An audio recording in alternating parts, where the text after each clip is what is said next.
good afternoon, good evening, good morning. I think it's probably about lunchtime in Australia. It is 9:30, or just gone 9:30, where I am in Rio. And Ashley, is it 7:30, 6:30 where you are? It is 6:30 where I'm at. And dark already, right? Yes, it's very dark. Yeah. Closet closed, I can see. I have made Yes. that mistake many times. Normally, it's actually during like work phone calls and work video calls, if you like. And it's like, oh, I mean, do you get up and then close it and then sort of admit your mistake and then draw attention to the closet? Or do you just sort of like make yourself a bit bigger and cover the closet?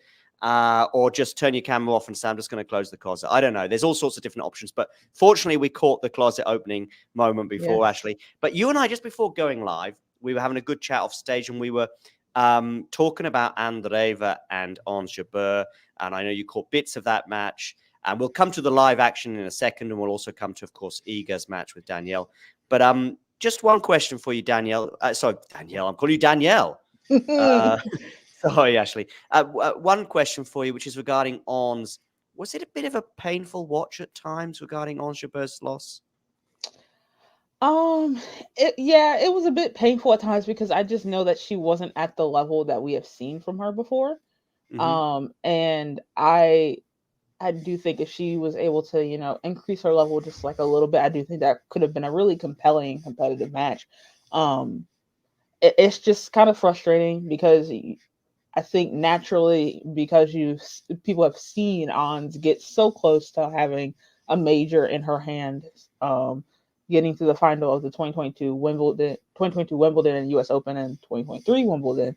You know that she has the games and what it takes to win or at least get to the final.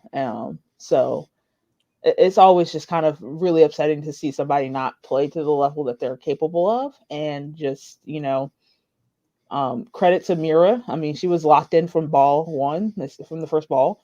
I don't want to take anything away from her because she played really well, but it's very upsetting to see Ons kind of just not have anything to kind of combat what Mira was throwing at her. Yeah, and she looked frustrated at times and cut a forlorn figure. I'm showing some of the live scores at the moment. Of course, we've had a few matches get underway on some of these sort of outside courts. The match, of course, that we'll have live for you in terms of coverage is coming up in about 20 to 25 minutes, which is, of course, Iga Swiatek against Danielle Collins. In fact, Danielle Collins has the better Australian Open record, arguably, at least in terms of furthest gone at this tournament. And Ashley, you're not quite sure where to go on this one. You're really sort of wavering. And in fact, pre-show, I thought you made a rather bold prediction. Yeah, I did pick Danielle, which I do think is rather bold, but she did beat her at the 2022 Australian Open. I know that was 2 years ago at this point, and Iga has since vastly improved her game. Danielle has also managed to take a set off of Iga, which is very rare for somebody. I mean, well, Yes. multiple sets off of Iga, but which is very rare. The last match, well, not the last one, but Montreal, she took the second set and then kind of got cooked in Cincinnati. So there is a little bit there that lends me to believe that Danielle kind of can rise to the occasion and take it to Iga and maybe force maybe a three setter or an upset. It's not out of the range of the wheelhouse. I don't think Danielle kind of shies away from the big moment. Um, but I really do think it depends on if Danielle can match her level consistently with Iga, because we already know Iga's floor is still probably going to beat everybody like 6'3", 6'4". Um, but is Danielle's floor and her ceiling high enough to keep up with what Iga can do? Her Um, ceiling is yes. up there with the best in the world. Shoot me if I'm wrong, but for me, it's up there with the best in the world. And her ceiling today, if she produces it, means we're in for a thriller. The problem is probably since that Australian Open final run of 2022, we've not seen it a lot. I saw glimpses of it actually in person at the Billie Jean King Cup, and I think we saw one or two glimpses last year at the Australian Open as well when she won. against Mukova in a third set tiebreak. I remember that funny moment when she thought she'd won it already, but got to 7 points, but didn't realize it was supposed to be 10. And then also we saw in glimpses against eventual finalist, of course, and Iga Swiatek slayer Elena Rybakina. So yeah, I mean, I think actually that this match could be a dud, and I don't know if you use the word dud in the US, but basically a flop in terms of be 2-1 for Iga, but it could be 7-5, 5-7, 6-4, you know, for one way or another. But that requires that latter scenario requires a ceiling from Danielle. Yes, and I do think part of her ceiling and how well she does tonight is how well she protects her second serve. Um I think in her first round match, excuse me, she protected her second serves pretty well. I don't think she lost a point on second serve that entire match, or she lost a couple. And Iga, I don't want to say she's the most aggressive person on second serve returns, but she can rush you on the second serve. So if she's able to, get those serves in, be somewhere close to 70%, and win those points, especially on break points, because that's where I think a lot of people struggle against Iga. I think we're in for a thriller, but like you said, it could also be a flop. It could also be terrible. We don't know. A lot of this is unknown. It really just depends on if Collins is painting the lines again like she was in her first round match. Yes, indeed. And of course, we will have live commentary. Matthew, once again, in the hot seat for that. Okay, just having a quick look at some of the scores on the screens. As we can see, Noskova is up a break already on Kessler, and Kalinskaya has already won the first set 6-1 over Rus. So, yeah, I'm looking forward to the encore interviews with the winner from those matches. And the questions will be, let me see if I can tick all the boxes. Wow, how was that for you today? I mean, it's people. I see players as well reacting differently in that encore interview compared to the press conference. And let me just to flesh this out a little bit. What I mean is, yes, there are some awkward or also dumb questions that get asked in a press conference, like "Great win today," and then the player says, "I lost, by the way." But let me tell you this: the encore interview afterwards is one of the easiest gigs in tennis. Because you're speaking to a person who's just won the match. You're probably a fellow former professional or somebody very close to that level anyway. So there's a kind of instant respect between the two of you. And you're also asking pretty soft questions. You're going to say, so that was a great win for today. Tell us what it meant to play in front of this wonderful crowd. And the other one is, have you had a chance to see Melbourne so far? And then come the koalas and the coffee shops. Yes, I think Mira got one. I think that it wasn't on court. It was, I think, with Chris McKendry and James Blake, where she talked about the koalas and the animals, and she went on like this 2-minute tangent. She's like, I took a picture with a quokka. I pet a koala. It was the cutest thing ever, and I was like, oh, she really is a 16-year-old, because she just went on her own little world about all these animals that she has seen in Melbourne. Yeah, the encore interviews, they're always the same. There's nothing way too hard. My favorite one is like, your opponent is Rafa Nadal. Can you give us a scouting report on him and what it takes to beat him? And there's where it's just like, yeah, like he's good. It's going to take a lot. Indeed, yes, exactly. I mean, the other thing is as well is sometimes with Andreeva, when you're watching her, you forget that she's 16. But just occasionally, when these little interviews, you go, "Oh yes, she still seems much older than 16, but perhaps her years betray her." A quick score update as well. Lehetska is serving for the first set, and Cam Norrie is not only a set down, but is also love 40 down at the beginning of the next set. Which actually now reminds me of the pickle that Novak Djokovic was in a little under 24 hours ago, when he was serving to stay in the third set, 1 set all, and love 40. and he saved those 3 break points, I think, with a bunch of first serves. It's something I kind of look out for with Novak, and to a less extent Rafa. It's like, here come the first serves, and I just don't know if I can live with those, and that's how it turned out. However, Novak got it back to deuce, and then what kind of surprised me was that there was another break point, and I think there was a second serve on this break point. Most importantly, though, Alexei was in the rally and pushing it as well and touching the lines. And I was thinking Novak is in trouble here. And he goes down 2-1, and you never know. We could be looking at the biggest shock, not just at this year's Australian Open, but any Australian Open in recent years. However, he saves all of those break points. And when you go to the tie break, you're thinking, One thing I would say about that particular match was that Djokovic also did kind of gift that love 40 scenario. I didn't tune in until midway through the third set, but it was like there was a bunch of errors that I just wouldn't expect to see from Djokovic in that particular encounter. And I'm not sure if he's going to continue that form throughout, but if he does, then he's going to be in trouble, whether it be against Sinner in the semis or against an even better opponent in the final, or maybe even Ben Shelton in the 4th round. Have you managed to catch much of Ben Shelton, Ashley?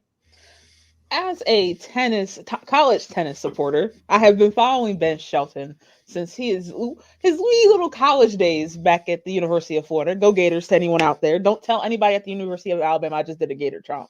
But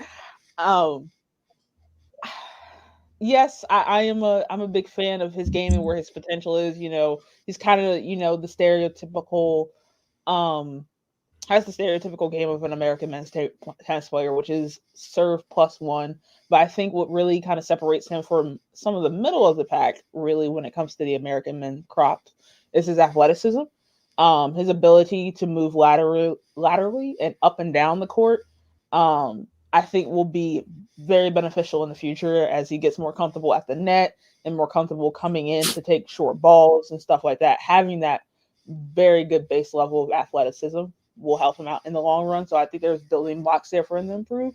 I don't know if those building blocks are kind of set and ready for an upset of Novak Djokovic, but who knows?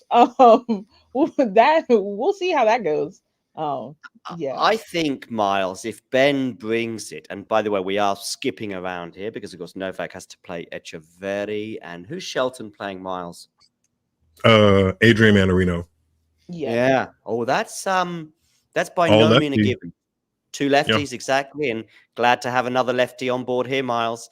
So the lefty gang, and yeah, I mean, the thing is with Shelton, I was listening to Damien talking about him on the Last Ball Drops earlier, which is available in podcast form as well as obviously on YouTube, and I was listening to the podcast actually, I kind of agreed with Damien in that there's a kind of a yin and a yang with Ben, and the problem is when things are not quite firing as they weren't in the previous match, that there's kind of not a B game or a B level to sort of rely on.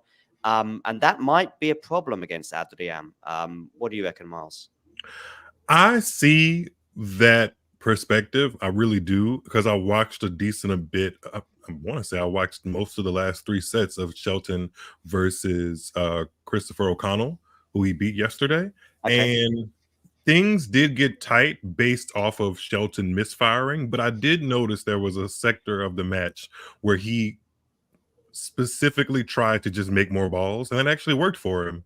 You could tell he was putting in more effort to make balls deeper in the court and not just do the hammering everything home type of thing. So I think he's developing a plan B or something else to go to, because I don't think it's natural for him to kind of sit back and be the reactionary kind of person, but it's something he's not bad at and could actually win him a couple of points in tight moments. So I think he's developing that, and I'm interested to see how far he goes in the tournament.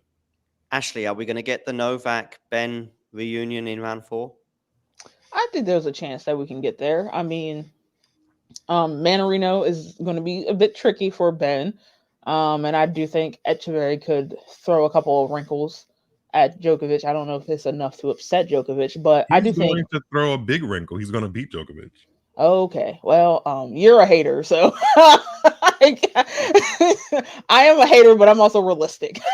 So I listen. I will give Echeverry the biggest handshake of my entire life if he manages to upset Novak Djokovic. Let me be very clear. However, I just don't see the vision.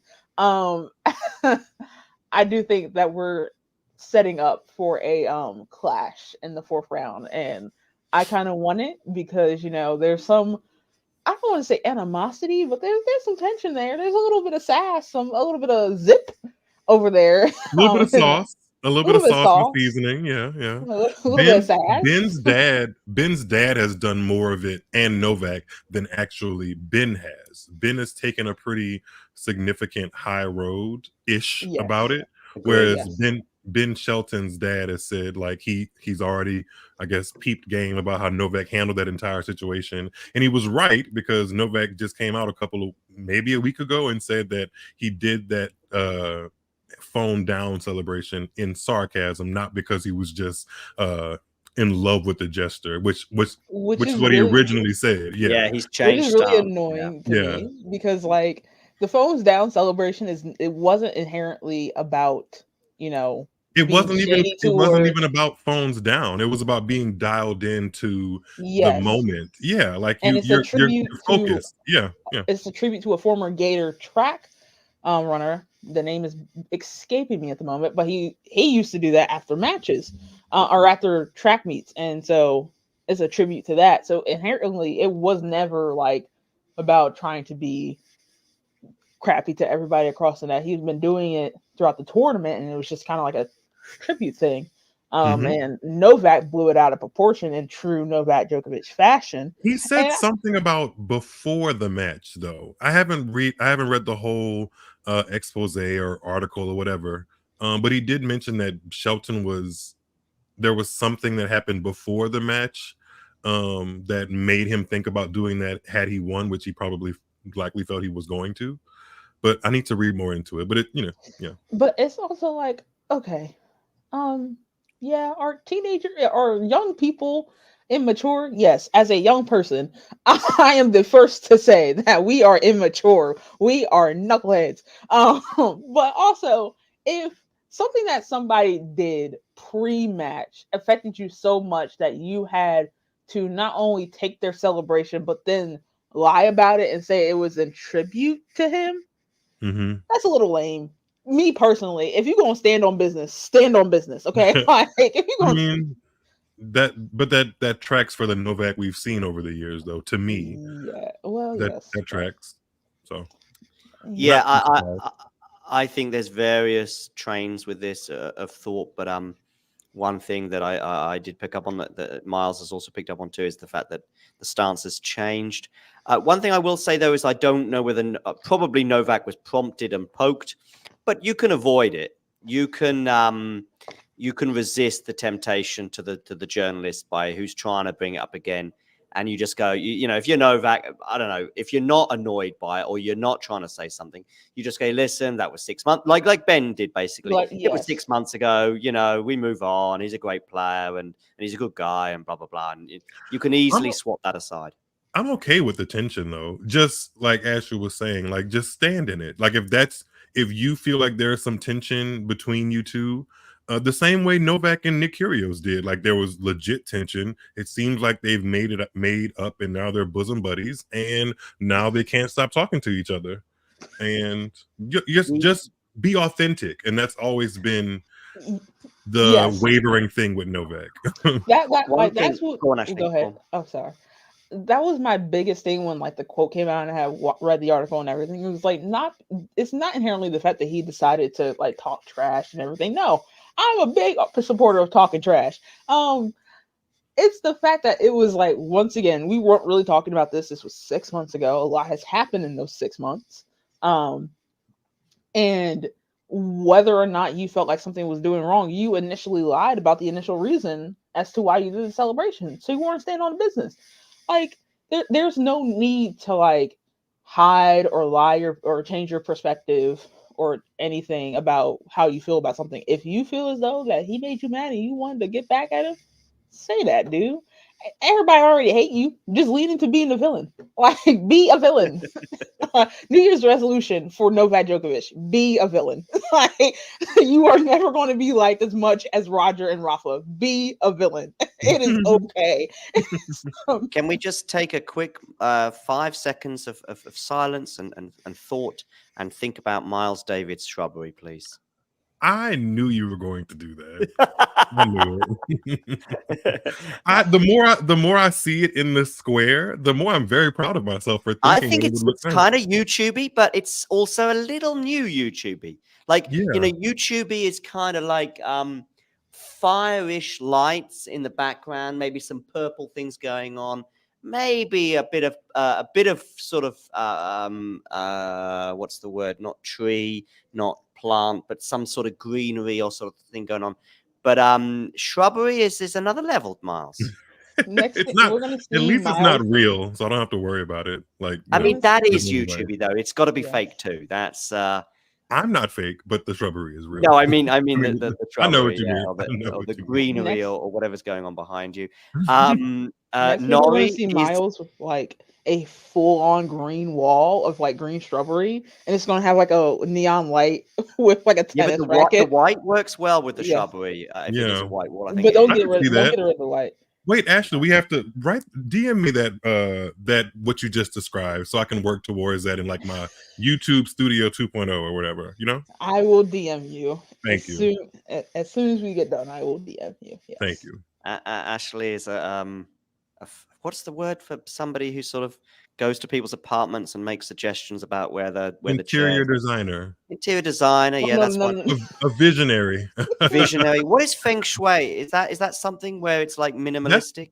That's where you take what you have and rearrange it, I think, to like bring about a different amount of energy into the room, from what I know. That's my mama. Talking feng shui. There we go. A new YouTube channel for you.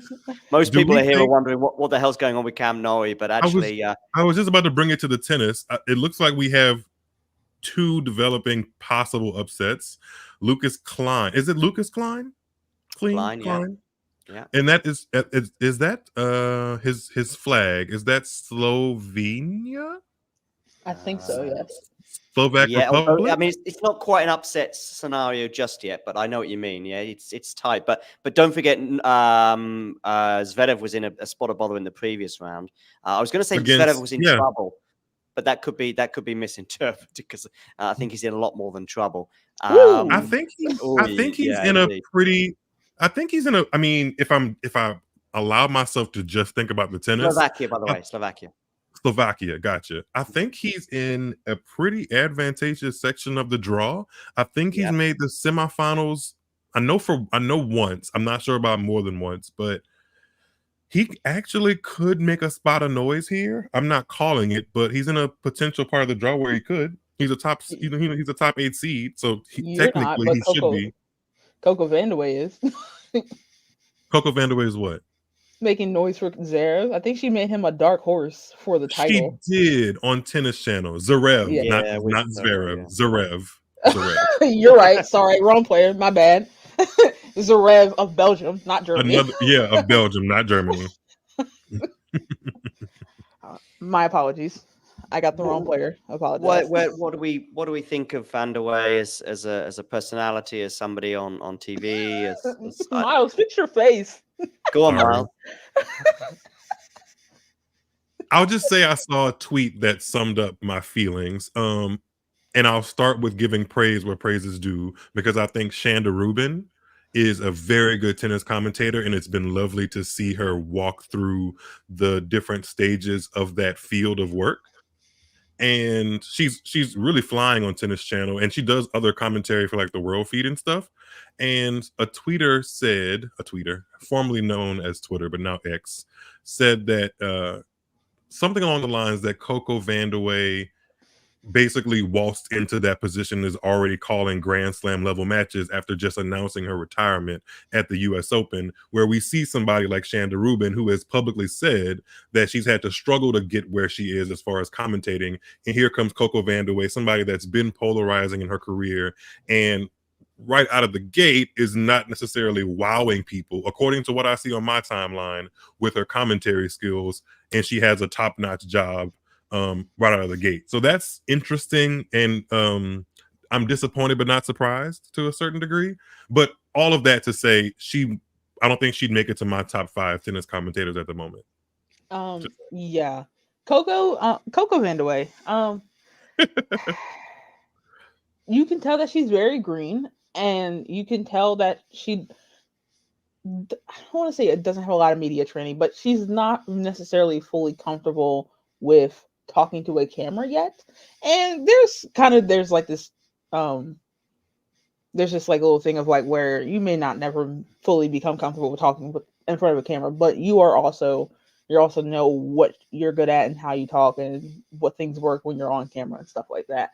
And it just feels like she's very flat in her commentary. There's just like nothing, there's no real substance to what she's saying, which is really crazy because you were a professional tennis player at one point in your life.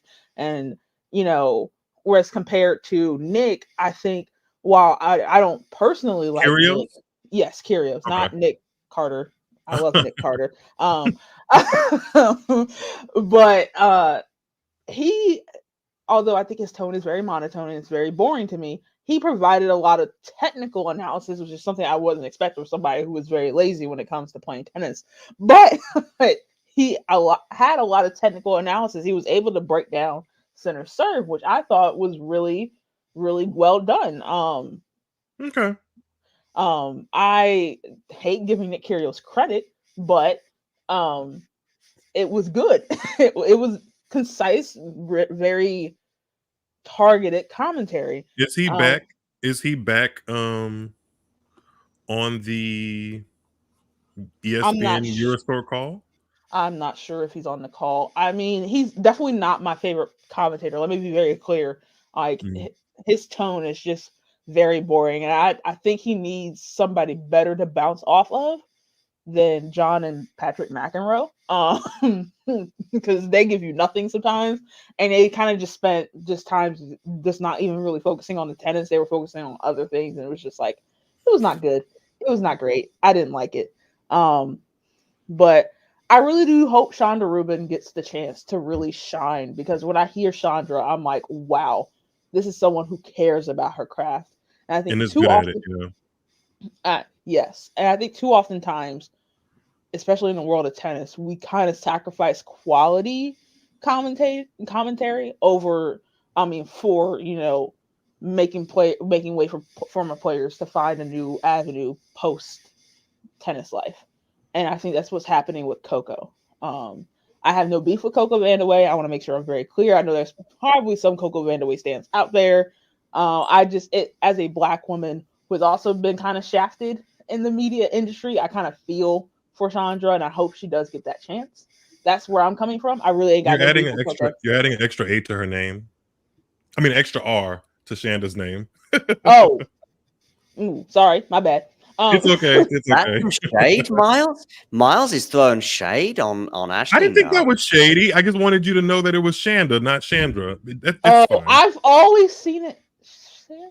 Maybe that's me. Maybe that's a what is it called? A Mandela effect moment that I'm having right now. Maybe I take up for just a smidge much more than maybe other commentators because she's from Louisiana like me. So no, thank you for correcting me. I don't want to get her name wrong, but Shanda. You're fine. I think she's really good. Like, I really do hope she gets the chance to, shine the way that she deserves to shine. That's all. And I apologize for mispronouncing your name. John, your hair does look especially fluffy today, as is commented in the chat. It's very floofy. I like it though. Yeah, I'm okay with it.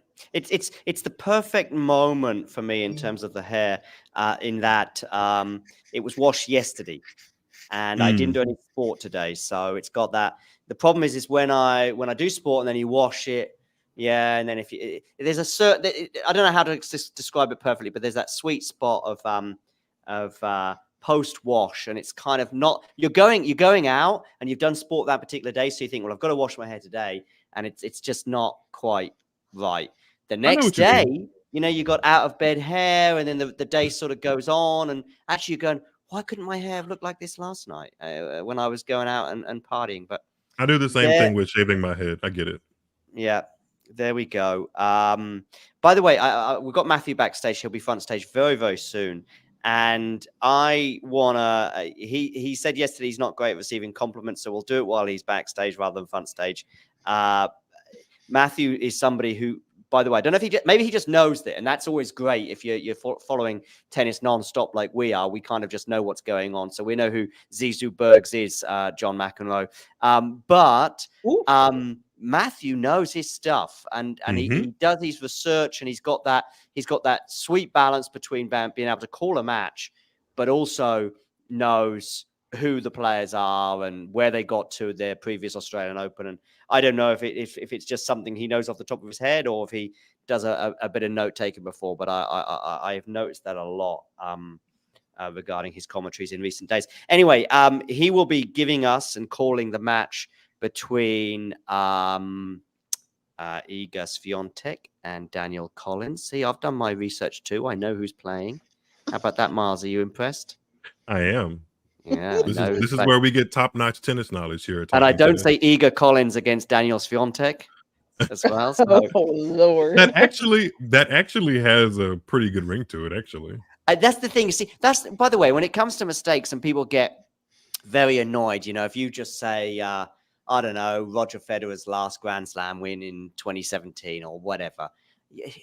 It's okay. You're making an innocent mistake. And let's say, like you say, Danielle Swiatek during commentary. You know, people get quite annoyed by that. But innocent mistakes are fine. No one's perfect. It's your brain kind of having weird moments sometimes. We can all relate to that. You're speaking 1,000 miles an hour anyway. And there's a certain level of pressure. This is being broadcasted to people you have never seen in their home. So you got to make sure you're on your P's and Q's, which can be a little daunting. I get it. Indeed. Some people make more mistakes than others, but in general, I think there's an innocence to a mistake, and then there's a lack of preparation, lack of awareness, lack of care, if you will, and so I think there's two different kinds of error, and I'm kind of divided on John McEnroe, and as a result, people who love Djokovic and McEnroe get very annoyed with me, and people who can't stand him also get very annoyed with me because I'm kind of down the middle. I can see that maybe he shouldn't be calling Zizou Berg's match if he doesn't know who he is and know much about him. But I also enjoy some of the stuff he does, especially for the middle of the road fan when he's covering Wimbledon. I know, including my mother, who was not a fan of him as a player, but actually quite likes some of the, the charisma that he brings. But I do think there is a deterioration regarding his work, and first time in Australia for 4 years, and there we go. I'm just turning my laptop on, so I don't want to miss the beginning of Iga's match, especially as Matthew's calling it. So I'm going to bring him front of house. Have we got have they taken to the court yet, Matthew? They probably have, haven't they? They just walked back for their warm-ups. Okay, great. So they're warming up, are they, Matthew? Yes, just had the coin toss and starting warm-ups now. By the way, hello, everybody. Hey, Matthew. If you want to start talking about sports media in general and announcers, we could be here all night, okay? Because Shanda Rubin is spectacular. Tennis Channel has a lot of great people, like one of the all-time best, at least here in America, Ted Robinson, calling matches. I love Ted Robinson. Oh my God. Ted's a good one. Ted's a good one. Yes. Yeah. Tracy Austin, she's very good. But Lindsay Davenport is a good one too. Yeah. But I love Shanda Rubin. She's terrific. And Coco Vandeweghe. Yeah, we were talking about not the silence chat. I just want to give a shout out to some of the people in the live chat, by the way. Agata, by the way, wonderful to have you with us. Melissa as well, tuning in on Twitter. Ghosty, of course, and Jane as well. Some regulars as well, along with Sean and Zainab as well. Good to see you after a little hiatus. And I'm sure there's a few others as well. Do hit that like button. Give us a retweet if you're tuning in on Twitter and you like what you're listening to. And give us a retweet, even if you don't like what you're listening to. That's fine as well. And, of course, on YouTube, hit that subscribe button. Yeah. So that is the promotional stuff out the way. I'm still trying to tune into this match. So do give me a shout and say they're about to serve. Go on, When Miles. you tune in, there's going to be something, if you're a Technofiber fan, that you're really going to like, because they're both using Technofiber rackets. I don't think that it dawned on me until I saw them in the coin flip and pre warm-up stage, but I think that's pretty cool. Technofiber has definitely had a renaissance, if you will, since signing Iga, and then also on the ATP tour, getting Medvedev up to world number 1 and his Grand Slam success. So if you're a tennis Miles, nerd, I love you, but I don't know. Getting Medvedev up to number 1, I think Danielle did a little bit of the work. No, he did, but there's a specific quote he gave about the Actually, did you Technofiber see that racket. shade I just put on Miles? Did you see that? Why are you the way that you are, John? But there is something to say for the Technofiber gear and the technology, because he said once before he switched to Technofiber, he was using a Wilson racket, that he had issues on his forehand. And, sometimes he still does, but he specifically said that those issues were far less with the Technofiber racket. And then before he went on that 5 tournament, at least getting to the final win streak at the beginning of the season last year, he said he switched his strings to a softer Technofiber string. So he's been pretty vocal about the stuff that's helped him in his career, and it's come from Technofiber. So I'm sure they're happy about that. I mean, Technofiber reps, if you're listening to this, I'd love to be a part of the family. You're doing something right. Yeah. Also sponsor the stream. Yeah, sponsor the stream. Yeah. Certainly. Yeah. And we'll big you up Sponsor even more. the tournament that me and Miles are trying to put together. Thank you. Yes, you're doing something great. We'll get Matthew in there somewhere. He can do play-by-play. Question here from Derek in the live chat, and it's one that's a frequent thing in terms of scheduling. He's asking about the Australian Open not putting many Australians on the bigger courts this year. I did see some of those vibes on Twitter early, and I think it was probably emanating from the fact that Ostapenko Tomjanovic maybe is not on a big court. Oh, I got that wrong, Miles. Yeah. No, that it isn't. I think it's on a show court, but it's not on Rod Laver. But De Minaur was just on Rod Laver, as was Alexei Poprin. I don't know about Australian women, but that, I mean, if you wanted to showcase an Australian woman in a pretty competitive match, Tomjanovic and Ostapenko would have been a good one, especially considering Ostapenko just won a warm-up tournament in Adelaide, which is just a hop, skip, and a jump away from Melbourne, I believe. So Ostapenko won Adelaide? That skipped me by. She won Adelaide. Yeah, she beat Kasakina. Do you see that, people? That was John McEnroe levels of preparation there for me. Yeah, that's crazy. I think they're getting Ostapenko. Is she a tennis player? I've never heard of her. Not be serious. What did she do? What did she do?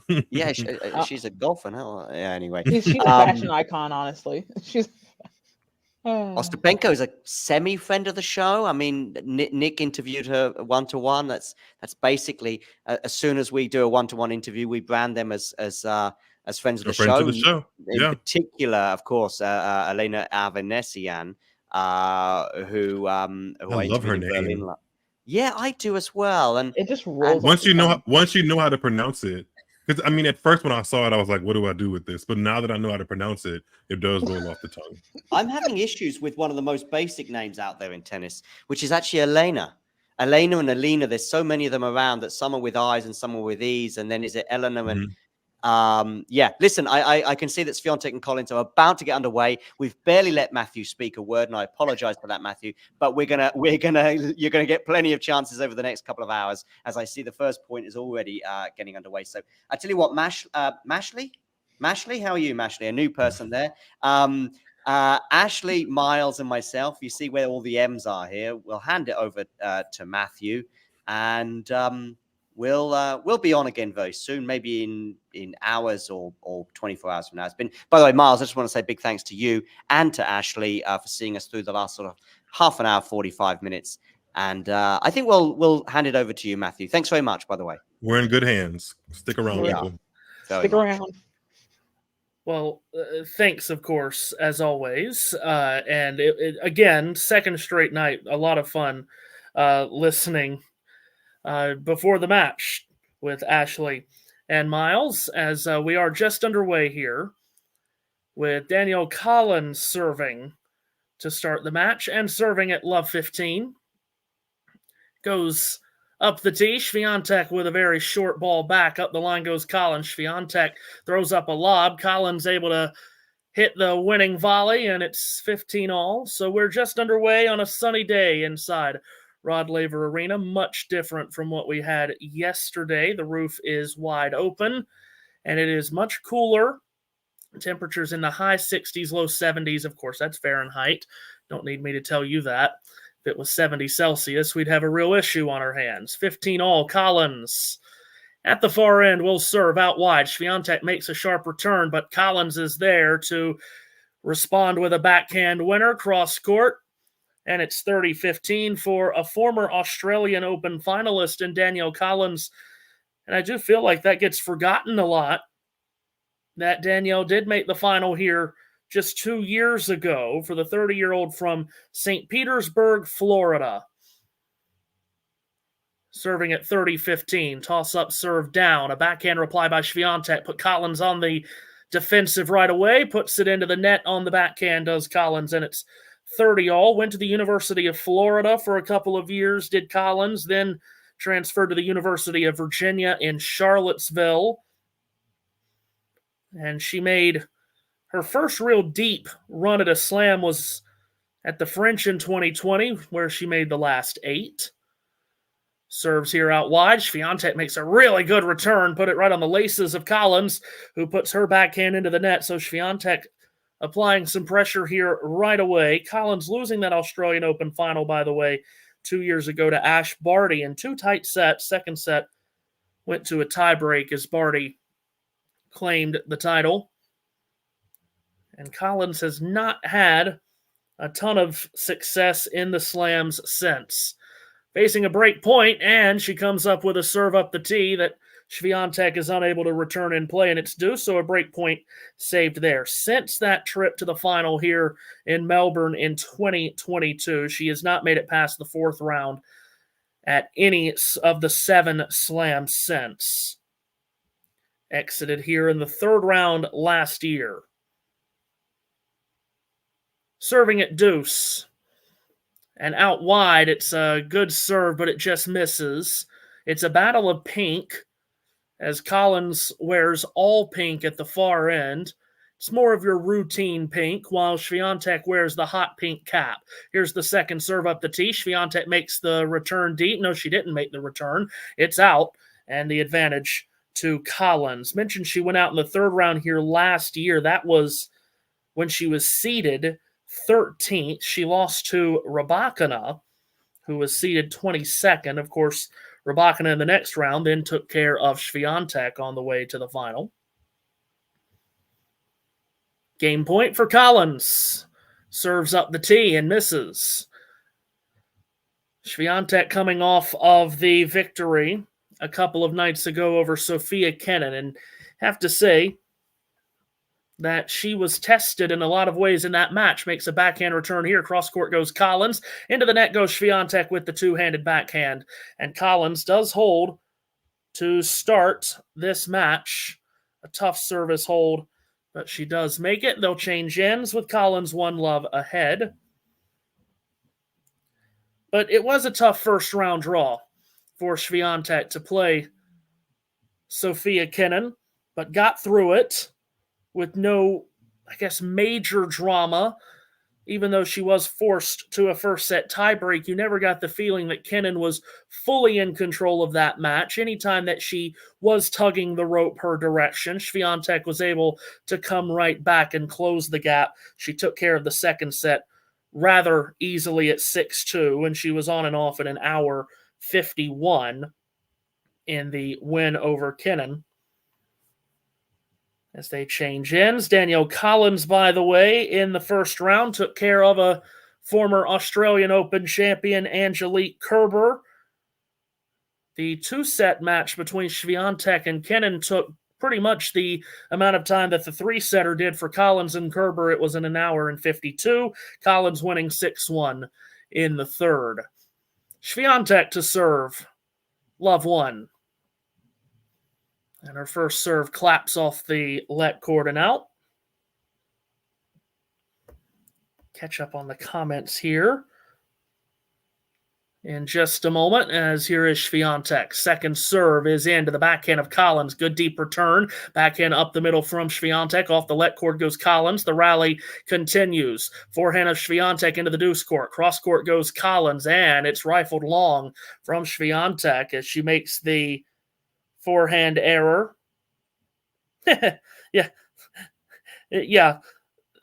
I didn't mean, I don't know if I was making a joke on the Fahrenheit Celsius comment, but it did come across.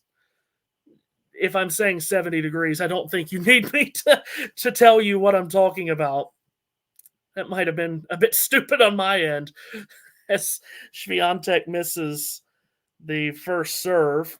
Second serve coming here for Iga. That is one part of her game that was terrific against Kenin.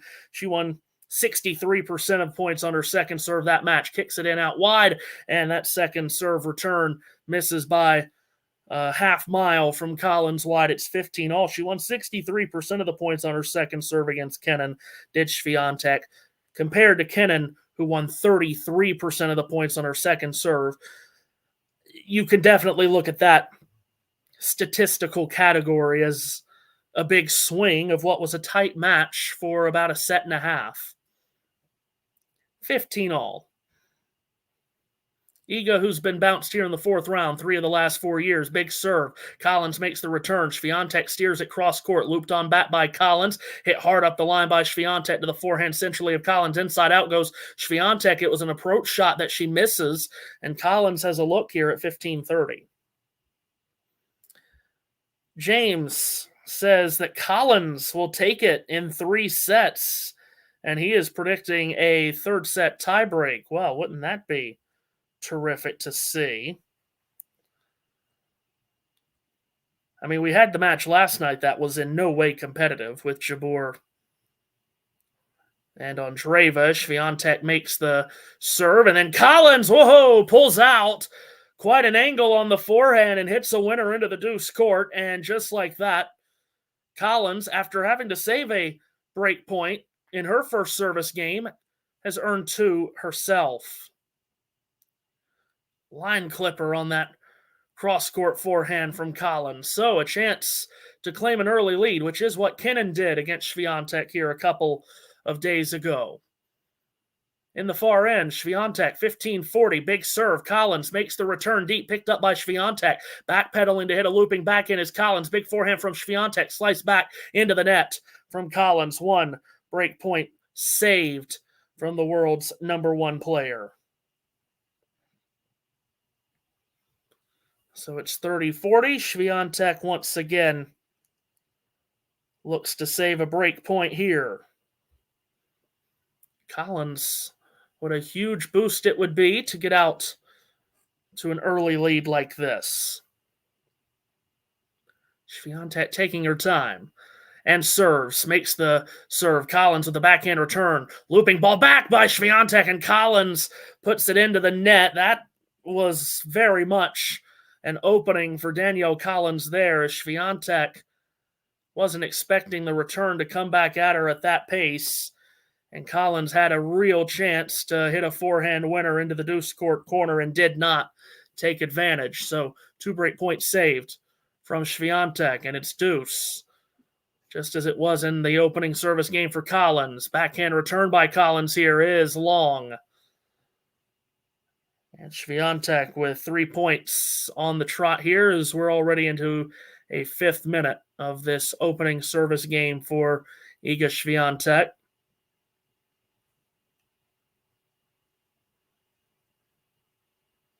And here she goes. Advantage to Iga. Tosses up. Serve is down in a big way. Collins makes the return. Slice back and long by Swiatek. Well, Collins is hitting the returns extremely well here to start.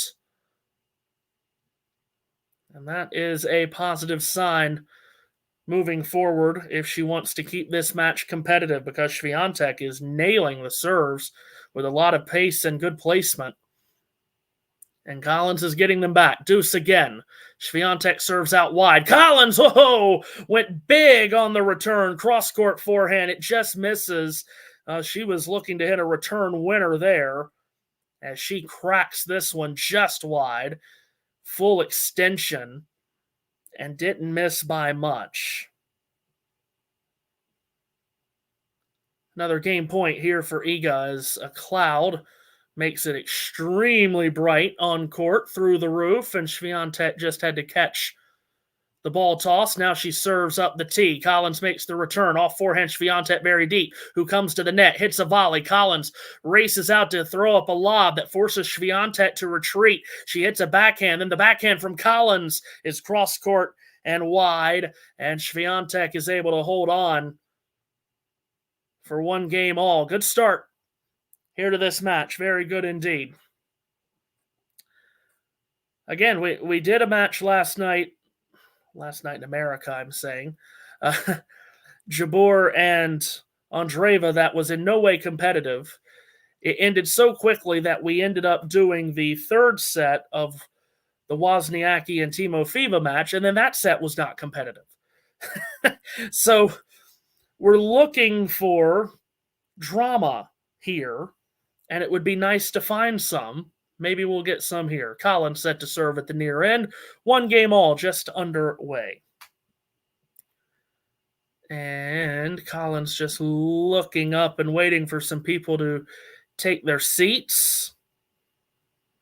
It's been a conversation the first couple of days of the tournament, hasn't it? Now she's ready. 30-year-old American serves up the tee. Swiatek made the return, but missed the first serve, did Collins. And we'll try again. Puts this one into the backhand of Swiatek. Cross court goes Collins. A slip from Swiatek. She is able to stab it back. Now she's on the full sprint as Collins hit a good forehand. Swiatek reaching out to knife that backhand back, but it is long. Yeah, we do. Sean's saying we need to see a tense three-setter call. I would love to have that. I don't think I've had that in any of the matches that I've been on here. I think they've all been straight set wins as Collins misses the first serve. Struggling to remember, did the U.S. Open match I did last year, did that go 3? I don't think it did. Serve is into the backhand of Swiatek. Really good return. Collins gets it back. Cross court goes Swiatek. Full sprint there from Collins, and Swiatek again turns that backhand cross court, and this time it drifts just wide, and it's 30-love. Off the top of my head, I'm starting to struggle what that match was at the U.S. Open I did last year. But I've never claimed to have a good memory unless it comes with sports, so I should be able to remember that, but off the top of my head, it is escaping me right now. Collins serving at 30-love and into the net.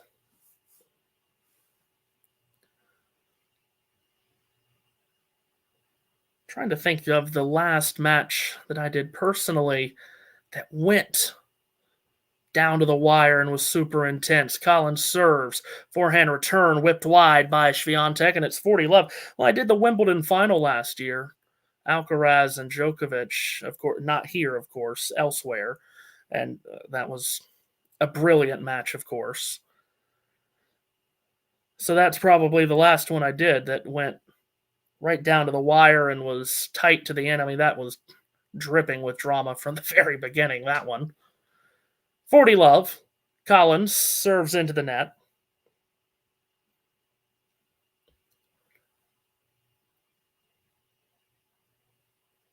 Yeah, Collins does. You do get the feeling Collins needs to win the first set as Swiatek whips a return long. Collins holds it love this time around, and we're on serve through 3 games. They'll change ends here.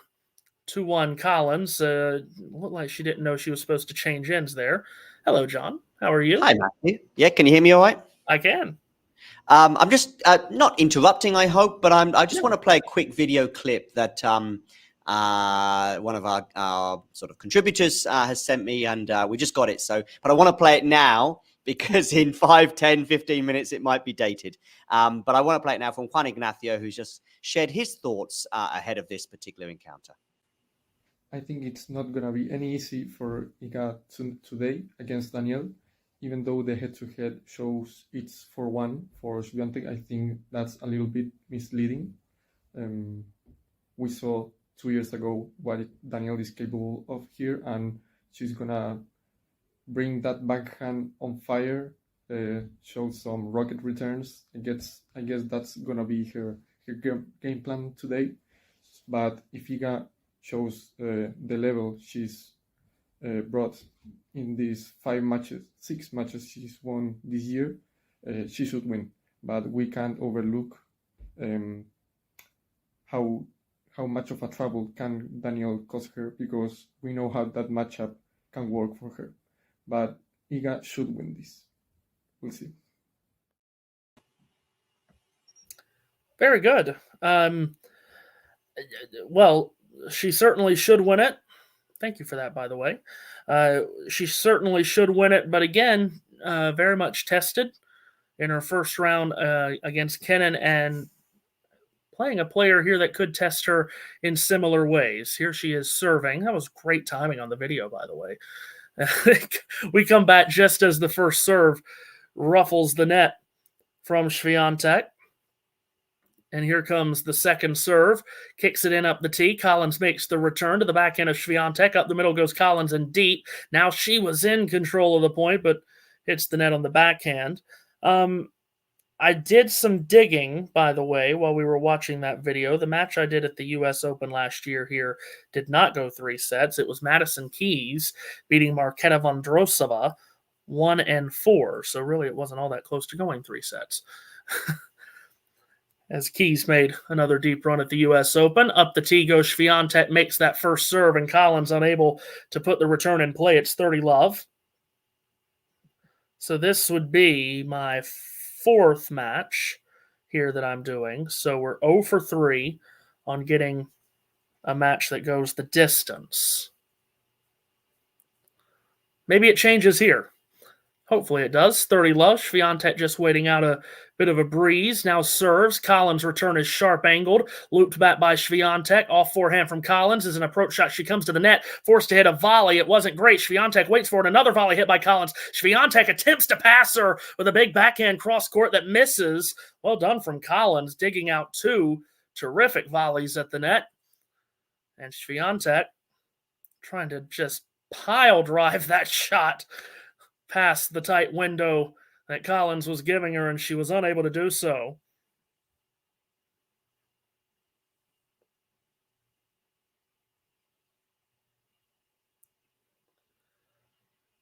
Swiatek at 30-15. Serves up the middle. Collins, the return floats long, and it's 40-15 here.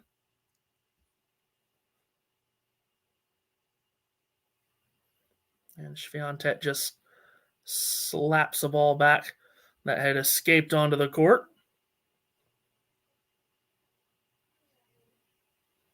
And serves here for 2-all. Toss up, serve down, out wide. Collins makes a very good return. Swiatek pops it back. High hanging ball that Collins lets drop and slaps it away up the line for a winner. Keeps the game going at 40-30.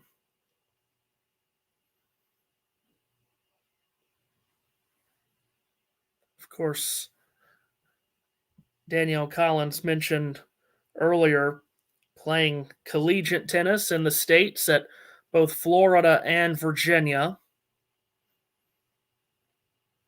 Swiatek again recoils on a ball toss and will regather and now serve into the forehand of Collins. Swiatek with a backhand straight up the middle of the forehand of Collins. Cross court goes Swiatek. Collins changes direction. Loop back by Swiatek. Cross court forehand from Collins. Swiatek puts it up the line. Collins lunges at that backhand. Now steers it cross court. Swiatek replies with a forehand. Full stretch there from Swiatek. Got her deep in the court. Then the drop shot from Collins brought Swiatek up. And she shuffles to get to it and hits a forehand right to the baseline. Collins gave up on the point, and it was just out. I think Swiatek thought it had dropped just on the line. It's a good thing for Collins that it was out because she did let it go.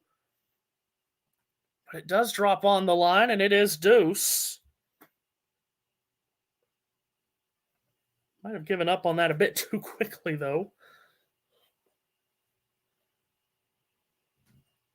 So Swiatek pushed to deuce for a second straight service game. Puts it into the net on the first serve. Here comes the second.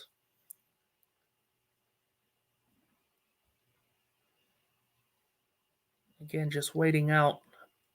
Bit of a breeze is Swiatek, and she misses the second serve. It was a long hesitation, and she puts that into the net, and here's Collins with another break point. Swiatek saved 2 break points in that first service game. Has to save one here as Collins looks to take the lead.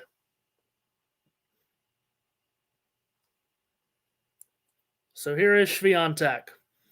High ball toss that she has to catch again. That's already 3 now that she's had to put the brakes on. Now she serves. Collins with the return off the let court. Swiatek has to scramble to get to it. She does. Collins with a backing up the line. Swiatek gets it back, and then Collins hits a winner and gets the early break. A bit of a rush of luck coming over for Danielle Collins off the let court. Remember, Swiatek got lucky a couple of times with the let court in key moments against Kennan.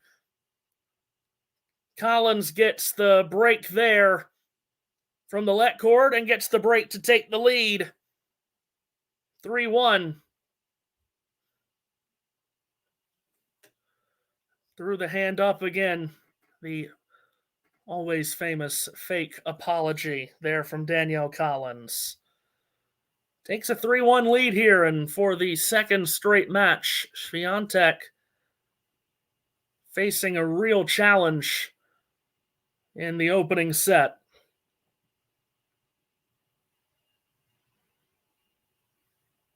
So, what will this game look like from Collins? With the lead now, at the far end, serving out wide. Swiatek makes the return. Collins plays it cross court and misses it. She was trying to put that deep into the deuce court corner. It's love at 15.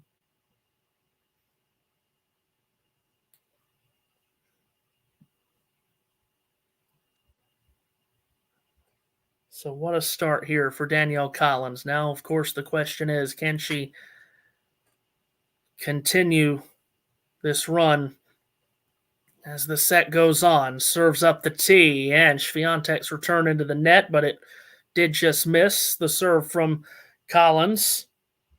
Swiatek's return into the net, but it did just miss. The serve from Collins. Swiatek's return into the net, but it did just miss. The serve from Collins. Swiatek's return into the net, but it did just miss. The serve from So here is Collins serving. Backhand reply from Swiatek, and into the net goes Collins. Sorry, I was hearing myself twice again. I didn't know what I was doing. Sorry for that quick pause and probably strange look on my face. It's love 30. 62nd ranked player in the world with this early advantage on world number 1. Missed first serve again from Danielle.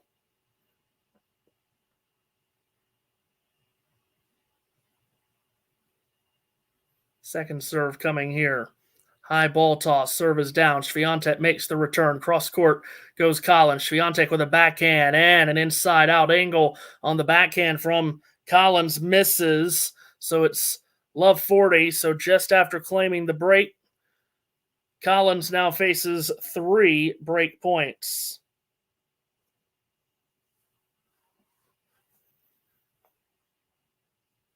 Swiatek with a chance to break right back rather instantly. Serve from Collins up the tee. Swiatek makes a really good return off forehand from Collins. Cross court goes Swiatek into a rally here. Big forehand from Collins. Swiatek able to swat that back. Now chops a forehand to the forehand of Collins, and she puts it into the net. And Swiatek able to break right back at love And we're back on serve 5 games in. So a very quick response from Iga, which she did constantly against Kenin in the first round match a couple of days ago. Kenin came right at her on multiple occasions, and every time that Kenin posed a challenge, Swiatek was able to come right back.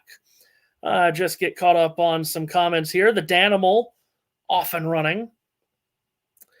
Okay, if you want to say I'm living in the past, I'm not going to. I mean, listen, I'm a person that rewatches sports from the 80s and 90s all the time, so that's a fair comment. But at the end of the day, that was only 2 years ago. I don't think I'm talking about ancient history with Danielle Collins here.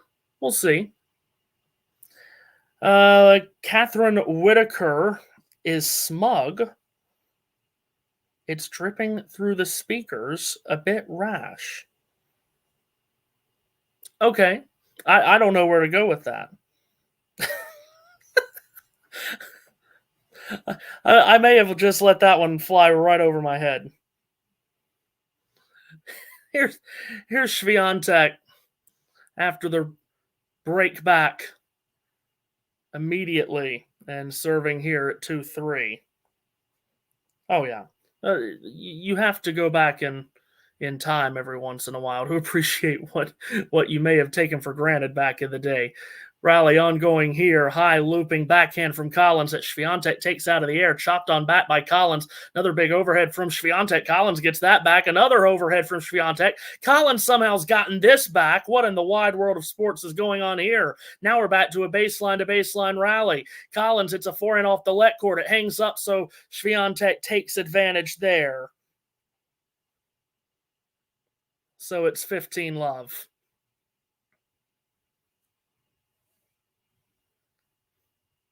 So, wild point to start there, but Swiatek's so calm, cool, and collected.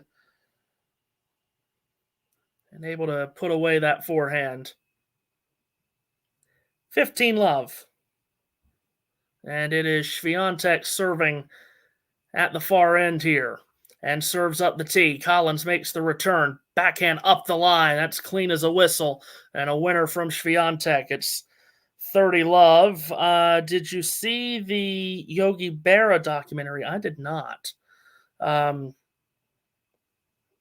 put me in tracking down Jackie Robinson. No, I have not seen that. I might need to check that one out. Now, there's a sport that, as Collins makes this return, Swiatek with an off backhand, cross-court forehand from Collins. Swiatek puts it up the line. Collins with a backhand towards Swiatek's backhand wing as well. Now she hits a forehand centrally. So too does Collins. Off forehand from Swiatek. Collins throws up an elevator backhand, which Swiatek takes care of, and it's 40-love.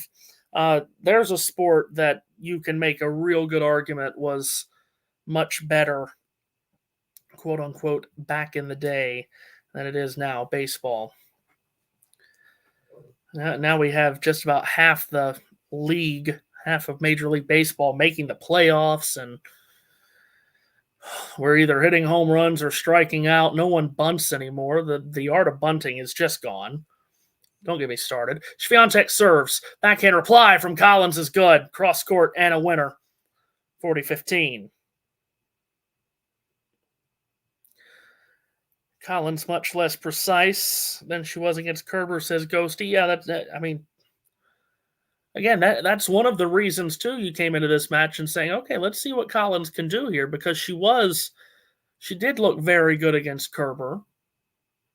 Hitting the ball very clean. Good serve there from Swiatek into the body of Collins.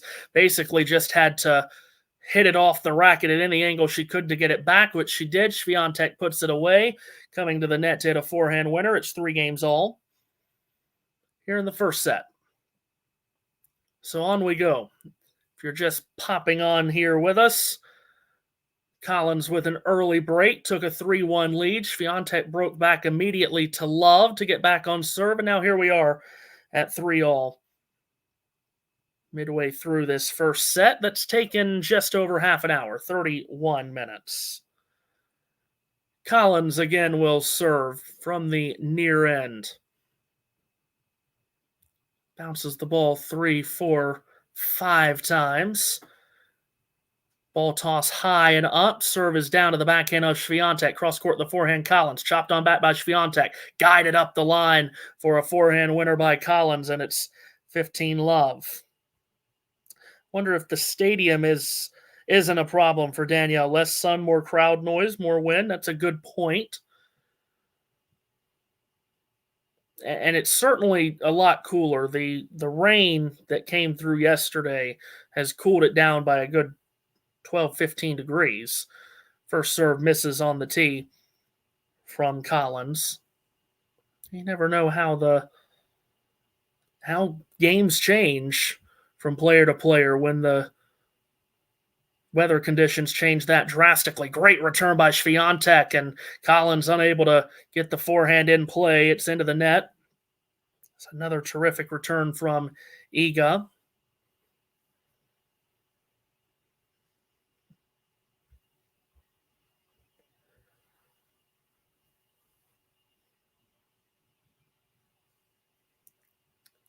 $15-all, and have we had a pause for some reason? I think Iga's talking to the chair umpire. Maybe it's Collins that's talking to the chair umpire. They were both kind of looking up, and as if it may have started to spit some rain. That's the only thing I could think of as they both looked up towards the sky. Now the chair umpire is taking the elevator ride down, which just looks glamorous to be able to push a button and have the chair descend rather than having to climb down it. The chair umpire is now going over to speak with Collins. Collins is now walking towards her chair. Now Iga will do the same. And again, my only guess here is that it may have just started to spit some rain. And actually now, camera lens is starting to pick up some rain. So it has just started to spit some rain out here, and actually it's gotten pretty heavy right all of a sudden.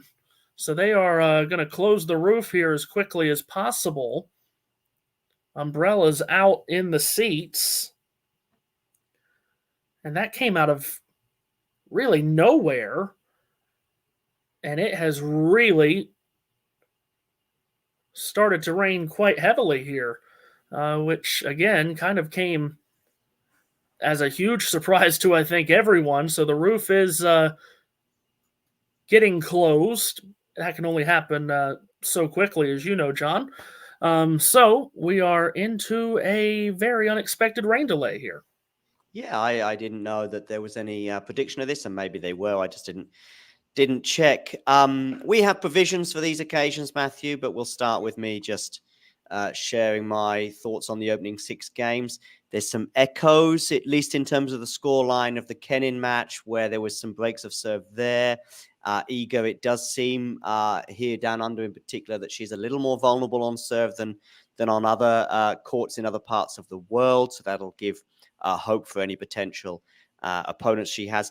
They are a bit quicker in Melbourne. I will say that in terms of closing the roof. Some other countries with other roofs going on, it can take a little bit longer. But we'll see if they stick to the sort of 10 to 15 minutes that I'm familiar with, which, by the way, that may still seem quite a long time for others. Shall I tell you what we'll do, Matthew, while we have this short break at least, is we'll have a quick look around to see what else is going on in Melbourne. I don't know if you've got any scores immediately available. Yes. Last I saw, Cam Norrie was in some trouble. I know that.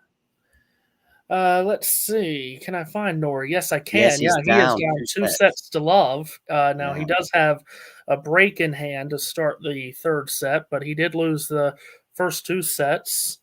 Second set in a tie break. Zverev did take the first set from, is it Klein?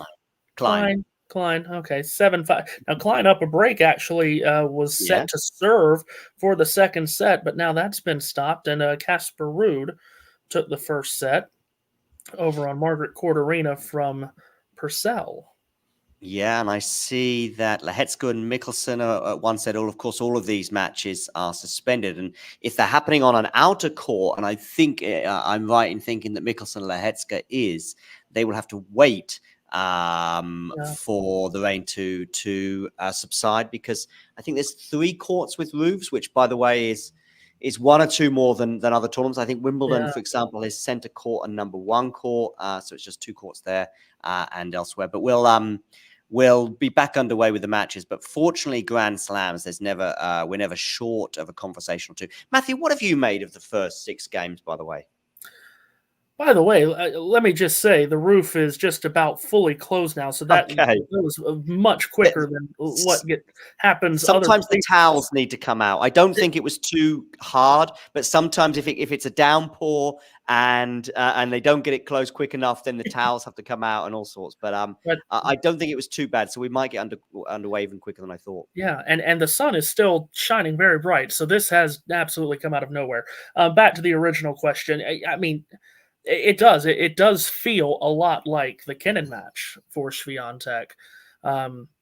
So we'll see.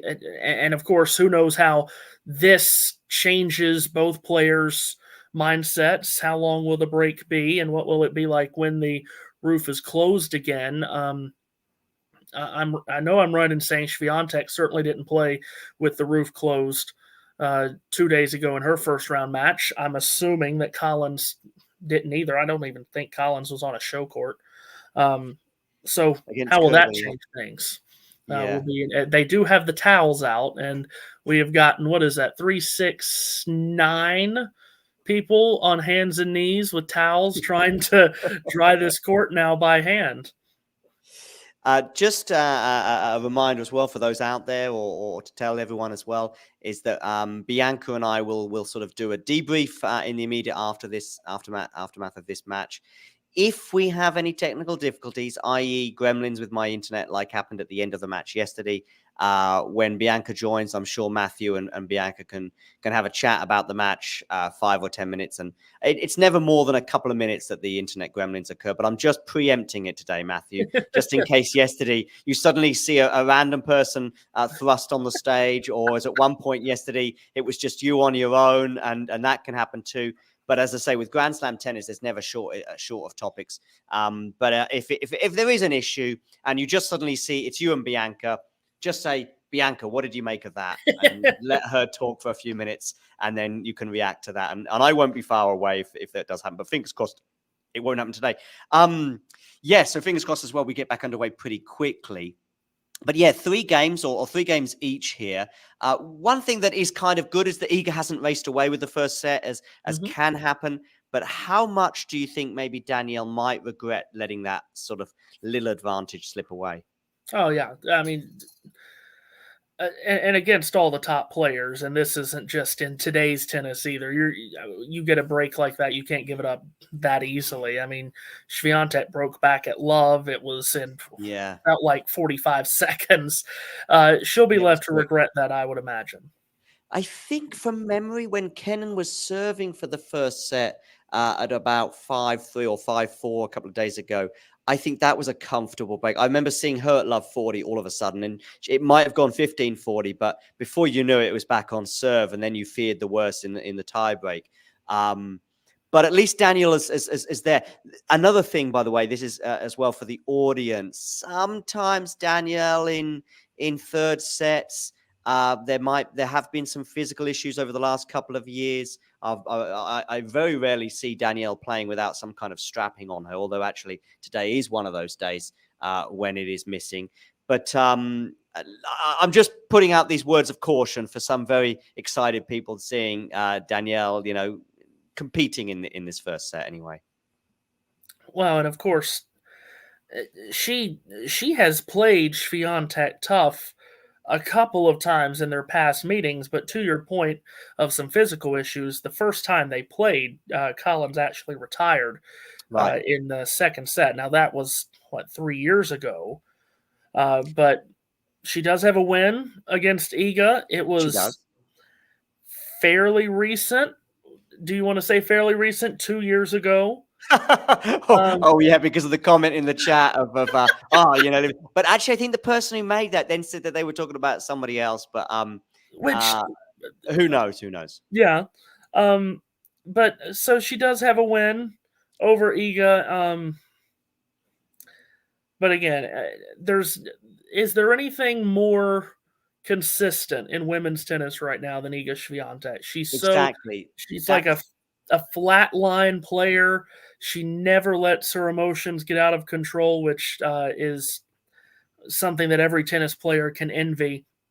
And That's the problem, really, and that's probably why I'm just going to have a quick look at the poll for today's match. But I imagine it's somewhere in the region of 70 or 80%. Yeah, 73% have gone for Iga in the poll. Do get voting in that poll, but I think that either consciously or subconsciously, most people are going that way because of the floor and the ceiling that we spoke about pre-match, which is that, you know, if Danielle Collins hits her ceiling, then we've got a hell of a game on, and who knows where that can go from there. But it's the floor, and it's the floor that we have to factor in when we're making these predictions, and that's why I think a lot of people would make Iga the strong favorite in this particular encounter.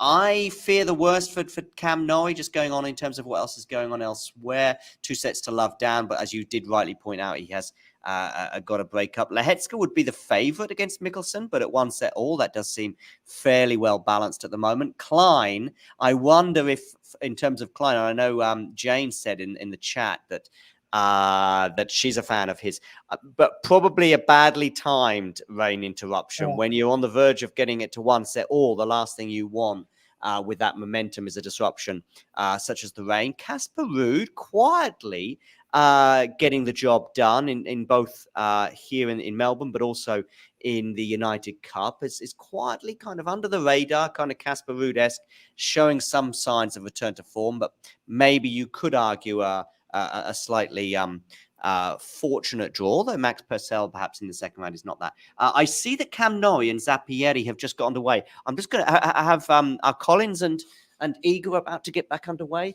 Oh no, they're still mopping the court. I run away because my TV is not here. So as you can see, I'm talking to you, but I'm off camera all of a sudden. Yeah, I see them getting what would you call that? The vacuum or the it almost looks like a Zamboni in hockey. That's what it looked like as they rolled it out there, which was very surprising to see. That's a unit that they just brought out. By the way, you just mentioned Casper Ruud. Yep. I hope you don't mind me bringing this up and somewhat changing conversation here. Sure. When is Casper Ruud going to take grass seriously? Because that is one of the things that struck me of all the things that happened in tennis last year. That's one of the things that struck me is just how depressed he looked during both of his Wimbledon matches. I was at the second match actually there in the stadium. So yeah, against Brody, yeah, exactly. Now Liam Brody is certainly someone we brand as a friend of the show, having interviewed him both on the show, but also interviewed his coach numerous times.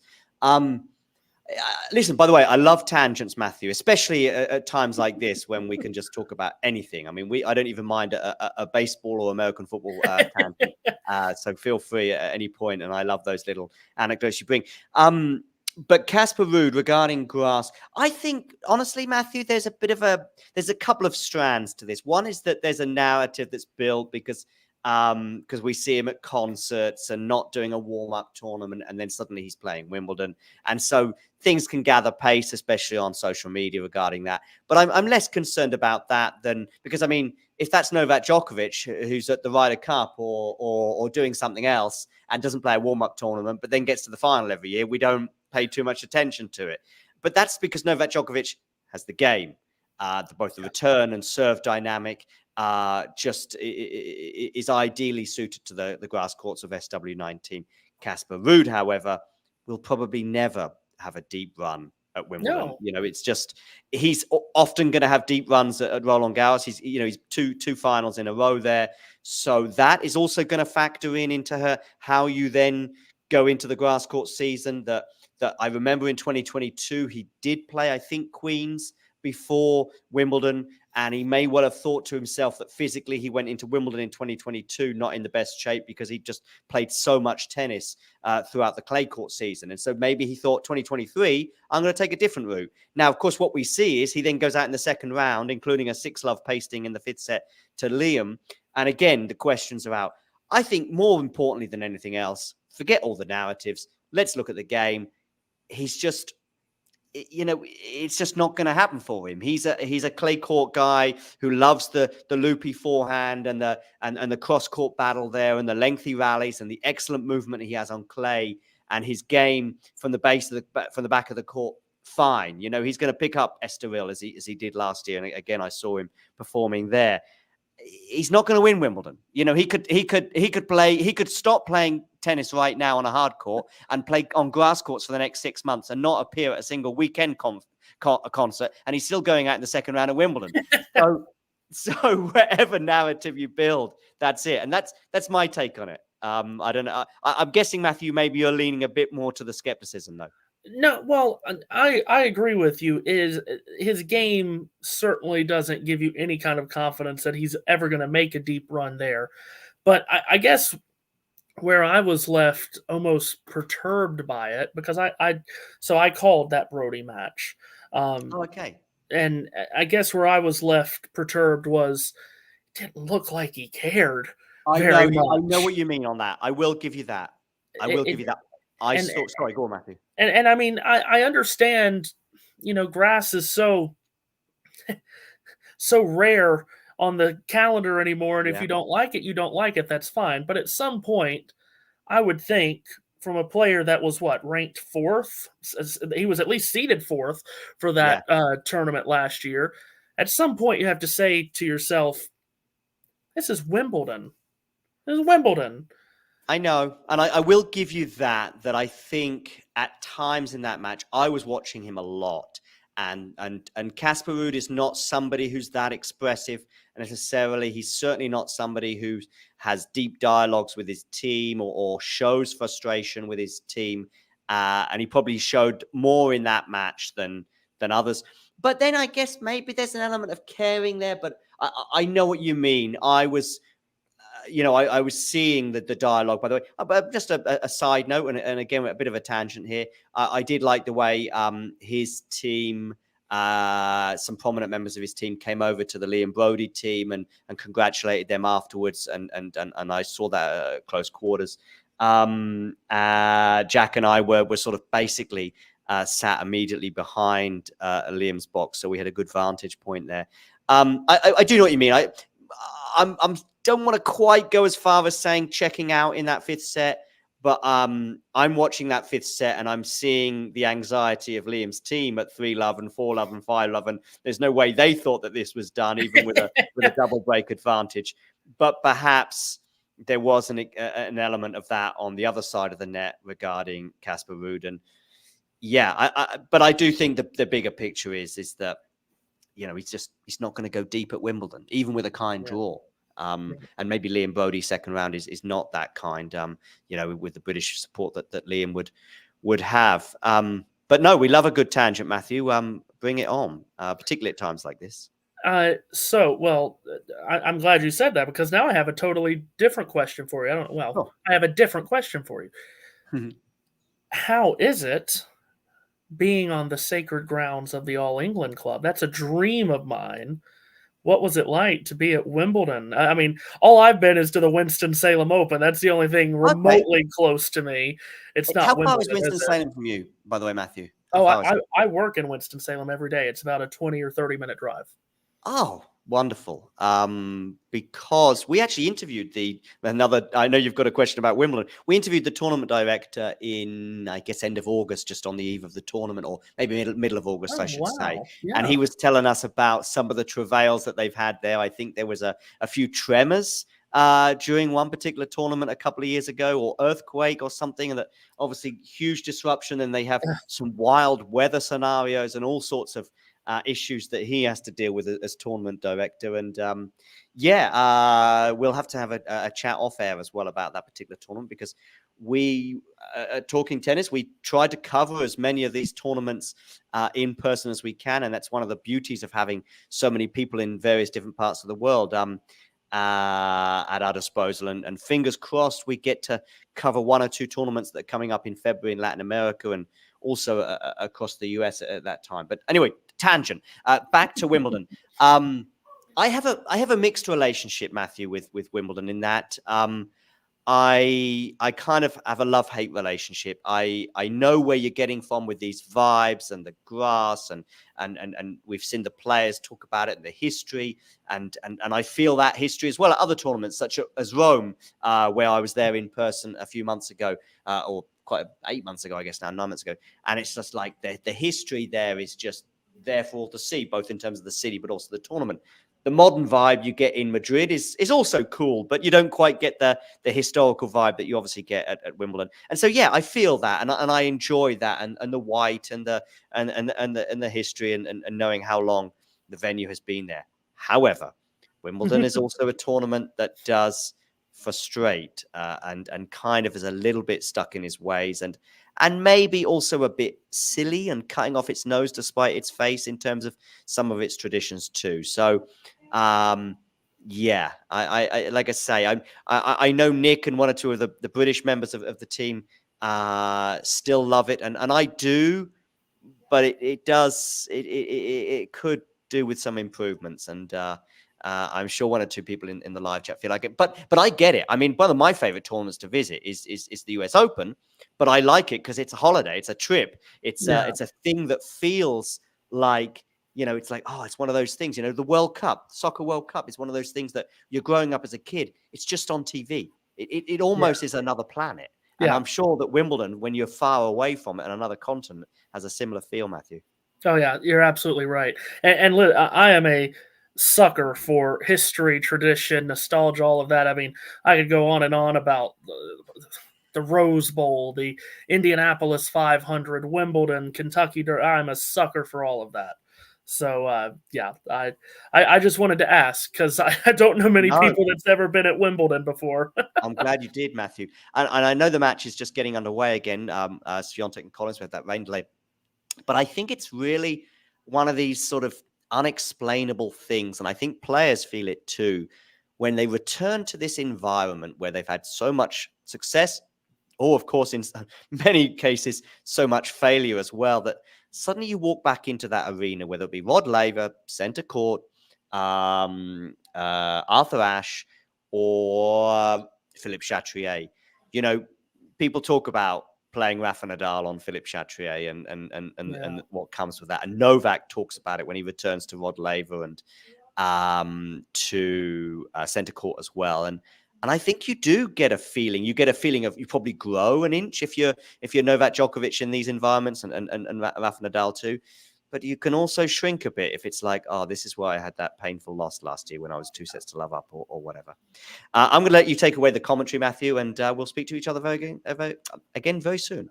Thank you. This was a great conversation. Enjoyed it. But the players are back out and just taking some shots to warm back up. Hopefully we'll get going. This was a very strange rain shower that just came through, because it went from a couple of drops to a legitimate shower in the blink of an eye, and did dampen the court quite a bit. Roof is now closed. The last shot we were given of outside is that it's already stopped raining and that the sun is shining again. So we'll see what they do with the roof for the rest of the day, but we'll be playing with the roof closed the rest of now they've just shown another outside shot, and it looks a little dreary again, like it did yesterday. This was not expected in the forecast, at least from every forecast that I was given. It gave a less than 10% chance of rain today in Melbourne. So this is a shock, but we battle through it. And it will be a battle scheduling-wise if they have to put off a lot more matches today because of rain. So just getting some final serves in are both of these players. If you're just popping in, just twisting us in here, that's an old radio term. I probably should get rid of that in the vocabulary. No one twists anybody in anymore with a radio dial. That's my radio background talking. But if you're just popping us on, Danielle Collins got an early break, took a 3-1 lead. Iga Swiatek broke back immediately at love, then held for 3-all. And that is where we are at. Ghosty, have you been to Daytona? I have. Thank goodness I can say that I have. I've been to a Daytona 500. I went in 2015. As a child, I was, well, as a child and an adult, an enormous Jeff Gordon fan, so I got to go for his final Daytona 500 in 2015, which he sat on the pole for. Joey Logano won the race. But yes, I have been to Daytona. I've been to Daytona and I've been to the Winston-Salem Open. Those two aren't exactly similar, but I have been to Daytona and the Winston-Salem Open on the campus of Wake Forest University in Winston-Salem, North Carolina. And I never got to see John Isner play. All the times he played in Winston-Salem, I never got to see John Isner play. I did get to see Gael Monfils, which was a thrill because everyone loves watching him play. I might go deeper into the Winston-Salem memories as we go on, if time permitting. But we're ready to restart this match. Thank goodness. As Danielle Collins serving at 15-all, 3-all, 15-all in this first set. With the roof now closed, serves out wide. Swiatek with a good return, and the backhand rifled long from Collins, and it's 15-30. So right out of the gate here, Collins going to have to play good tennis here to avoid going down a break, as it is 15-30.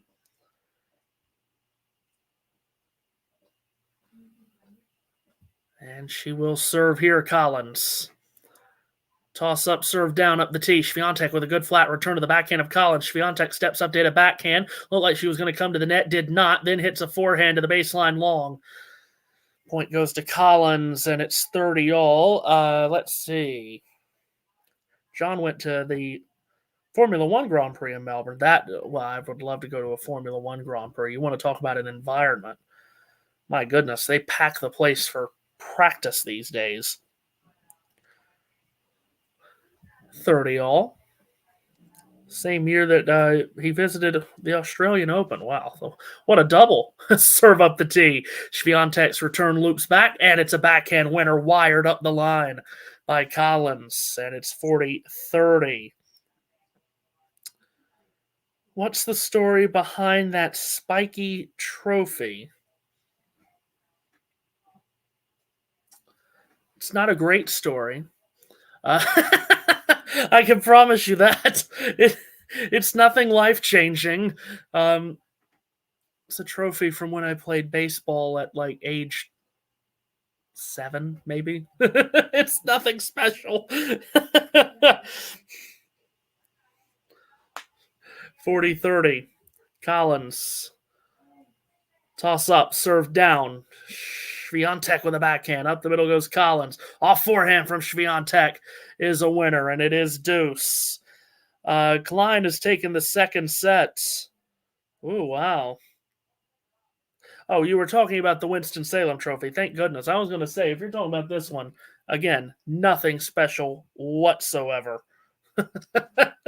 I'm glad you're talking about something else. I've never seen the Winston-Salem Open trophy. Or at least if I have, I don't have memories of it. Collins serves up the tee. Swiatek short ball back, picked up cross-court by Collins, who comes to the net, calmly hits a winning volley. Advantage Collins. Been a couple of times to Winston-Salem. And by the way, the comment that John made about getting crazy weather in Winston-Salem in the summer, oh my, you're not kidding. It's ridiculous how it will be sweltering hot all day long, and then all of a sudden you've got thunderstorms and almighty rain falling down as Collins serves. Swiatek unable to make the return. It goes long. That's a tough game right there from Collins as she holds for 4-3 as we hit an hour into this match, at least on the clock. I was just trying to think in my mind, the 2 years that I went to Winston, Lucas Rosol won. The first year I went, now I did not go to the final. I went to qualifying. I went to some early rounds, didn't make the final. The year that I did make the final, 2015, Kevin Anderson won, beating Pierre Herbert in the final. And that got me to following Pierre Herbert more than most people might, just because I seen him play. That was a really good final. Anderson, of course, served big as he always does, but that was fun. Went to the final, and I mean, they did pack the place for the final, which I was happy to see. There we go. There's the Winston-Salem Open right there.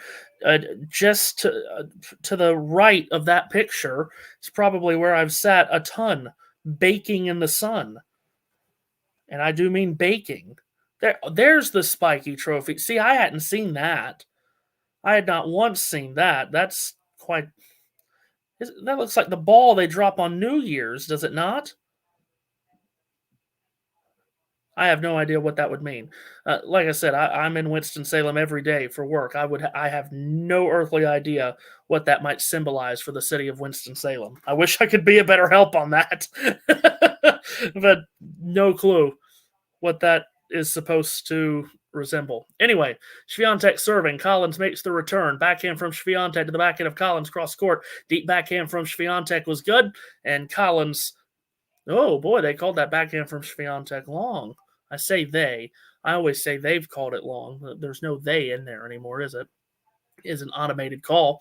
And it was long from Swiatek, and it's love 15.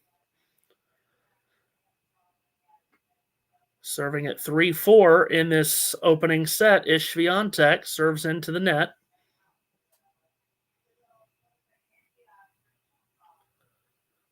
From the near end, Swiatek. Collins standing just a pace behind the baseline here as the second serve comes in out wide, and Collins puts the return into the net. Kevin Anderson was a good pro. You're absolutely right. What was the match?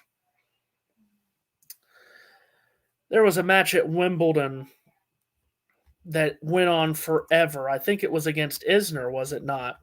And for some reason, 26-24 is sticking in my mind for it went in the fifth set. I could be desperately wrong there as Swiatek serves into the net, but that's what's coming to mind, is that it was against Isner, and it was like 26-24 in the fifth, which everyone would expect with those two serving. Here's the serve by Swiatek to the forehand of Collins. Loop back by Swiatek. Good sharp forehand there from Collins. Then she hits another cross court. Swiatek gets it back, and then Collins is unable to keep up with that Swiatek pace, and it's 30-15. Yeah. So, okay, it was a semifinal at Wimbledon. I'm wanting to say like 17, 18, that kind of range, maybe 5-6 years ago. And like I said, I'm wanting to say it was 26-24 in the fifth. I'll have to do some digging on that and see if I'm right on that, but that's what's popping up in my mind. 30-15. Swiatek serves up the tee. Collins cannot make the return. It's long. That looked like something you discover in the ocean that was left over from World War II. Where do you come up with this stuff? Is that a question I can ask, where you come up with that? I'm just curious. 40-15. Game points for Swiatek. Serves out wide. Collins misses the return long. Comfortable service hold there for all. Swiatek, Sport and Politics with us, loving the commentary today, he says, or she says, which I'm very happy to hear. I saw Isner and Anderson in Indian Wells. Both were hitting bombs of 145 miles an hour. Good heavens. And again, like I said, I never got to see Isner in Winston-Salem, which was a real pity because he always played that because he was born in nearby Greensboro. So he always played Winston, but of course the years that I went, he did not. He played Cincinnati. So I never got to see him, which I was very upset about. 4-all, and Collins at the far end serving here. And missing on the first serve. I'm well read and depressed. That means I'm not afraid to say anything. 4-all. Back to the match. Serve out wide. The return from Swiatek misses, and Swiatek does not believe that Collins serve made the line. Looks up at the chair umpire and gives a little shrug of the shoulder. So Swiatek wants a closer look. And holy moly, it was on the line by a sliver. Still some players that don't totally believe the automated call, do they? 15-love. Collins just trying to hang on here towards the end of this set. Was up 3-1. Now at 4-all. Serve is up the tee, and she blasted it. Terrific serve. Swiatek can't get that back. It's 30-love.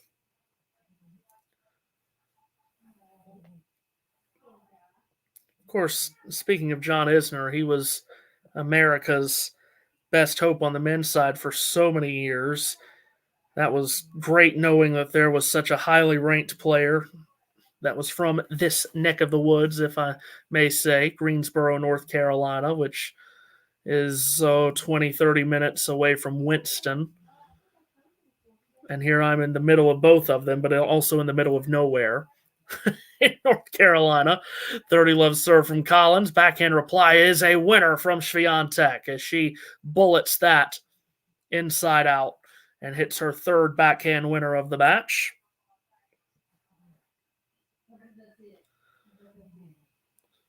Flashes up 135 kilometers an hour on the winner. I have no idea what that means in miles an hour. I'm not that smart to convert in that short amount of time. I have to look it up. Collins serves up the tee. Swiatek makes the return. Backhand of Collins was deep. Once again, hitting that off backhand, this time missing, is Swiatek. Here we go. 135 kilometers an hour to miles an hour is about 84. Very good. That makes a lot more sense in my mind. 40-15. Yeah, Isner went to the University of Georgia. Great tennis program down there. Serve up the tee is good. So is this Swiatek return, and we're into a rally. Backhand by Collins. Cross-court Swiatek. Lollipop back by Collins. It hangs in the air. Swiatek took it out of the air. Collins hits a good volley. Now Collins up with a lob. And the screen froze momentarily, but Swiatek was able to put away an overhead is my guess. It's 40-30. That's a shame. My screen froze up there right at the ending moment of that terrific rally.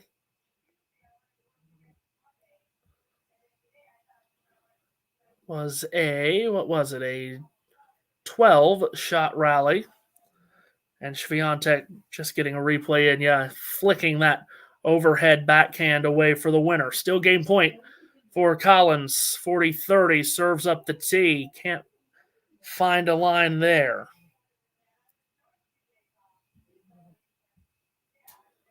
Swiatek just stays put. She did the same thing against Kennan. Never moved up to anticipate a second serve. Here it comes from Collins. It's in. Backhand reply from Swiatek. Up the middle goes Collins. It's long from Danielle. And it's deuce. That didn't go exactly the way Collins had it planned from 40-15. Now Swiatek putting some pressure on here, trying to break for 5-4 and then serve for the set. At the far end, Collins recoils on the ball toss. Now tosses up again. Serve is out wide and in. Swiatek made the return off forehand Collins. Swiatek raced back to get to that backhand, and now we're into a good rally again. Cross court goes Collins to the backhand of Swiatek. Collins changes direction up the line. Swiatek gets it back. Looking for the back door is Collins. Swiatek is there to defend it still. Now Collins up the line with a backhand. Full stretch there from Swiatek. Oh, and then Collins finally goes to that back door one more time and hits a forehand winner. 17-ball rally, and Collins has another game point. Yeah, that was good shot making there from Collins. She probably hit about 3 or 4 winners in that rally, and Swiatek just kept getting them back. Trying to get to 5-4. Here is Collins, deep in this first set. Serves up the tee. Swiatek makes the return to the backhand of Collins. That's long. And we're back to deuce for a second time.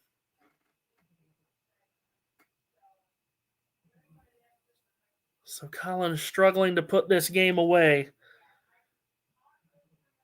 Match clock shows an hour 11. Somewhat lengthy rain delay in the center of this set. I guess a medium length rain delay, as here's Collins at deuce serving up the tee. It's a let.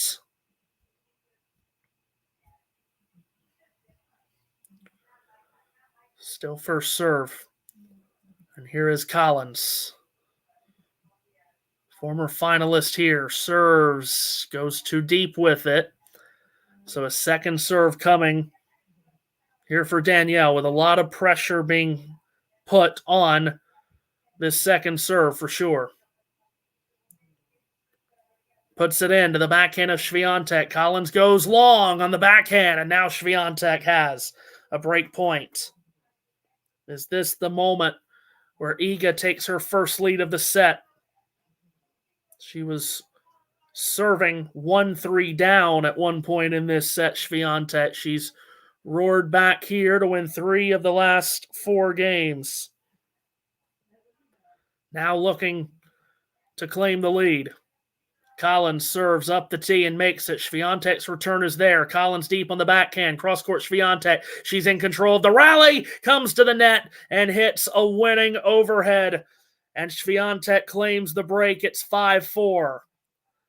So the world's #1 player, doing what she does best, breaks down that Collins serve in a game where it looked like Collins was in control, couldn't close it out.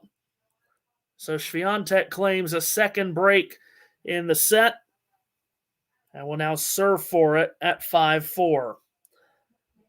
Catch up with what else is going on here. If I could get it to refresh. Everything's acting slower for me tonight, which is a bit upsetting, but Ruud and Purcell over on Margaret Court Arena. That's at 4-all in the second set, as you see it flash up on your screen there after Ruud took the first set. We mentioned Klein won the second set from Zverev. He has a break as well in the third set, does the qualifier. Klein from Slovakia, ranked 163rd in the world.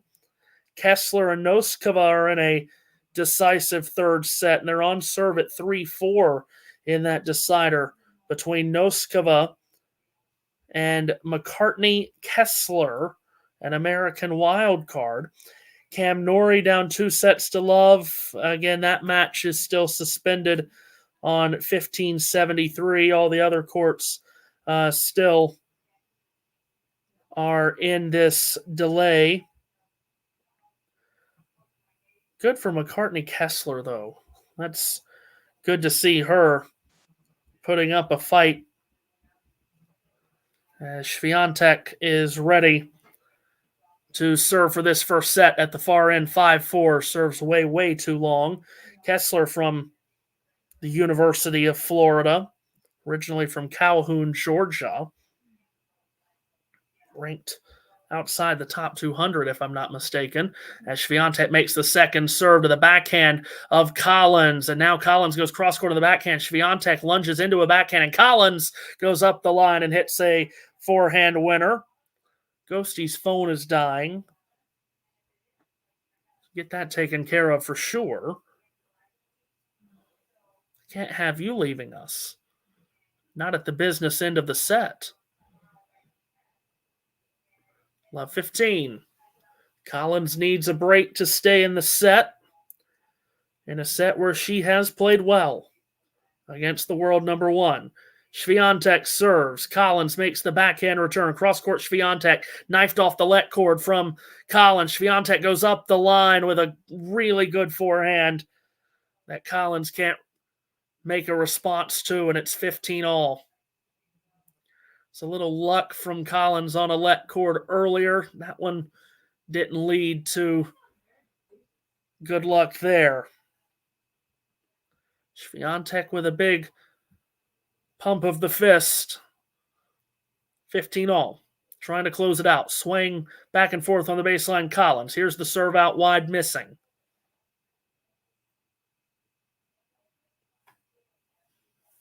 Second serve coming here for Iga Swiatek.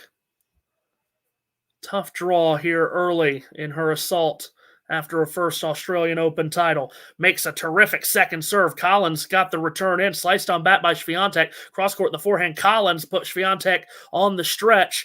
And Swiatek misses the forehand. And Collins has a look here at 15-30. So, can Collins give us another twist deep in this first set? Sean says, I think Iga said she's adjusted her serve in the offseason. Here she serves at 15-30. Powerful serve. Terrific one. Collins can't return it. Well, make that comment and then she serves like that. Heck yeah, it looks good. That was good. That was good timing on that comment, Sean. Well done. Maybe Iga will give you a thank you for that. 30-all. 2 points from the set. Here is Iga with a deep breath. Starts the motion and serves. Good deep serve out wide. Collins made the return somehow. Now she goes cross-court. Swiatek down to a knee with a cross-court forehand and up the line and missing. Goes Collins. Here comes a set point for Iga Swiatek.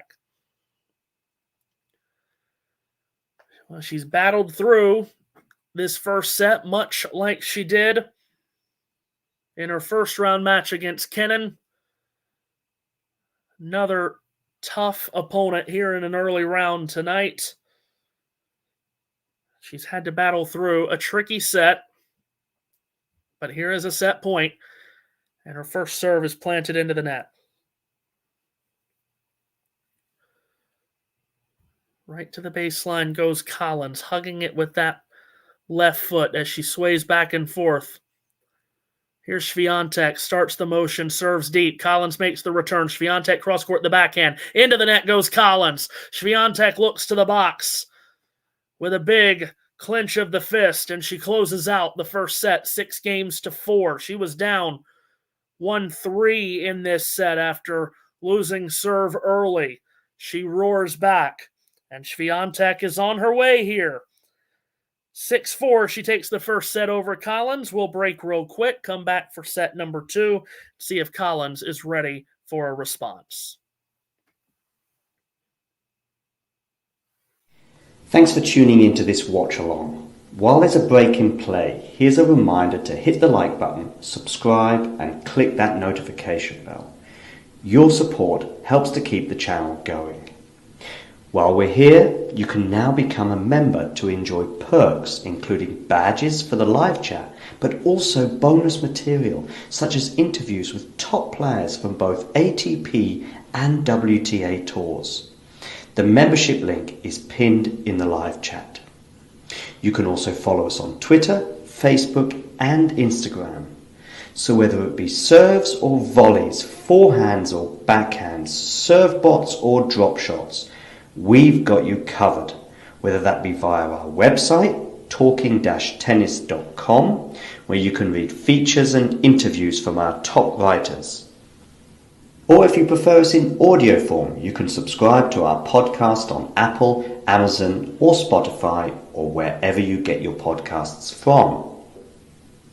Remember, we offer you wall-to-wall coverage via our regular watch-alongs, magazine shows such as Nick's WTA Weekly or Damien and Mario's ATP version. Plus, we deliver top content from people on the ground, actually at the tournaments, so you get even nearer to the action. So, what are you waiting for? Hit that subscribe button so you don't miss out on all things tennis. And you're not going to miss this second set between Iga Swiatek and Danielle Collins after Swiatek fights right to the end of that first set to take it 6-4 after being down a break. And she'll be returning here to start the second set with Collins serving. And off we go. In set number 2, Collins' serve out wide was good. Swiatek somehow made the return down to Anita, hit the backhand. Collins up the line. Swiatek knife cross court by Collins. Swiatek goes up the line. High looping, hanging ball from Collins. Swiatek makes no mistake getting underneath it and scraping it cross court for the winner. It is love 15. Both players had more unforced errors than winners in that first set. Swiatek had 8 winners to 11 unforced errors. Collins had 11 winners to 15 unforced. Collins serving at love 15, up the tee, missing.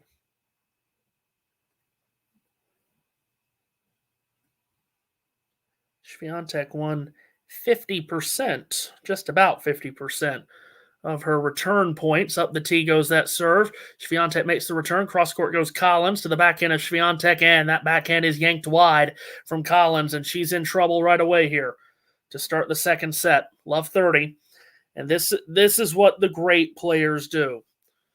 They get a late break to take control of a set, finish it out, then start the second set with your opponent still demoralized a bit, hanging their head a bit, and you take advantage of that. There was a conversation a couple nights ago on this channel about, is Swiatek already a legend? This is the stuff that the great players do. Here's Collins pulling out a cross-court forehand. Swiatek replies with one of her own. Now she goes up the line to the backhand of Collins. Knifed up the line by Swiatek. Cranked back cross-court by Collins, and then Swiatek makes the error on the forehand. 15-30. Ruud is serving to stay in the second set at 5-6 over on Margaret Court Arena against Purcell. Klein still with that break in hand on Zverev in the third set. Could go up 2-1 if Klein could finish it out. Still a ways to go in that third set, however. Keep you updated. 15-30. Collins serves up the tee. Swiatek somehow gets the return back. Now the forehand from Collins to a cross-quarter from Swiatek. Muscled wide from Collins as she misses the forehand. And yeah, I think the people in the comment section sees what's coming. Here comes the second set bagel. Can feel it coming. I think you can. 2 break points. Collins needs to stand tall here. Serves too deep. Comes the second serve from Collins as she faces heavy pressure here to start this second set. High ball toss, serve is down. Swiatek makes a sharp return, back in up the middle from Collins. Same from Swiatek, picked up by Collins. She comes to the net. Swiatek passes her, wires it up the line, and hits a winner. Swiatek claims a break right out of the box. Here to begin the second set, and now she is well in control. A set and a break lead for Iga Swiatek here on Rod Laver Arena. She took advantage of a player that was feeling a bit down after the way that first set got away from her late, and able to turn that into an early break to start the second set. So Swiatek in full control here. But of course, this is tennis. Anything can happen, and We'll see if Collins has a second wave in her. But certainly you wouldn't put much money on a Collins comeback happening here. Roof closed, of course, after the rain shower earlier. Again, we'll see what the tournament directors want to do with the roof moving forward into the night, into the afternoon, evening, and night in Melbourne, because, again, rain chances were extremely slim coming into the day. And that rain shower was very unexpected. Swiatek serves out wide. Great serve. Slicing out, and Collins can't make the return. There we go. There's a great comment. Anything can happen, and it usually does. Murray Walker, the absolute GOAT. Oh, man. Miss Murray. I need to go back and take a screenshot of that now on my phone. There's a lot of people I know that would love that. Here's Swiatek serving into the net. We try to quote Murray Walker at least once every race broadcast that we do. 15-love. Swiatek serving, looking to consolidate the early break. Toss up, serve down, deep serve. Big backhand return from Collins. Popped up high, hanging ball. Lands out long from Swiatek. 15 all. Don't start barking. Thank you. If you hear a big noise here in a moment, it's never fear. Just the wonderful dog that has done really good these last two nights, not barking during these matches. Swiatek serves, body serve that Collins gets a return on, all forehand from Swiatek. Scoop back cross court by Collins. Now she goes cross court on a forehand. Lunging forehand is long from Swiatek. So, okay, 15-30. Like we said, anything can happen. Let's see if Collins can get the immediate break back. It does feel as if she's had 15-30 a handful of times, however, in this match, and she's only turned it in to one break of the Swiatek serve.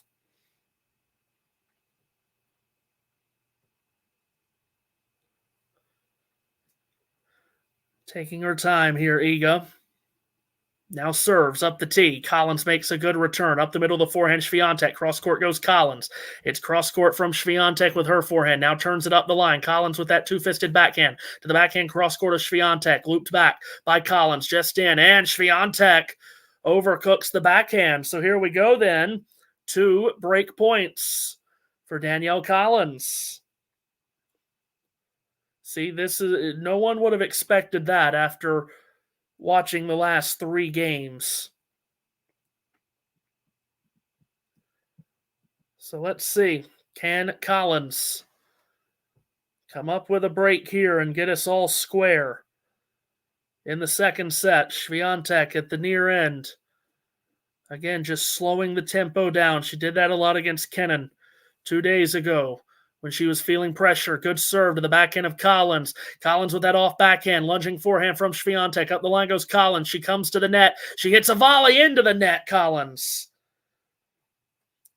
And it's 30-40. 1 break point saved there.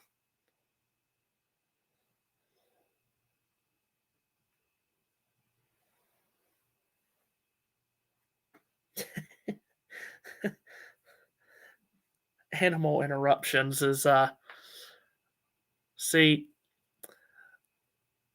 if he interrupts it, we'll just blow everyone's eardrums out. He is so loud. Bless his heart. I love him to death. He is extremely loud.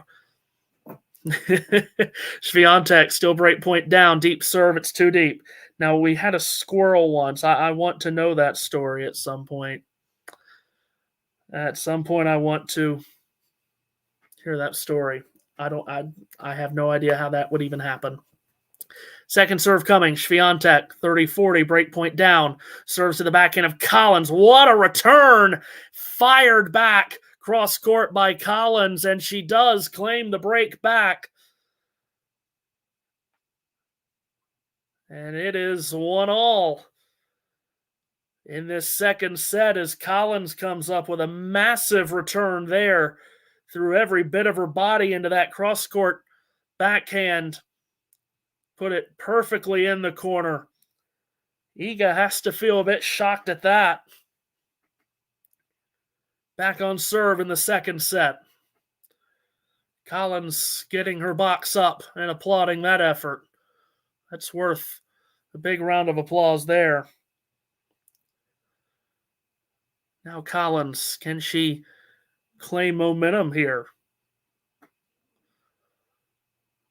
So we hit the 90-minute mark, at least on the clock. I have to imagine that includes the rain delay. I don't think this match is... The actual tennis has taken 90 minutes, has it? There's no way. Here's Collins. Serves out wide and misses. Yeah, that has to include the delay. There's no way we've been actually playing for an hour and a half. We didn't start until, 10, 15 after the hour? So, yeah, that would make sense.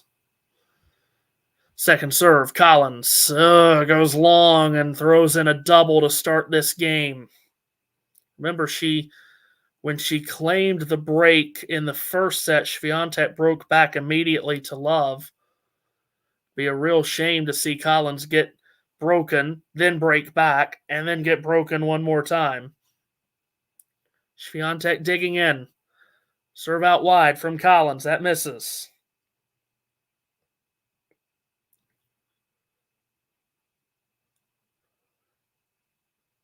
Comes the second serve, and Iga not moving forward still.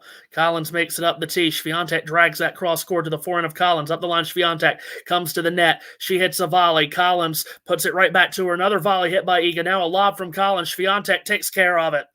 Backhand volley, cross court into the corner. It's love 30. Some good volleys hit there by Iga, and Collins just could not get to all of them. Calm put away there from Iga. She stares at a love 30 opportunity right after losing her early lead in the set. Collins up with a high ball toss. Serve is down and too long.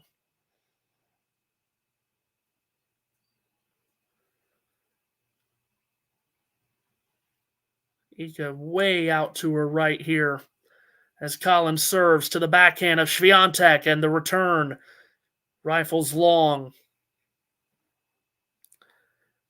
15-30. That was a big point there from Collins, you feel. Now can she string together a couple of more?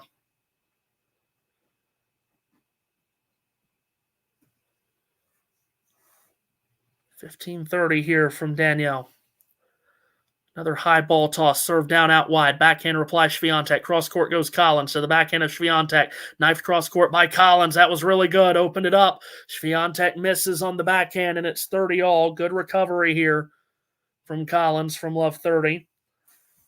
Klein still serving in the third set, up a break at 4-3. Ruud and Purcell in a second set tiebreak in which Purcell is just about finished up. Ruud serving at 4-6 in that second set tiebreak, and Purcell might be on his way to getting to a set all. Home crowd would love that. Collins, good out wide serve. Swiatek made the return back in up the middle from Collins. She's in control at this point. Guides it up the line. Directed cross court by Swiatek. Loop back a bit short from Collins. Big forehand Swiatek. Collins absorbs it. Up the line Swiatek. Lunging backhand by Collins. Up the line goes Swiatek again. Scraped on back by Collins. And Swiatek plays it cross court for a winner on the backhand wing. She's got a break point. Really good rally there. Swiatek finishes it as she finally got a short ball from Collins and stepped up to it with great confidence and did not miss. Purcell has taken that second set tiebreak from Casper Ruud, so that's a set all over on Margaret Court Arena. Australian crowd will love that. Collins down a break point, serves out wide and thunders down an ace to save a break point. That feels like the first ace of the match from either player, and it is. Just get that confirmed by my side here. that it is the first ace of the match from either player. It comes at a great time for Collins.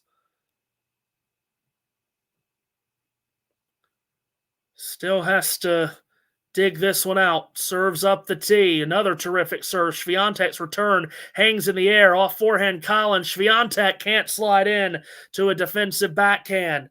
Advantage Collins.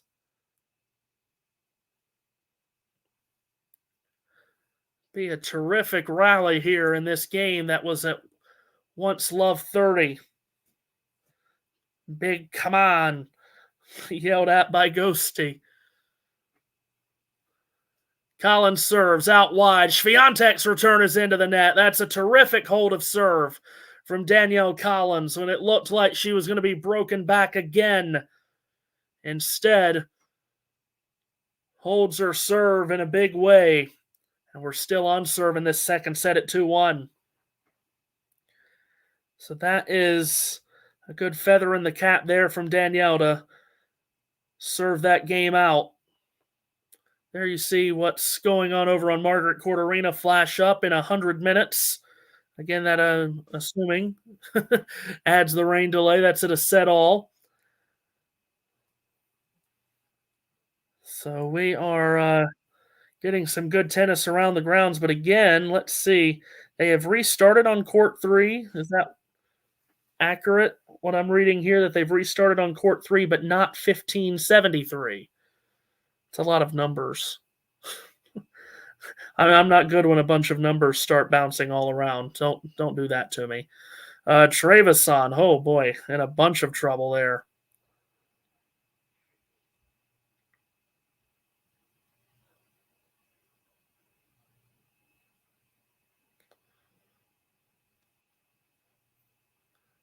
So it will be Swiatek serving at 1-2 as we just got flashed up a shot on screen of outside where it's mostly blue skies. There is one big dark cloud. Oh boy, here we go. We've got the squirrel incident. My goodness. I cannot believe that actually happened. That's phenomenal. That is phenomenal. Unreal. Here's Swiatek serving. Collins with a good deep forehand return, and Swiatek puts that backhand way wide. Collins with a bit of momentum here. By the way, Noskova has finished off the match against the young American McCartney Kessler, 6-4 in the third. Tough loss for Kessler, but what a good run she went on. Noskova moves through into the third round. Serve by Swiatek is too long.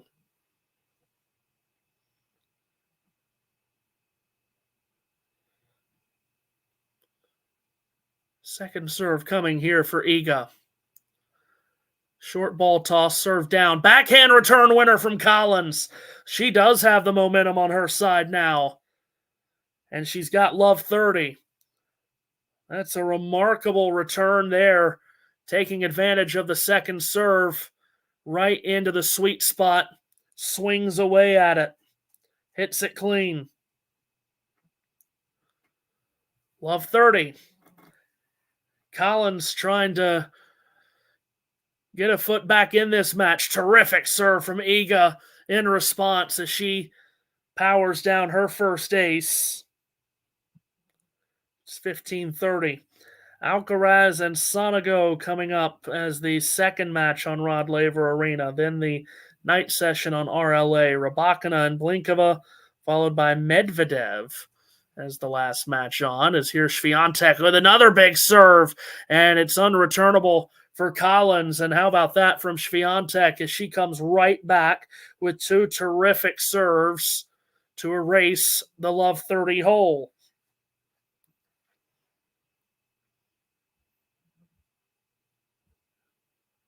Something that every player needs is a big, big serve to erase mistakes. No one personified that any better than Serena Williams.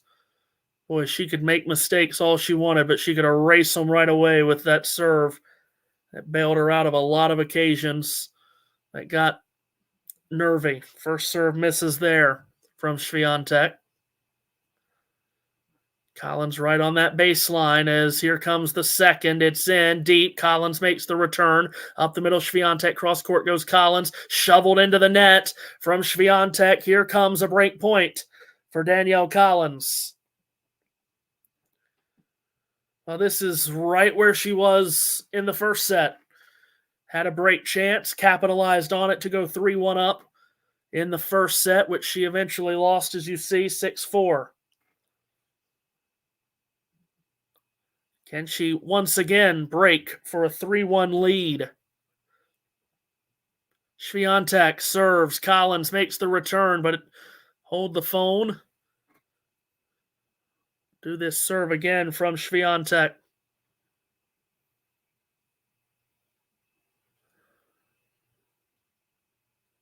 Here comes the second serve. It's in. Big backhand return. Collins flipped up by Swiatek, letting it drop. Collins hits the winner cross court. Calmly puts it away with the backhand. Collins, for the second set in a row, breaks for a 3-1 lead. There you go, Danielle Collins. She hit some terrific shots in that game.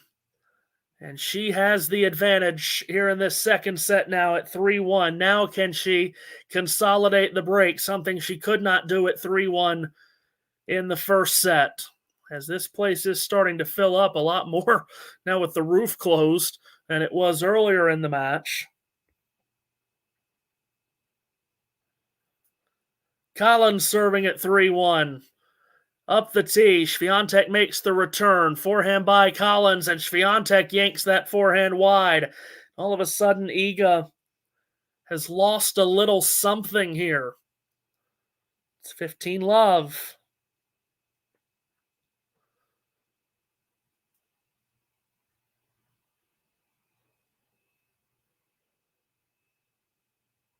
Here comes the 15-love serve from Collins. It's long. In the poll of who is winning this match, 75% has come up with Swiatek.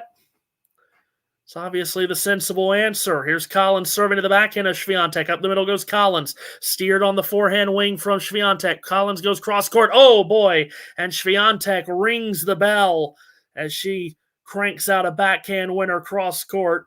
She's hit 6 winners on that backhand wing and just hit a huge one there. It's well done. So again, 75% of you said that Swiatek was winning it. She's up a set, but down a break in the second. 15-all here, Collins. From the near court. Serves out wide. Swiatek makes the return. Collins guides it up the line. Lunging backhand from Swiatek and a backhand winner into the deuce court corner from Collins. It's 30-15. She's gotten confident, a little more confident on that backhand side here, Collins. It did seem as if Swiatek was aiming towards that backhand a little earlier. Not sure that would be the smart play here anymore.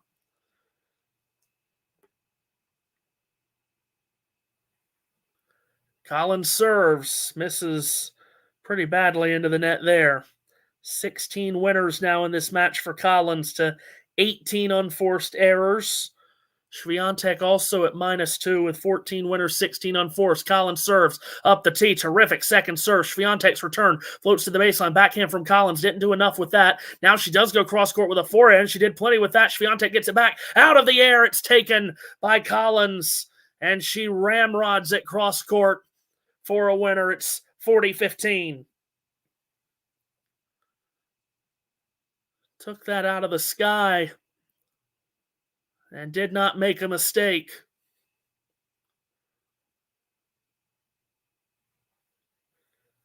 (40-15) and looking to do what she could not do in the first set when she broke for 3-1. That's to go up 4-1. Serve is a body serve that Swiatek cannot direct back in play. Collins holds. It's 4-1. And Danielle Collins might just be getting us to a third set. Still a long way to go. Long way to go here in the second. But maybe, just maybe, we'll go the distance here. As Danielle Collins turning back the clock here for the finalist from just 2 years ago. Score update there on your screen. Klein now serving for a 2-1 lead on Zverev at 5-4. In the third, there's Ruud and Purcell in a third set, 1-1 set all, and 1 game all in that third set. There's Lehechka down 2-1. And of course, confirmation of Noskova's win over Kessler, the American wild card from Georgia.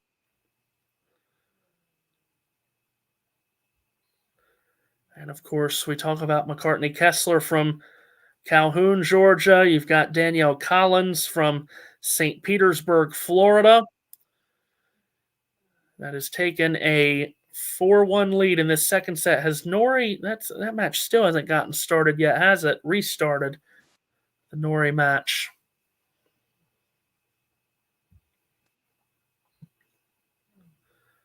Swiatek serving at 1-4 after the change of ends. Ghosty enjoying this from Danielle Collins. Swiatek serves in the net.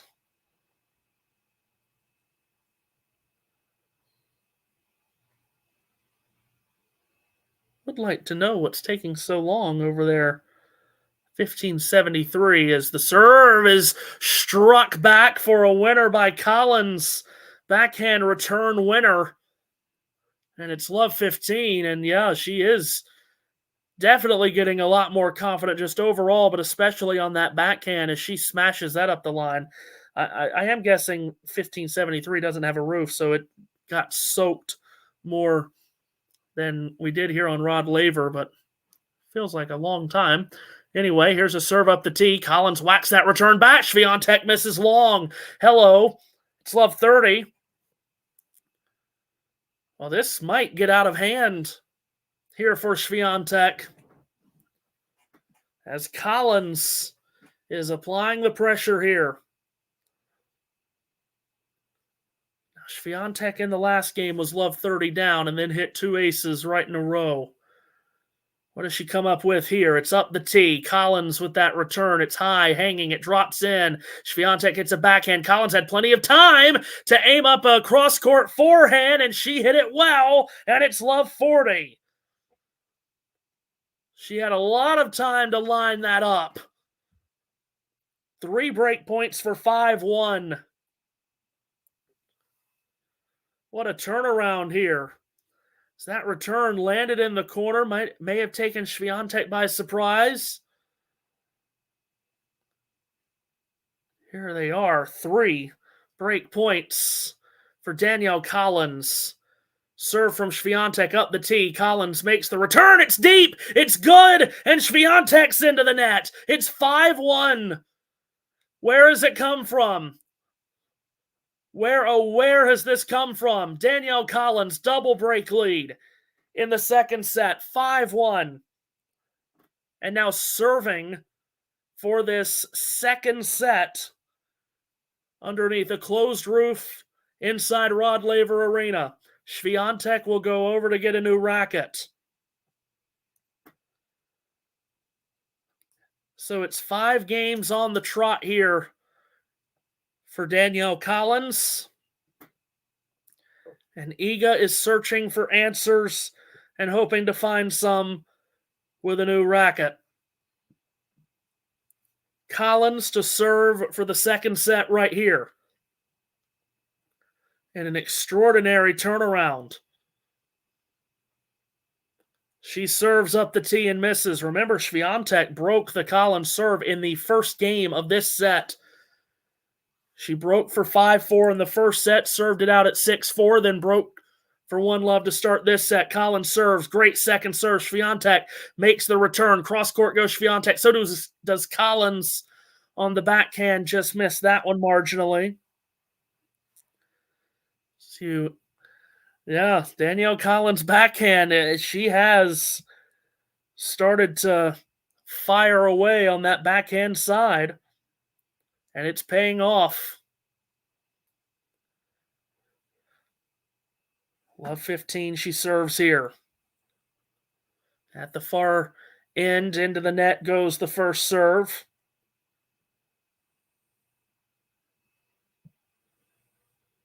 Swiatek does not budge off that baseline. Here comes the second serve up the tee. Swiatek makes the return. Cross-court goes Collins. Machete deep by Swiatek, but did it miss? I think it did.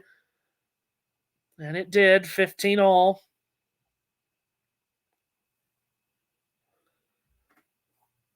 What an incredible comeback here from Danielle Collins that I don't think anyone would have expected. Remember, I had made mention, and there was a comment after she broke to start this second set.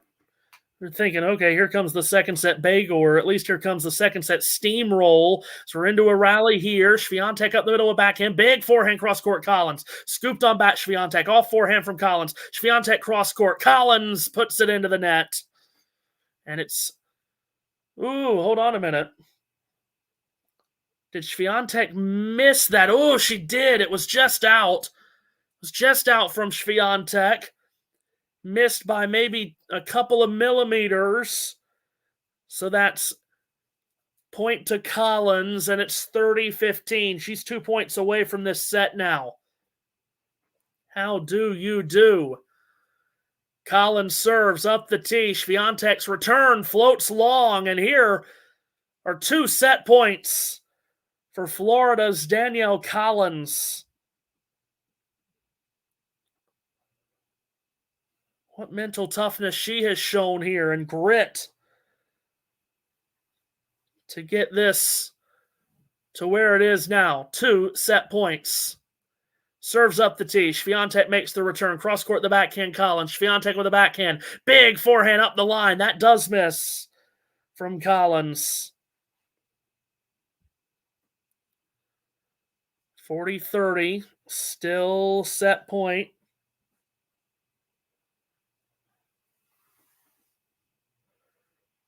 Trying to push us all the way here on Rod Laver Arena. Underneath a closed roof. Served by Collins. Misses out wide.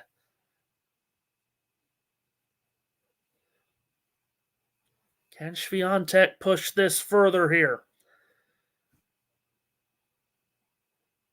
Second serve from Collins. Ooh, up the tee, and it just missed. And that's a double fault thrown in. At a not great time. Of course, she's got the 2-break cushion.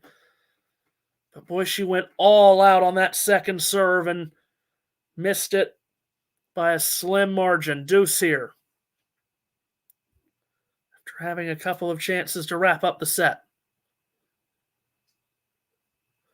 Now she serves out wide, Danielle Collins, and misses there as well. Can she just get to the finishing line of this set here? There's a good serve. Kicked in. Swiatek didn't read it well. Missed the return by quite a margin, and it's another chance to wrap up the set here for Danielle Collins. One of the lengthier games of this match. 4.5 minutes into the game. Third chance to wrap it up here. Danielle Collins. High ball toss, serve down, up the tee, misses that. Once again, we'll go with a second serve. Now, the last second serve she hit, she ripped it up the tee. Didn't miss by much, but did. Will she be a little bit more cautious on this one? Toss up, serve down. Oh, she did try to be a little more cautious on it. She missed it long. It's another double from Danielle. And it's deuce. That was not nearly as aggressive of a second serve. Swiatek needs to break back twice here in this set to get back in it. Collins serves out wide. Swiatek can't make the return. Here comes a fourth chance to wrap up the set.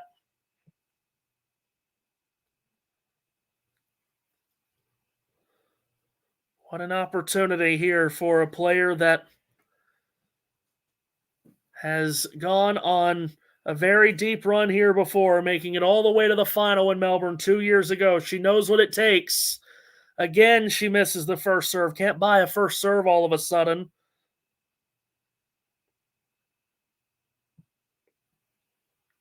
Can she find something big on the second? She kicks it in. Backhand up the line from Swiatek is a winner. Once again, she pulls this back to deuce.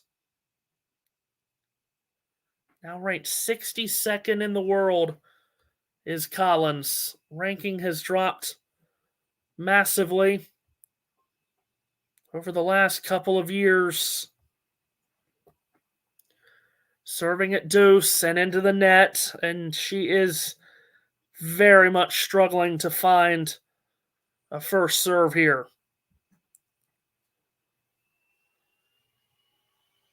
Comes the second. Collins. No, she misses this one too.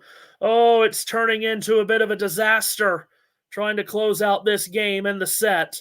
Now Swiatek with a break point. Third double in this game from Collins.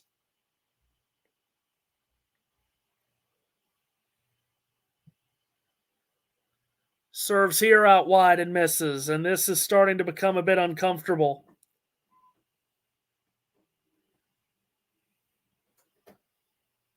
Swiatek a break point to get one of the two back. Collins serves, gets that one to drop in, and then Swiatek attacking and missing that return up the line. Now Collins looks to her box and swings her arms up and down, saying, "Get up." They do.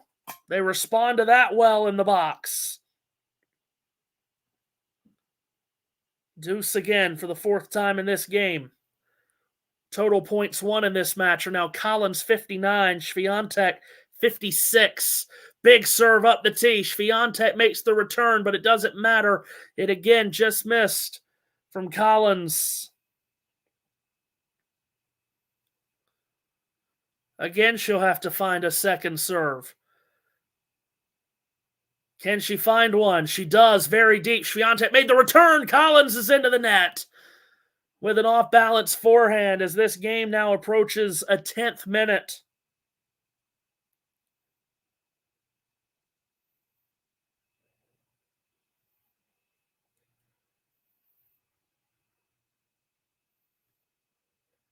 Collins again. Big serve out wide. That was a really good serve. Swiatek's return, not close. We are at deuce for a fifth time.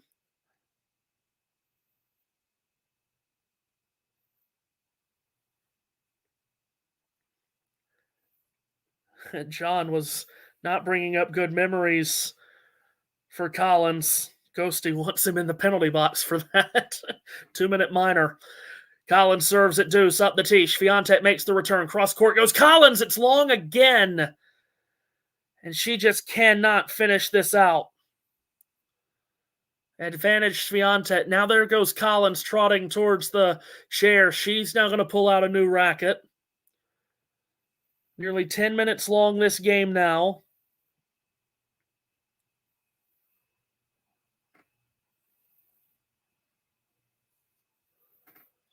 Now she's back ready to serve. Break point, Swiatek. Collins again straight into the net on that first serve. It is becoming a real struggle. Second serve incoming. Collins misses up the tee. It's a fourth double fault in this game alone. Swiatek claims one of the two breaks back in a gripping second set here. Collins still in the driver's seat, but certainly doesn't feel as certain as it did just 10 minutes ago. It's 5-2. And Swiatek now with a door that's slightly open in this second set again. Still a long, long way to go for Iga. But that's a sign of nerves there from Danielle Collins. 4 doubles and loose play. Now we have a comment saying that Collins is making a pig's ear of this. There's another one that I have never once heard of in my life. She is making a pig's ear of this. A pig's ear. I'll remember that one going forward.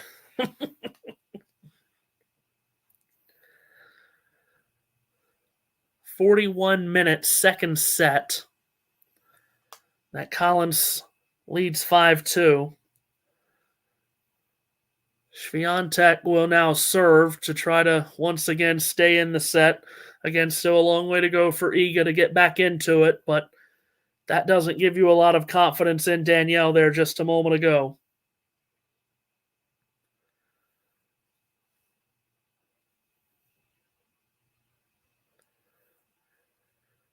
Swiatek just making sure everyone in her sight line takes their seats. Now Collins walks away from the baseline, puts her back to the court, now turns back around.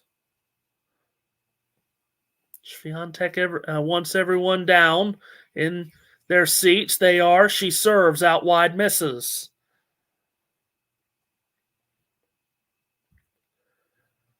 Past the 2-hour mark on the match clock.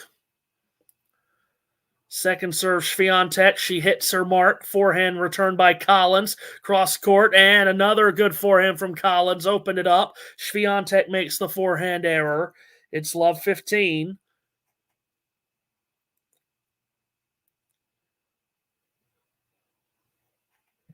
Remember, Swiatek has not lost since September of last year in Japan. Her winning streak now at 7. After the win over Kennan. Swiatek serves out wide. Tremendous serve. No chance for Collins to get that return back in play. 15-all. Swiatek has also not lost a set since she lost a first set tiebreak to Caroline Garcia on October 6th of last year in China. Not lost a set since October. 15-all serve is into the net.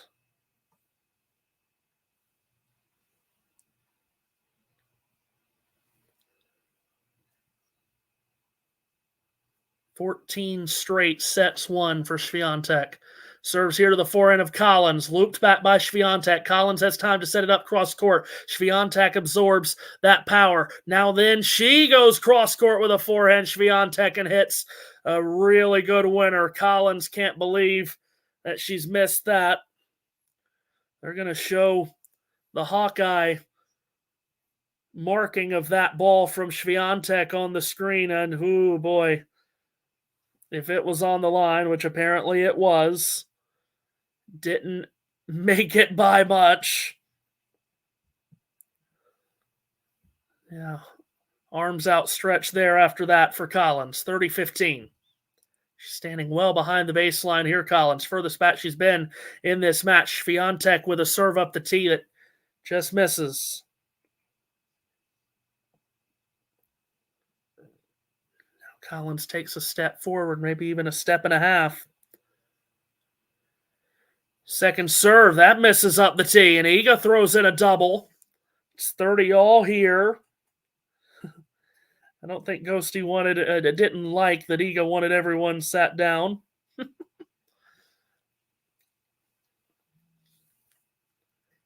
Poor time for a double fault there for Swiatek. Collins knows well about that from that last game.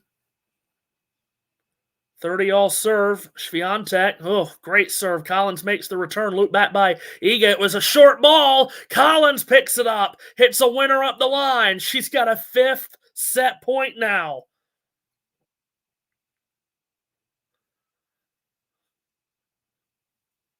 Another chance to wrap it up. This time not on her serve. Can Collins finish it this time? 30-40. Iga at the far end. Serves too deep. And Collins had a great return on it too, just to kind of put it in the back of her mind. She returned that really well up the line. Would have been a winner. Second serve. Swiatek trying to save another break point. Big backhand return. Collins. Swiatek hits a backhand sharp angle. Up the middle. Collins. Forehand winner from Swiatek. Inside out forehand. Deuce again. She has saved 5 set points. And once you get to 4 or 5 this range, it's absolutely in Danielle's head now.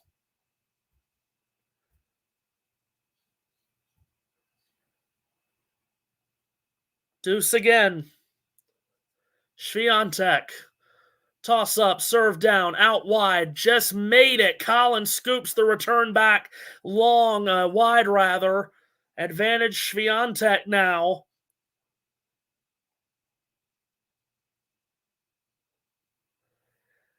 If Swiatek does serve this game out, going to be a massive amount of pressure on Danielle's serve at 5-3. Would have really liked to have gotten it done in this game.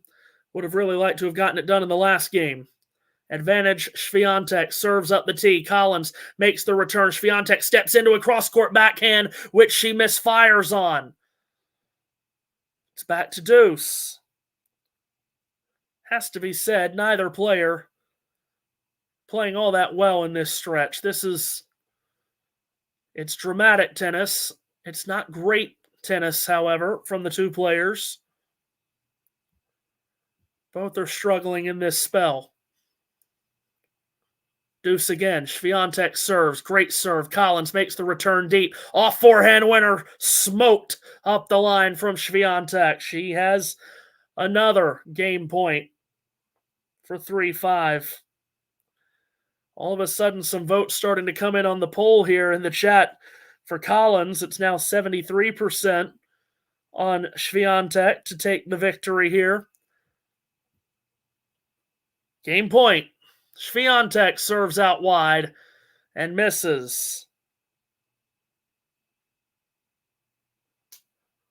Collins again creeps towards the baseline, looks to attack. A second serve. Here's Swiatek. Starts the motion. Serve is down. Collins does attack the serve. Swiatek lollipops it back, and it is wide. It's deuce yet again. And it may never end.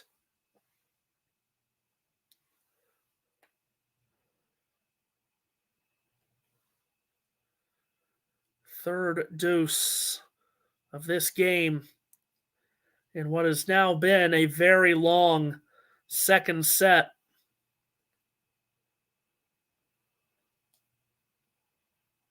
Swiatek at the far end, serves out wide, makes the serve. Collins made a cross-court return up the line. Swiatek defended back by Collins, and then Swiatek again hits that inside-out forehand winner and has another advantage. This match is reminding me of Clinton and Lewinsky. Intriguing affair, if not necessarily full of quality.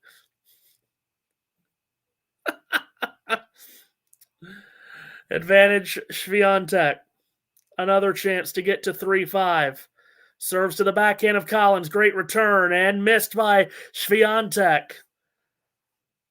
Deuce again. Remarkable.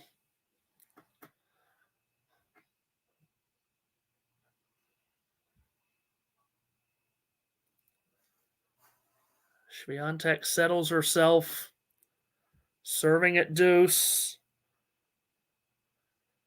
Out wide, Collins makes the return. Swiatek hits a forehand winner. Oh, 8 minutes gone now in this game after the last game drug on. Swiatek with another chance to finish this game and get to 3-5 within a break in this second set. The world number one being pushed. Here she serves. Collins can't. Ooh, boy, hold on a minute. Did she make that return? No. I thought the serve was Miss Long, but it was not. Apparently on the line, Collins' return is wide, so Swiatek does hold for 3-5. What an incredibly dramatic game that was. That serve couldn't have been on the back line by much. Another opportunity to serve out the set here for Collins. She had an opportunity at 5-1, threw in 4 double faults in that game. Swiatek broke. Then a long Swiatek service game. Here we are at 5-3. Collins trying her best to settle what has all of a sudden become a bundle of nerves.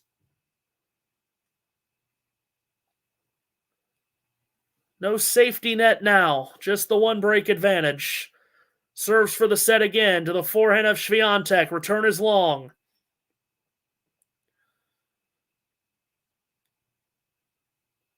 (15-love).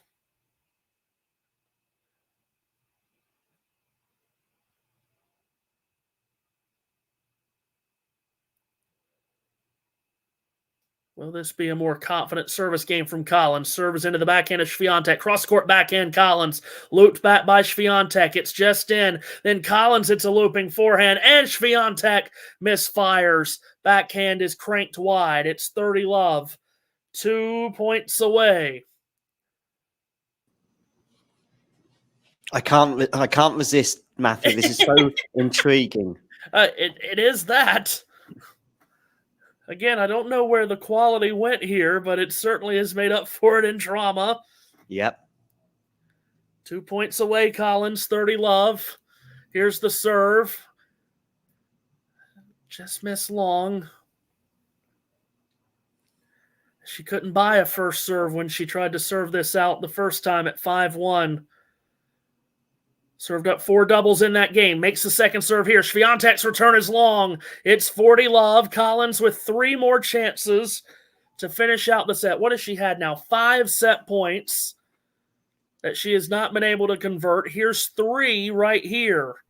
She's nervous, Matthew, but Iga's letting her off the hook, in my opinion, this game. Agreed. 3 chances for Collins to force us to a third set. The serve misses long.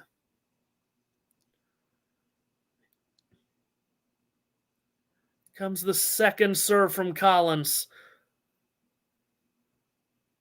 High ball toss, serve is down. Swiatek's return is long, and we are going the distance on Rod Laver Arena. A 55-minute second set. And Danielle Collins finally finishes it. And off to a decisive third set we will go. And the world number one, oh boy, could be heading towards a shocking early exit here in Melbourne. She's got 1 set to save herself. That last service game, Iga will be very disappointed. It was to love. Normally, you don't have chances necessarily when it's to love, but I would say each of the 4 points, including that last one where Iga hit the second serve long, was really disappointing for Swiatek, I would suggest. I think there's probably going to be a break here as well. Looks like one or maybe even both players will go off court. I think Danielle initiated the break, if you like, because she said something to the umpire, and I guess Iga's following suit.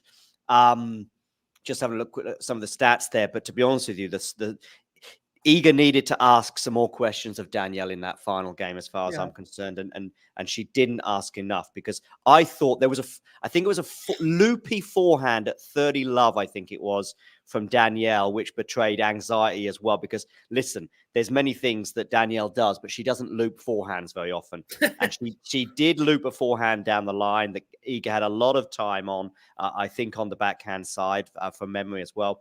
but I think there were 4 unforced errors, maybe 3 in that final game from Iga, and not just unforced errors, but she had time on those shots, and that she just sprayed them long or wide. Listen, Danielle was the better player in that set, no doubt about it, and I think anxiety got the better of Danielle as well at 5-2. And I was completely with you, Matthew, when you were saying, she could do with breaking Iga at 5-2, having, not taken advantage of the 5-1 scenario. And I thought she might. I thought, you know what? Sometimes we see players try and serve it out with a 2-break advantage, not manage to do so, but it's actually a little bit calmer and easier to then just go and get the break. So when Iga holds, and the number of set points, I think you highlighted it as well. I think she'd had 4 or 5 set points already.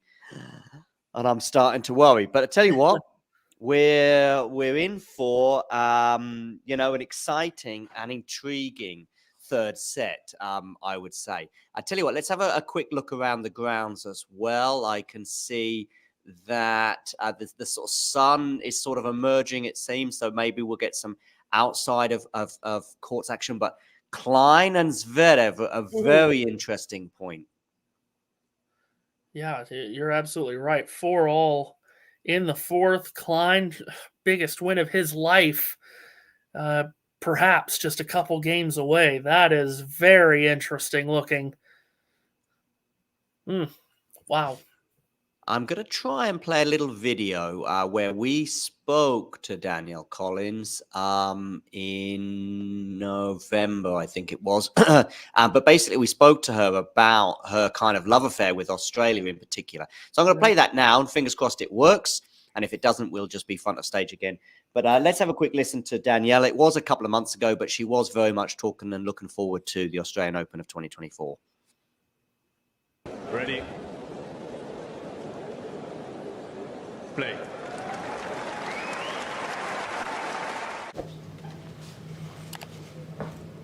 Great. All right, let's have a quick word about the match itself today, Danielle. When you're winning a set and a couple of breaks, how easy is it to lose the concentration, or how important is it to maintain that concentration? Well, I think sometimes when you get a lot of momentum, your opponent has the tendency to sometimes come up with better shots because you're obviously putting pressure on them. I think at 4-0, I got a little unlucky that game. I had a easy sitter I missed that made a technical mistake, and then I had a short ball at the net that I normally feel like I would make. And I feel like that's kind of a product more of not having a lot of matches the last couple weeks and just kind of getting back into match play. Sometimes those things can happen. But yeah, I think what you're saying, like you can lose focus sometimes when you're up, but I don't know if that's what happened today. I'm not sure. What did it look like?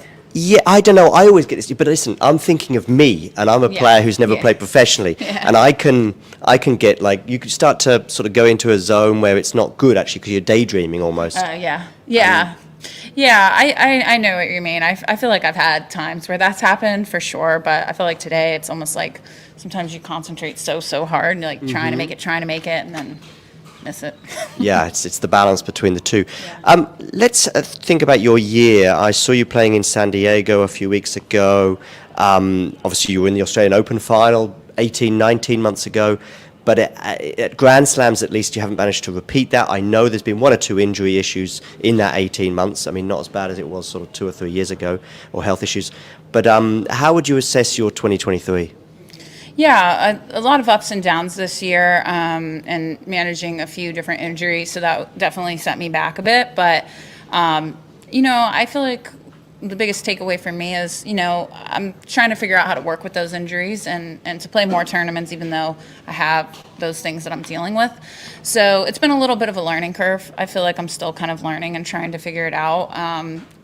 That hasn't come easy for me because I think the tendency in previous years is to play less tournaments, and this year I played more tournaments and I had more injuries. So I'm still working on it, trying to figure it out. But hopefully next year, fingers crossed, like some better Grand Slam results. Yeah, I mean, Australia is on the horizon. It's where you've had your best Grand Slam result until now in singles.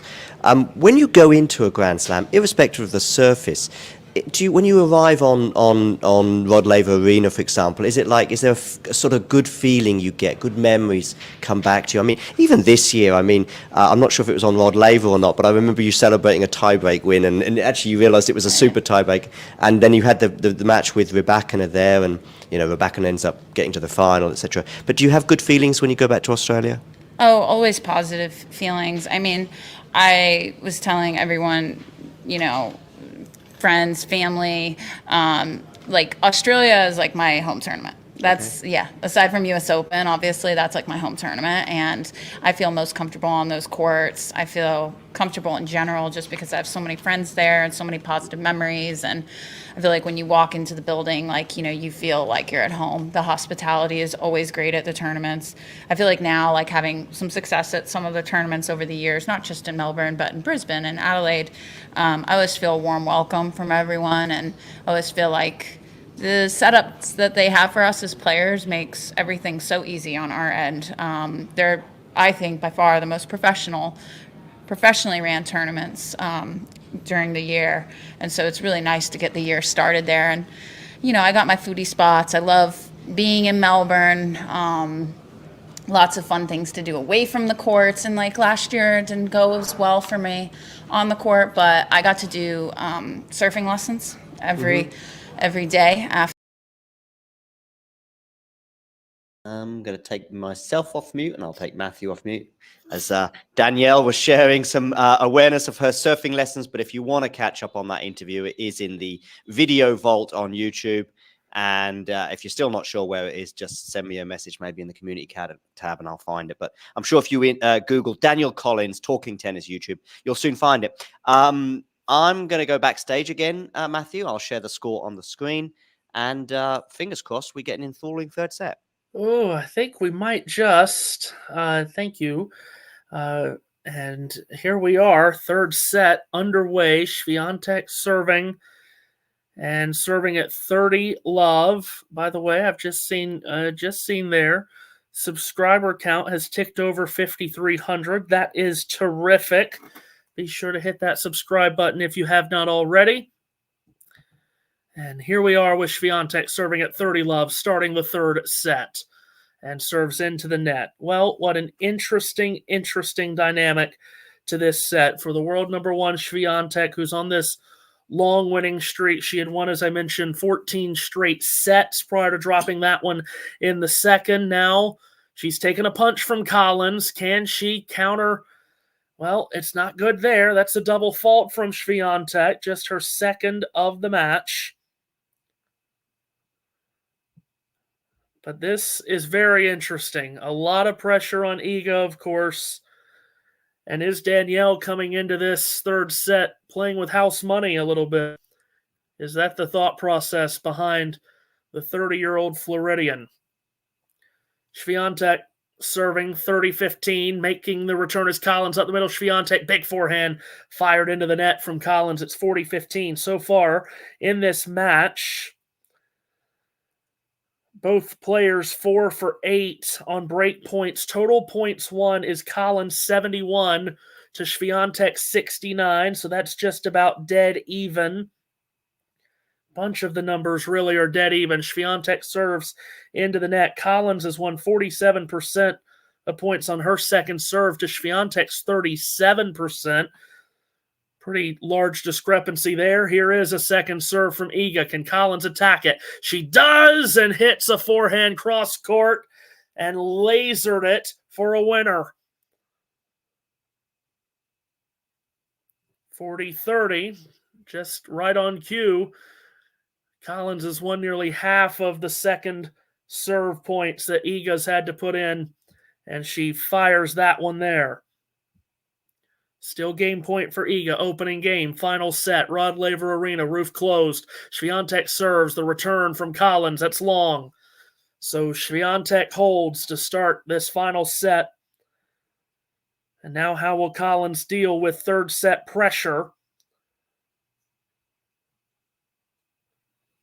Again, this is already the second three-setter of this tournament for Collins.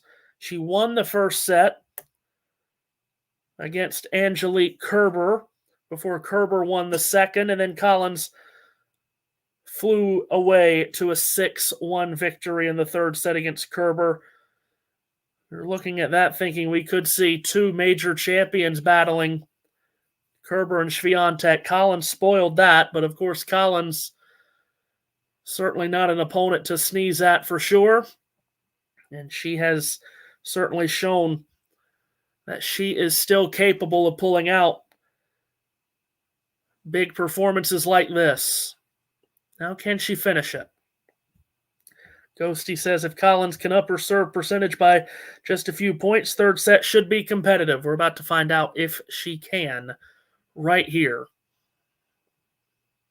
And what is starting to feel like a more and more intense match. Collins serves for the first time in the third set and yanks that one wide.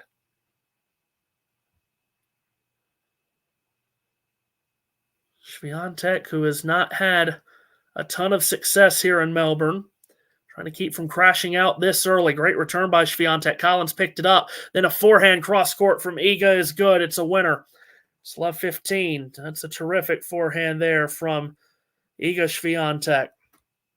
We talk about how calm and cool she always is. Hardly ever lets her emotions show or get the better of her. Gonna have to do that here in this decisive set. Collins just with a quick hesitation. Now serves at love 15 out wide. Unable to make the return.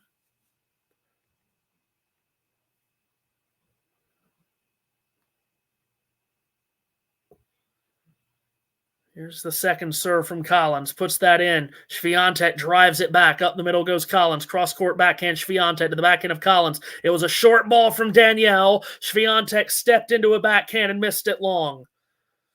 Had the entire court to work with there, and Swiatek muscles that backhand just over the baseline when it shouldn't have been that difficult of a put away. Swiatek has only made it past the fourth round in Melbourne once. That was in 2022 when she made the semifinals and lost to guess who? Danielle Collins.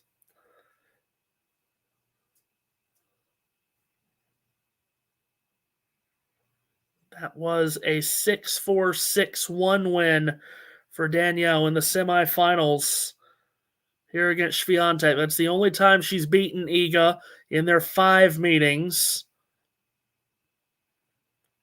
Trying to repeat the feat here.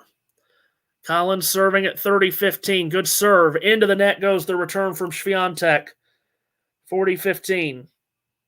The last time these two met, one-way traffic is the only way to describe it, in Cincinnati last August. 1 and love for Iga.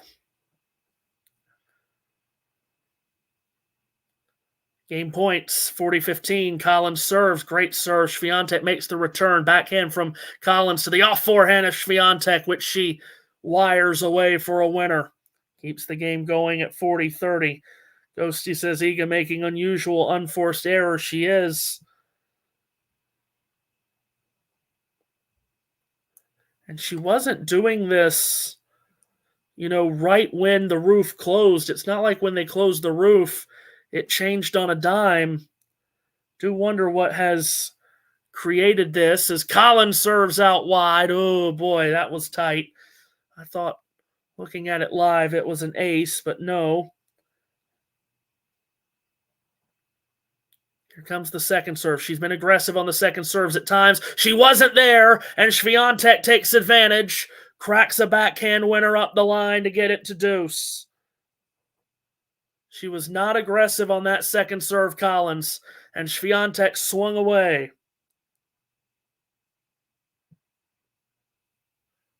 So it's deuce, a couple of big points in a row from Iga.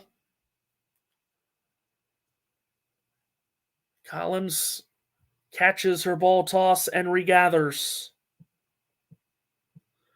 Now serves out wide. Swiatek stretched out return. Big Backhand cross court from Collins. Swiatek throws up a lob that drops in. Collins had to wait for it. Hit it cross court on the backhand. So too did Swiatek. Up the line, Collins. Steered long by Swiatek. Advantage Collins.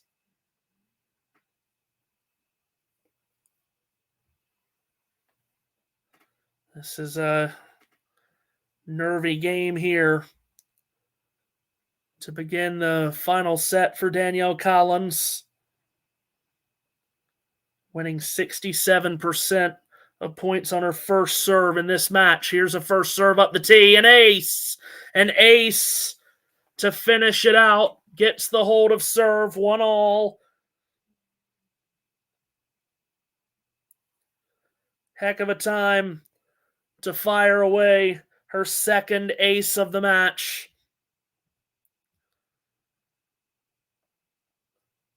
That was a tough game. That was a tough game to navigate, but she has. Take the deep breath, lower the shoulders, relax a little bit.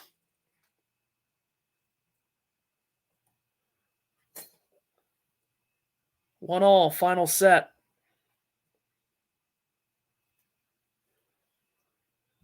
Swiatek taking a long time here, and Collins, I think, a little aggravated about it. Maybe a little bit more than a little bit. Swiatek slowing things down a lot here.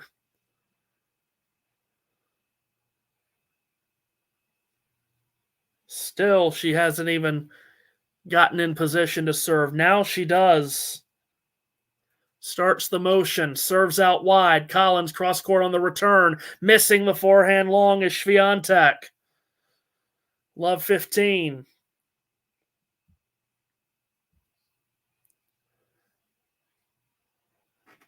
Now Swiatek's going to change her racket. Iga is tense here.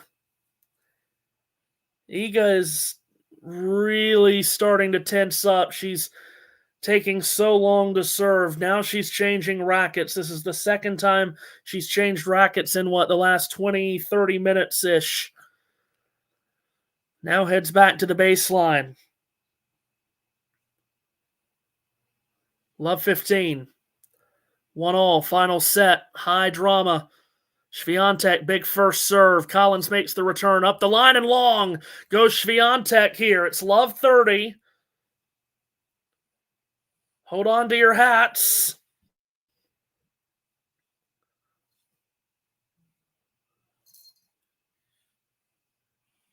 Love 30. Collins has had a lot of love 30 looks in this match. Swiatek serves up the tee and ace. That's a great time for that. That is, technically speaking, first ace of the match from Swiatek. She hit 2 at one point in the first set that I guess Collins got a frame of the racket to. So technically that was the first ace from Swiatek. She misses this first serve, however. So we welcome our viewers on Instagram. And you've joined us at a tremendously dramatic time. World number 1 on the ropes. Second serve is in. Collins makes a big return. It's a winner. It's 2 break points coming up for Danielle Collins. She saw the moment. She had the opportunity to attack a second serve, and she did. Ooh, Iga Swiatek, you may look a bit worried. 2 chances for Danielle Collins to claim first blood in the third set. Swiatek serves out wide. Collins makes the return deep. Swiatek picks it up. Collins on the run. Throws up a high ball. Swiatek takes it out of the air. Collins throws up another lob. Swiatek takes that out of the air and cranks it away. 1 break point saved.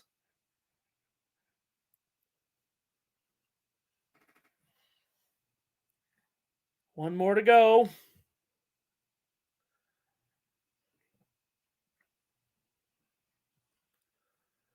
Collins just turned away, took a deep breath. Here comes Iga trying to save one more break point. Toss up, serve down, up the tee, missed it. Danielle Collins has another look at a second serve.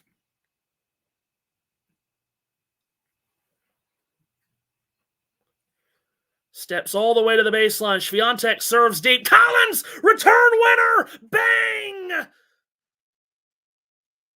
Sublime shot! Collins takes the lead in the final set. She did it again. Danielle Collins, holy moly. What a shot. Cross-court backhand return winner. Iga Swiatek has now won just 29% of the points on her second serve, 7 of 24. And that one right there has changed the match completely. And now Danielle Collins in the driver's seat. Long, long way still to go. But Collins has first blood. Wow. So they'll change ends here, and if Iga was tense already, it hasn't gotten better now. And the world number one on a 12, or was on a 12-set winning streak, facing possible elimination in the second round of the year's first major. Again, a long way to go, and we have seen Collins take the lead a couple of times in this match in both the first two sets and then get a little nervy, not be able to hold it. Collins serving up a break 2-1 and misses the first serve. Can she find a way to consistently get these first serves in? That's what really started to become an issue deep in that second set. Second serve is in. Oh, up the line, Swiatek, big return, and it's a big difference maker when she can crack a return like that. Collins can't get it back. It's love 15. Collins getting 54% of her first serves in and winning 68% of those points. Love 15.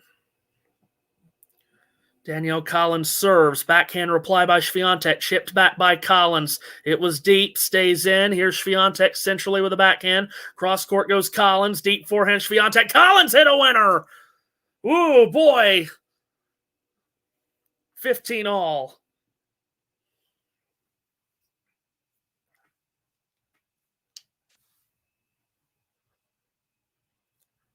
Good stuff.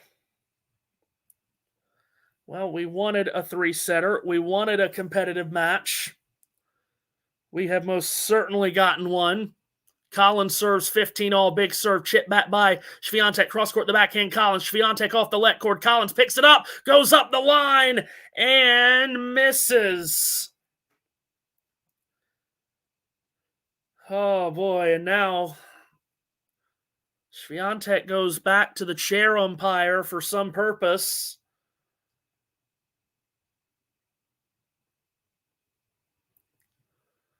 Not sure why she went to the umpire, what she said. It's 15:30. Collins just missing. That forehand now serves up the tee. Swiatek makes the return. Cross-court the forehand. Collins was nice and deep there. Great depth on that shot. Swiatek one-hops it into the net. It's 30 all. Sean saying Swiatek can be intimidated by strong personalities. Maybe that's part of the Ostapenko difficulties. 30 all. At the far end, here's Collins. High ball toss, serve down, up the tee. It's missed.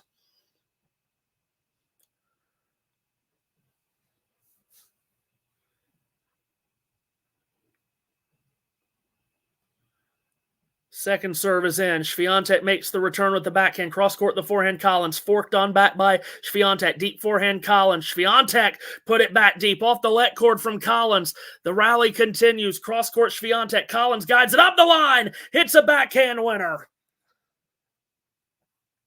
40-30. Point for 3-1.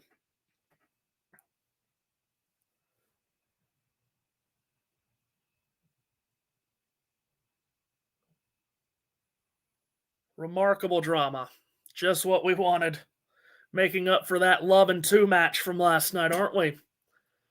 Game point, Danielle Collins to consolidate the lead in the third set. Serves out wide, missed long. Klein and Zverev going to a 5th set, we're told by Jane. Thanks for the update. We're glued to this. We appreciate it. Here's Collins, second serve, kicks in. Swiatek's return is a winner up the line. Oh, boy. Timed it up perfectly. Yeah, and it's becoming pretty obvious. Collins, when she can't buy these first serves, she is struggling massively. Still 72% in the poll believes Swiatek's going to win.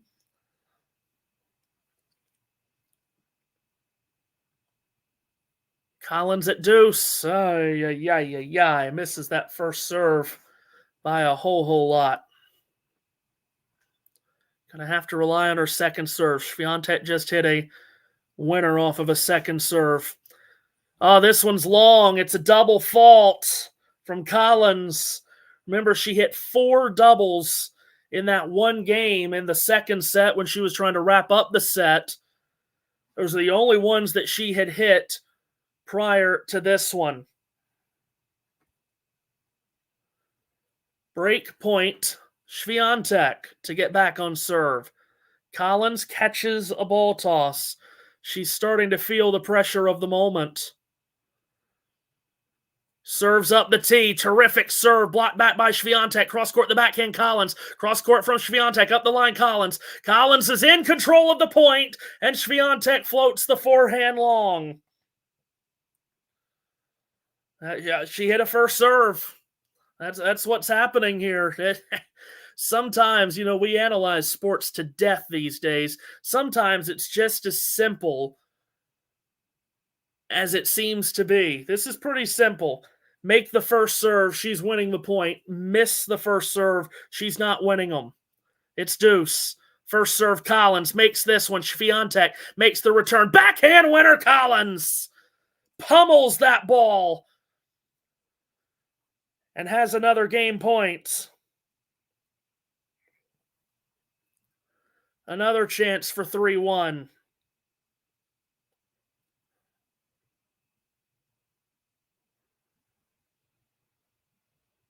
Can she finish it here?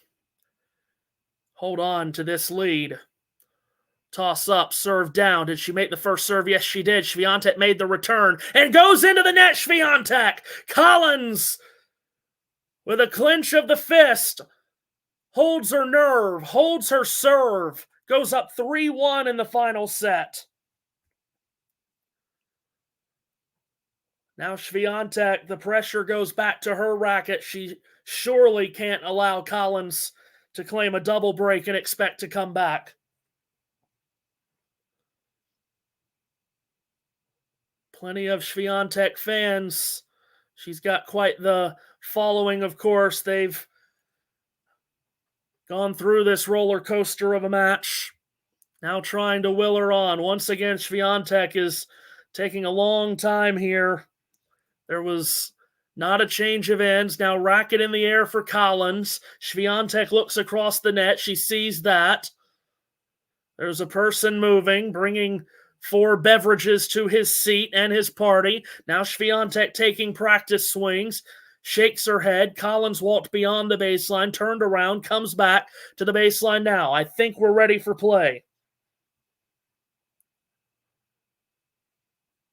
Swiatek serves at 1-3 down in the final set. Serve was too long.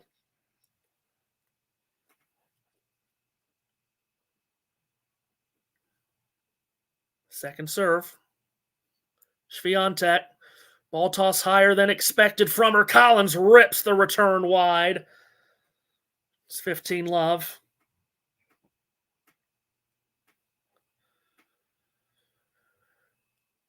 Deep breath, everybody. Still got a ways to go here.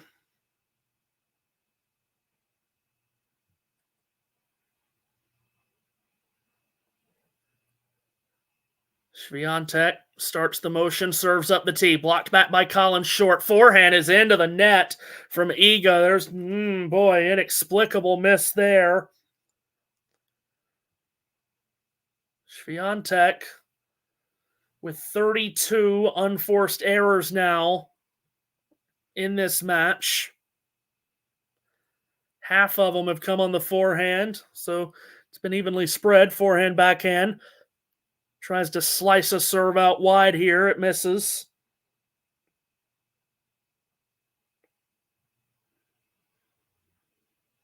Collins has been attacking these second serves. Is this her moment? Oh, she doesn't have to! The serve is into the net. It's 15-30. Swiatek with a double. There you see the match predictor. All of a sudden, Collins given a 67% chance to win the match.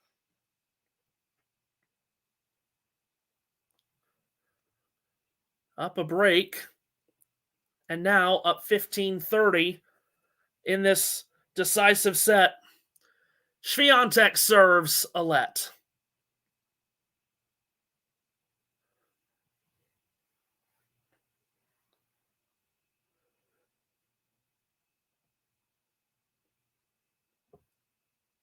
Puts this serve in. Oh, let cord winner from Collins. She puts her hand up. She doesn't really mean it. 2 break points. Let cord luck on the side of Danielle Collins. Swiatek had no chance.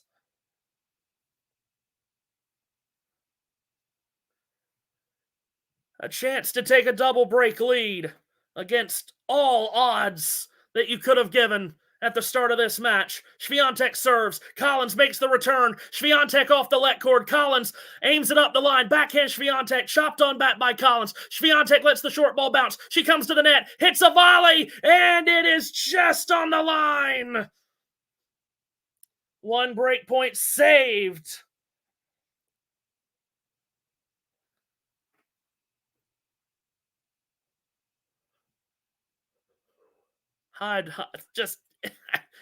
This is why you love tennis. This is why you love sport. This is terrific.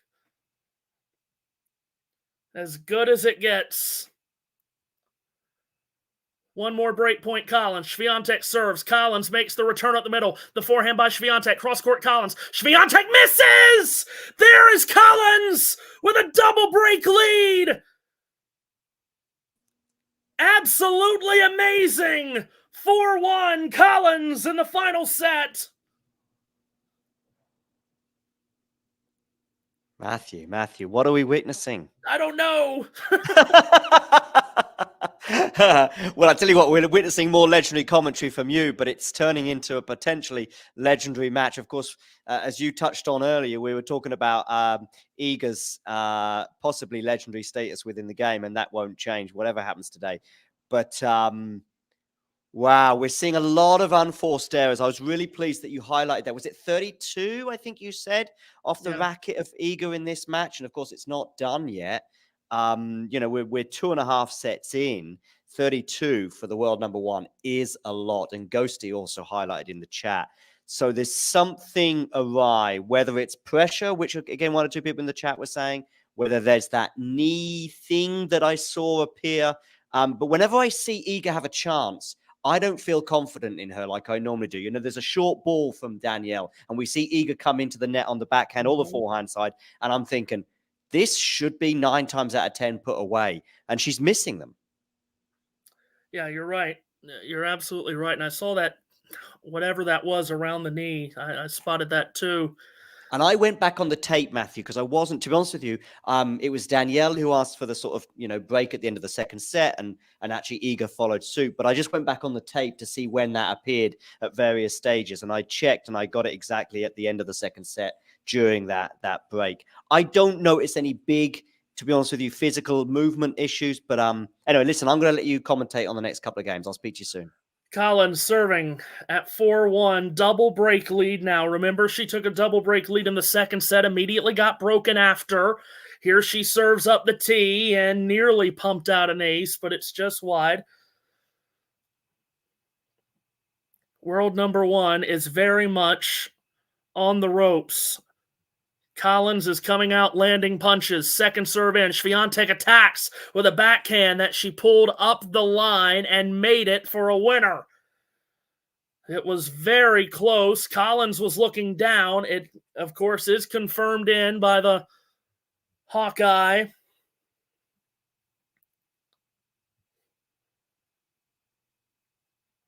It's halfway out, halfway off the line, if you will. Collins, love 15, serves, backhand reply Swiatek to the backhand of Collins. Here's Swiatek aiming at cross court. Great shot. Collins can't get it back. It's love 30. Here we go. Earnhardt and Collins, intimidators. Does feel like there's a little bit of intimidation going on here, too. It does.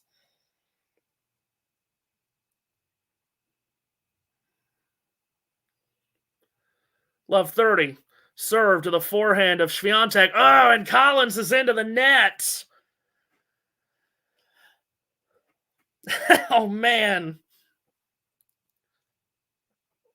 Well, again, has the two-break cushion now, but oh, boy. Did not want to be giving up one of the breaks. Wanted that safety net until the end. She might be losing it. Love 40. First serve misses. Door is still slightly ajar here for Swiatek. The smallest bit cracked. There's a double fault. Oh my good gracious. Into the net from Collins. It's the worst game she's played in this match. It might be the worst game she's played in ages. That was an awful game. Throws in a double fault at love 40. She's broken back. One break given up. Swiatek will serve at 2-4. That felt just terrible.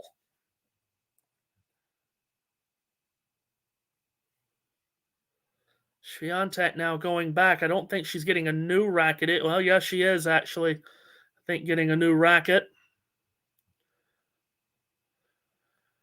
There you see some of the numbers from this match.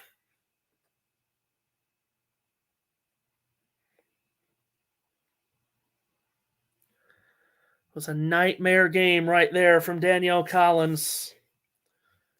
Still with that one break lead. Now once again, just sticking that racket up in the air, making Iga wait. 2 or 3 people taking their seats, including one woman with a very fancy-looking hat that she paid a pretty penny for, I'm sure. Now we're ready. 2-4. Swiatek serves too deep. Yeah, Ghosty. Yeah, Danielle does keep looking up at the box. Second serve, Swiatek. Oh, it's in, and it was a good one. What a return from Collins! Terrific return. It was right on the shoelaces of Swiatek. It's love 15.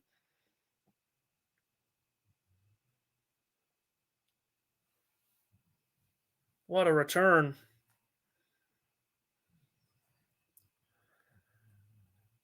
Boy, Collins looks a lot more comfortable returning than she does serving. Love 15, and again, Iga misses that first serve.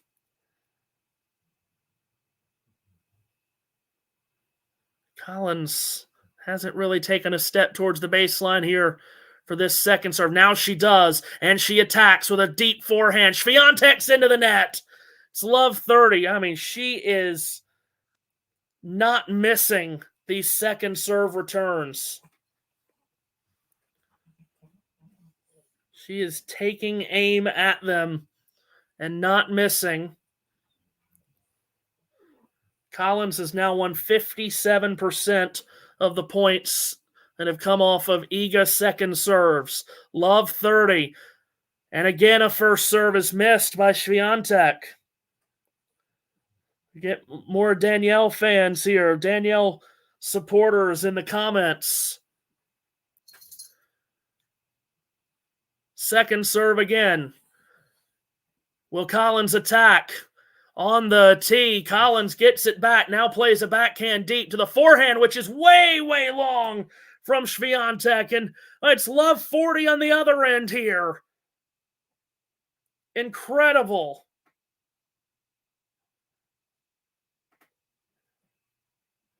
Collins was just broken to love when she took a double break lead.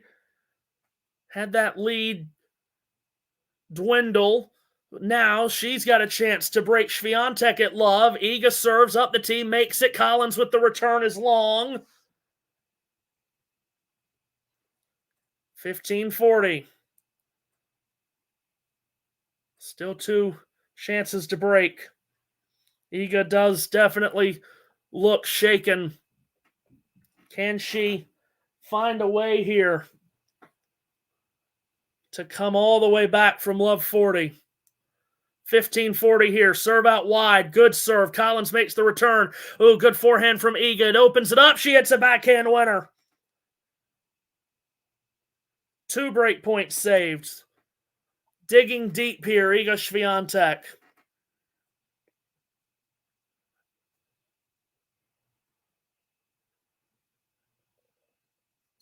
Clearly, as we get deeper into this match, got to get a first serve in. First serve here. Up the tee was terrific. Collins could only get the frame of the racket to it. That's 3 break points saved by Iga Swiatek at a massive moment.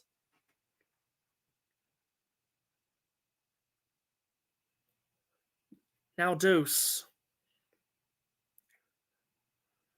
Swaying back and forth on the baseline, Collins. Swiatek serves. Huge serve. Collins could not make the return,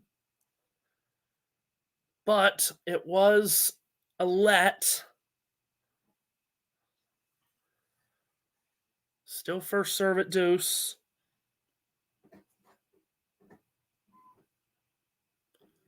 Starts the motion. There's the serve. That's another let.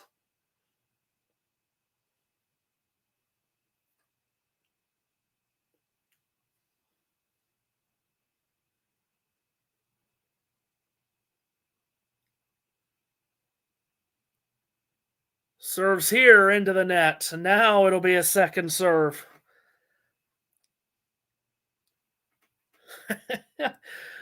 Oh boy, just extending the drama out. Second serve. Collins is all the way inside the baseline. She attacks with a forehand deep. Swiatek picks it up. Collins to the net, hits a drop volley, and Swiatek gets to it and hits a backhand winner cross court.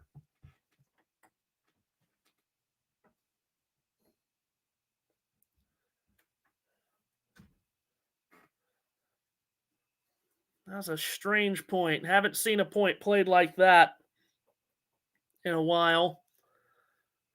I haven't seen them both that close to the net all match long. Advantage Swiatek serves up the tee, and Collins unable to get the return in play, so Swiatek holds to stay within 1 break. Collins will serve at 4-3.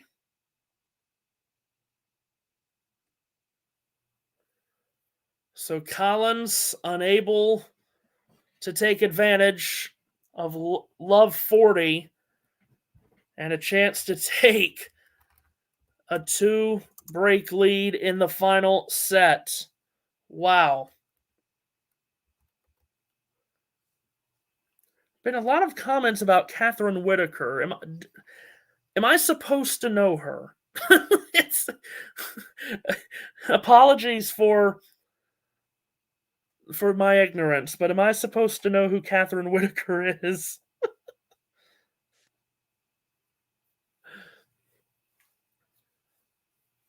Anyway. Ghosty says, please mute John. He's going to start an international incident. You know, I'm just guessing here. That seems maybe a little extreme, but I don't know. That's just me.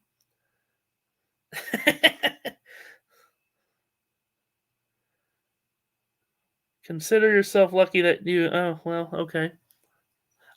From what I'm gathering, she's a commentator. That's what I'm gathering. I haven't heard that name. All right. Anyway, back to the things we're here to focus on. Up a break in the final set, Danielle Collins serving at 4-3 at the far end. And the serve is wide up the tee.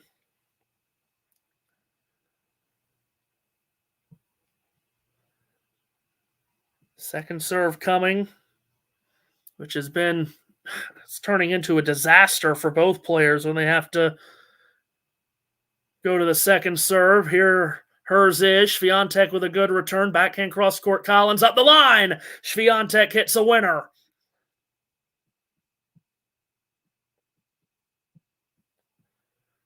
Well, 15.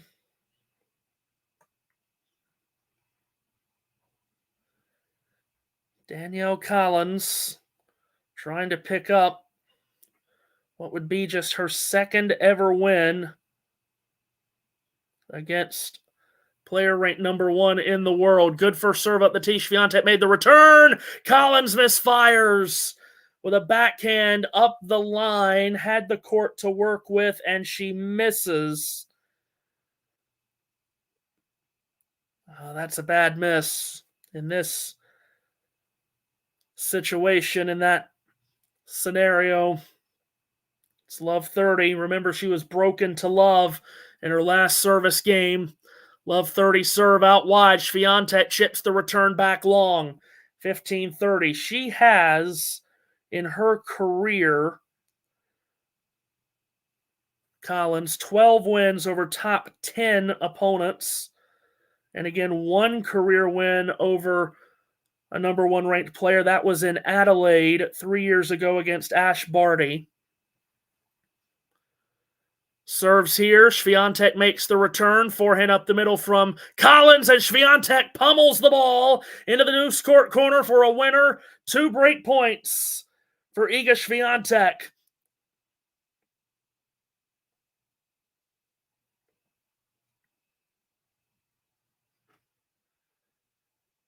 Two chances to get back on serve. After Collins led by 4-1 in this set, serve out wide. Swiatek's return is long. 1 break point saved by Collins. Of course, one of those 12 top 10 wins for Collins did come here in the Australian Open in the semifinals against Swiatek 2 years ago. That was when Swiatek was ranked 9th in the world. It's the only time that Collins has beaten Swiatek in their 5 meetings. Break point number 2 for Iga. Collins serves, makes it. Swiatek with the return. Collins is into the net. Swiatek has come all the way back. 4-all in the final set. Game on inside Rod Laver Arena.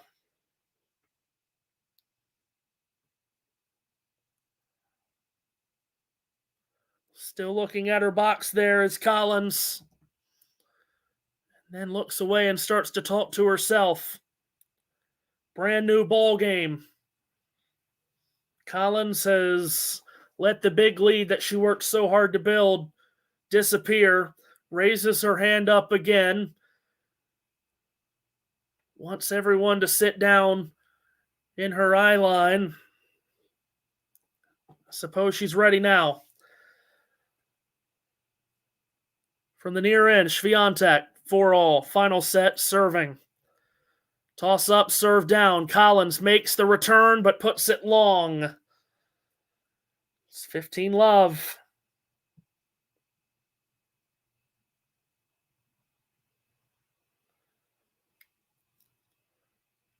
Match clock is now over 3 hours. That does include the rain delay. Swiatek serves out wide. Collins makes the return with the backhand. Then Swiatek with a big forehand. Collins had no chance at it. The Iga Express is rolling now. It's 30-love.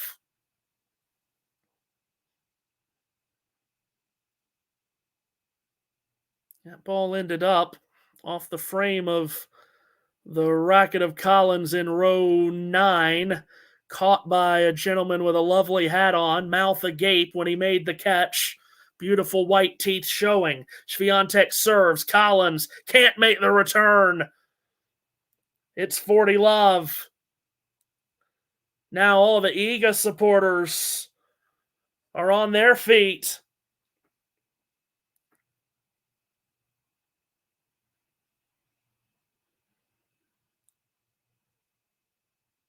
Points for 5-4. Swiatek serves. Collins makes the return deep. Stuck back by Swiatek. Oh, and then Collins with a terrible error. Forehand into the net. Wide open court to work with. Makes the error, and now Swiatek has come from 1-4 down. It's now 5-4. She's a game away from escaping. John, what do you think? Well, it's the change has been that it's Collins' turn to be putting, gimmies, as we would say in the UK at least. These are balls that you would put away in your sleep if you're Danielle Collins normally, and it's her turn to be putting that one that she just put into the net, for example. There were others as well. There was a short ball, I think, when Danielle was serving a couple of games ago, and I think it was love 15. And you're thinking, okay, we're 15-all now because it was such an easy ball for Danielle, but she puts it long. And suddenly at love 30, you're under huge pressure, having been or holding on to that break. And of course, serving second, the break is a bit narrower. You're serving at 4-3, for example, as opposed to sort of 4-2 or whatever. So that adds to it. But the tension is certainly ratcheted up. Iga has just gone to being a bit more solid rather than spectacular. And it's enough to unnerve Danielle. Let's see how this last game, or I shouldn't say last game, but you know how I'm feeling. And that's the fear. I was just watching Danielle. And by the way, something else I noticed in that game where Danielle got broken is she was loving serving out to I think it was the ad court, where she was serving out wide and getting unreturnables. But it was the other serve that she was putting often down the tee that Iga was dealing with quite comfortably. So it'll be interesting here to see how she gets on as she serves initially, of course, into the deuce court, whether she does go down the tee again and Iga deals with it comfortably. I'll stay alongside you, but you can talk us through this game. Let's see where she goes here to start this game in which she must have. She'll go out wide. Swiatek blocks the return back to the backhand of Collins. Reaching backhand by Swiatek. Up the line goes Collins. Chopped on back by Swiatek. Collins back pedals. Goes cross court. Up the line goes Iga. Swiatek on the full stretch. Loops one back. Off forehand. Swiatek got a let cord. Got some luck on it. Collins got it back. Now she's at the net. Swiatek passes her. Lucky Iga there. I mean, I think there was one or two earlier in the match for Danielle that came off the net cord, but this time it was Iga who got away with it because it changed everything, and it meant that that suddenly Danielle is on the stretch, and it was a fairly easy passing shot. But some of those shots that Iga had earlier in the match, she was dumping in the net. On this occasion, it clipped the net and went over. Love 15, Collins serves up the tee. Swiatek blocks it back short. Collins takes care of that one. Backhand up the line into the deuce court. 15-all. Took care of it, as you said, but she didn't take care of it in the previous game. But still nervy times, because that momentum that you spoke about from 4-1 and 4 games in the row for Iga. And don't forget, at 4-1, I think Danielle had a break point at least in that game. Maybe, was it 3? Was it? She had a couple. It's been a streaky match for both players, too. Collins serves out wide. Swiatek makes the return deep to the backhand of Collins. Cross-court Swiatek. Collins throws herself into a backhand. Swiatek's there, and Collins goes into the net. Now she's 2 points away from seeing this match that seemed fully in her control 10 minutes ago start to disappear. Yeah, that's the feeling. It's so difficult to get over. I mean, I've heard Mary Carrillo talk of Rafa Nadal, for example. He chokes, but he still wins, and that's where Danielle Collins needs to be at now. 15-30. Collins serves, going up the tee and missing. And this is where both players have struggled massively in the last 2 sets, is on their second serve. I mean, it's been a disaster, really, for both when they've had to rely on their second. She serves this into the backhand of Swiatek. Big return. Up the middle goes Collins. Machete back up the middle by Swiatek. Now she goes cross-court. Great shot, Swiatek. Collins misses. 2 match points now for the world number 1, looking to escape. And you sense it as well. So you're playing, you know, especially if you're a champion like Iga, you're going, oh, hang on a second. My opponent is nervous. She was struggling to serve it out in the second set, if you remember, a double breakup, and she's struggling again now, and Iga's sensing blood for sure. And Collins, 2 match points down, misses the first serve again.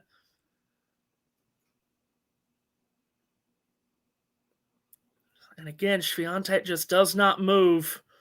Doesn't come in for a second serve. Collins has to catch the ball toss. She resets. She's down match point. She serves. Swiatek goes up the line. Big return. Collins is in trouble. High looping ball. Swiatek with a big slam. Collins gets it back. Another overhead by Swiatek. Oh, and at the net, she misses a volley, Iga. Wow. That. Iga was in charge of that point. Probably should have done a bit more with the overhead, but congrats to Danielle on the defense, and she went for it with venom on that backhand pass. But really, Iga should also be putting that volley away. But I mean, again, we talked about quality earlier, but it's drama. 2 awkward overheads. Still match point. Serve out wide. Oh, good serve, and the return into the net. 2 match points saved, Danielle Collins. The thing is, tennis being tennis, this could be done in a minute or it could be another 25 yet.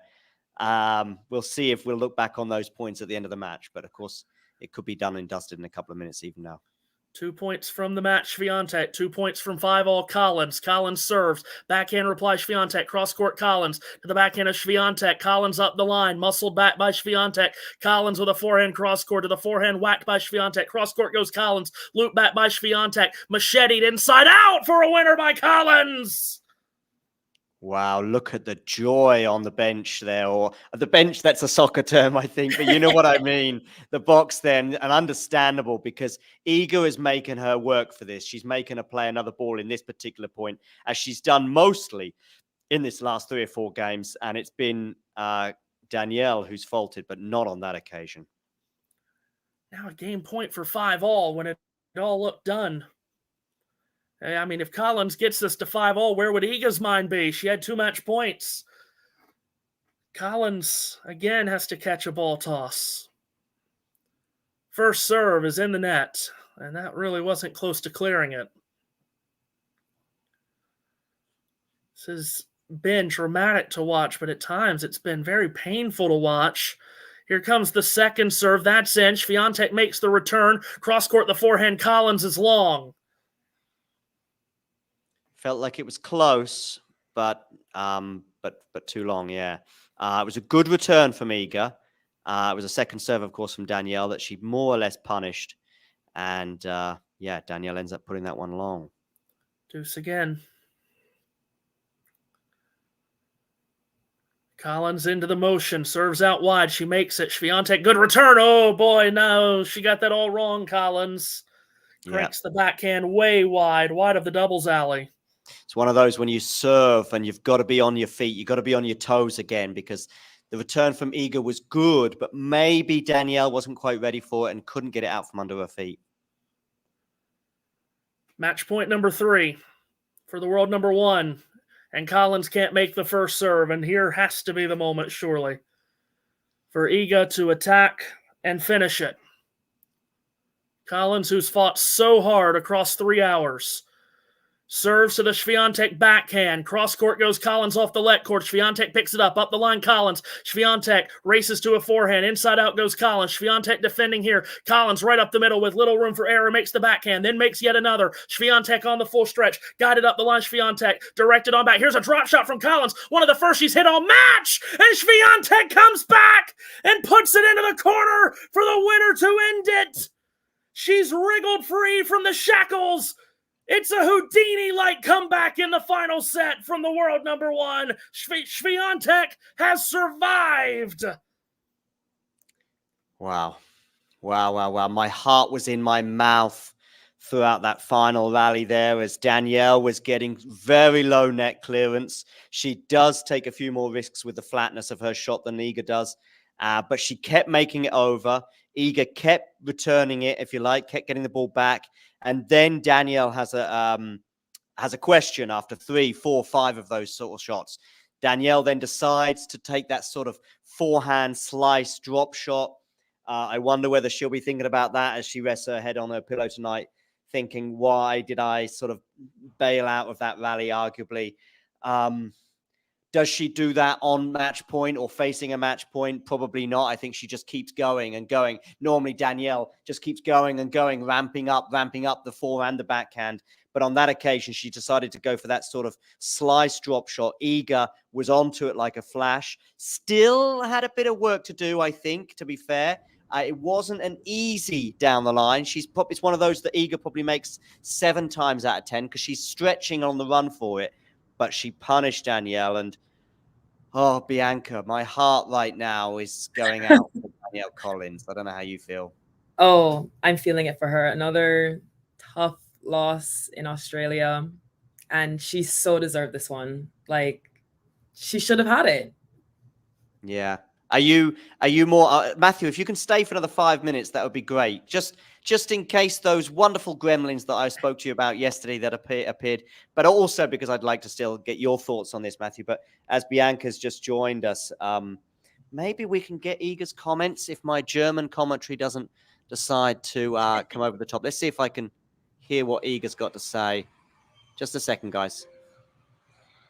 Well done, Iga. What a match. There you go. My German commentators are going to interrupt. And the German commentators, I'll turn it back down again, actually. The German commentators are more interested in the fact that Petkovic is on the court giving the interview. But anyway, media biases aside, Bianca, where do you fall? Do you fall into the Danielle lost it or Iga won it camp or a little bit of both? I think it was sort of like a pendulum swing. I think Danielle was losing it and then Iga grabbed it and won it. I don't really think Danielle threw it away completely. Definitely in those last 4 games, that was Iga capitalizing on an opportunity. Yeah, definitely. Matthew, what was it like to commentate on? Oh my gosh. You've broken your curse, Matthew, by the way. You've broken your curse. That's right. Thank goodness. Yeah, that was ridiculous to call, and I hope I didn't screw it up too much. But it was what a match, and you feel gutted for Danielle. But didn't it seem that was the only way that was going to end? Because even in the second set at 5-1, Collins was struggling to serve out the second set. Yeah. Threw in 4 double faults in a single game. And Yeah. I mean, even up a double break in the final set, you always had that thought in your mind, can she finish this out? And clearly she couldn't. Was that the first drop shot she hit all match? I don't remember her hitting another one. Not known for the drop shot, that's for sure. So I do think whether it was the first in the match or not, it's certainly like, I don't think she does that, Bianca, if that's a normal rally at 3-all in the first set. No, not at all.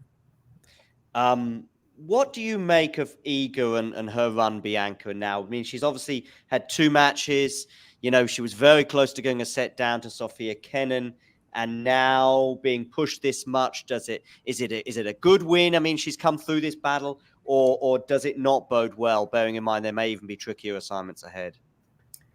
I think this should give her great confidence in future. We know Collins is someone that has troubled her in the past. Obviously, she beat her here at the semifinals 2 years ago. Yeah, I think this should give her all the confidence in the world to do what she does, which is roll through the opponents. Yeah, right. Who was your number 1 in your power rankings? Oh no, because you were on the ATP side. Yeah, my bad. John, just shut up. Matthew, I asked Bianca the same question, but and of course it's difficult to always be sort of calm in your thoughts. But do you fall into the Iga won it or Danielle lost it or a bit of both? Yeah, unfortunately, I can't take one side of that. I think it's got to be a little bit of both, because there came a point, and I can't off the top of my head remember what point that was, but there was a point in that match where I think Iga looked across the net and said, she is actively losing this match, so I am going to keep it between the lines. Yeah. I'm going to keep it between the lines and put it over the net and let her make the mistake. So I don't, depending on how you want to classify that, some people might say that's not going out and winning it, but you have to have the mental toughness and the intelligence to know that's all you have to do. And that is what she did. She's struggling to figure out what to write on the camera lens. She's thriller, and she's struggling desperately to. It's a smiley face now, and now she's just going to walk away, which I think might be the best thing for her, because she was really struggling to figure out what to write on that camera lens. So, thriller and a smiley face. It was a thriller, and it's become very bright in there, and I just figured out why. They've opened up the roof. I was... Yeah. I thought it was Yeah, daylight. right. When they opened up their roof, I was like, what's going on? Yeah, right. Because of course, and that'd be interesting to think about this and to wonder if there were any sort of momentum changes. I'm just trying to remember when the roof closed. I'm thinking at 3-3 in the first set. Yeah. Mm-hmm. Danielle had her chances, Bianca. She's up a break in the first set. Yeah. And it did feel as though there was a lot of momentum shifts, but even though a lot of them went the way of Danielle, from 4-1 in that third set, Danielle, she had a break point or two to make a double break. And of course, she needed that double break advantage in the second set, and that helped to get over the line, I think. But Iga sort of helped her a bit at the end of that second set. And I wonder, as Matthew suggested there, that basically Iga in the last 4 or 5 games kind of went into lockdown mode, and it did feel Djokovic-esque in that momentum was just slipping away from Danielle, right? Yeah, definitely. Like, Iga was in that mode, that win or die mode, and Danielle, her foot just came off the gas ever so slightly, and I feel like that's what happened in all the other sets. It was Danielle that was making the first step forward, breaking first, and Iga just waiting for her to make the mistakes and just punish her for it. Yeah, absolutely. She certainly did. And in that final spell, I mean, I don't know if you were watching Danielle's face, Bianca, but I was watching her and just, and it's difficult to know, but I like Danielle, and I think that her aggressive game can help her in nervy moments, because it's not like she has any doubt. Normally, doesn't have any doubt. I'm just going to go for this. And in a way that can sort of help the heart rate. But I don't know. It had echoes of the Ash Barty final from a couple of years ago, Bianca, when I think she had a double break. Somebody in the chat or even amongst you two can correct me on this, but I think she had a double break on Ash Barty in the final in the second set. If it wasn't a double break, it was sort of a 3-game advantage anyway.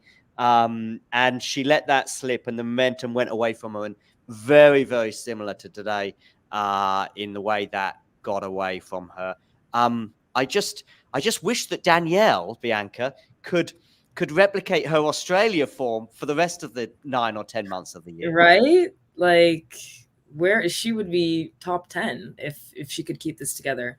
But I did learn from the commentary on the match, she does suffer with like some not injuries, but like health issues. So she has that done, could yeah. be a reason for why the consistency is not there, because she's playing with pain all the time. But yeah, I don't know where she's at with that particular pain, but I know it was prominent a couple of years ago, and I didn't quite know how to frame it. I spoke to Danielle in November, and it was kind of in my mind as I was chatting to her, and it's obviously quite a sensitive topic, but I sort of basically said physical issues I think that she's had in the past. But today is actually, funny enough, one of the rare occasions I've seen Danielle playing without some kind of strapping on, and she was certainly moving very well.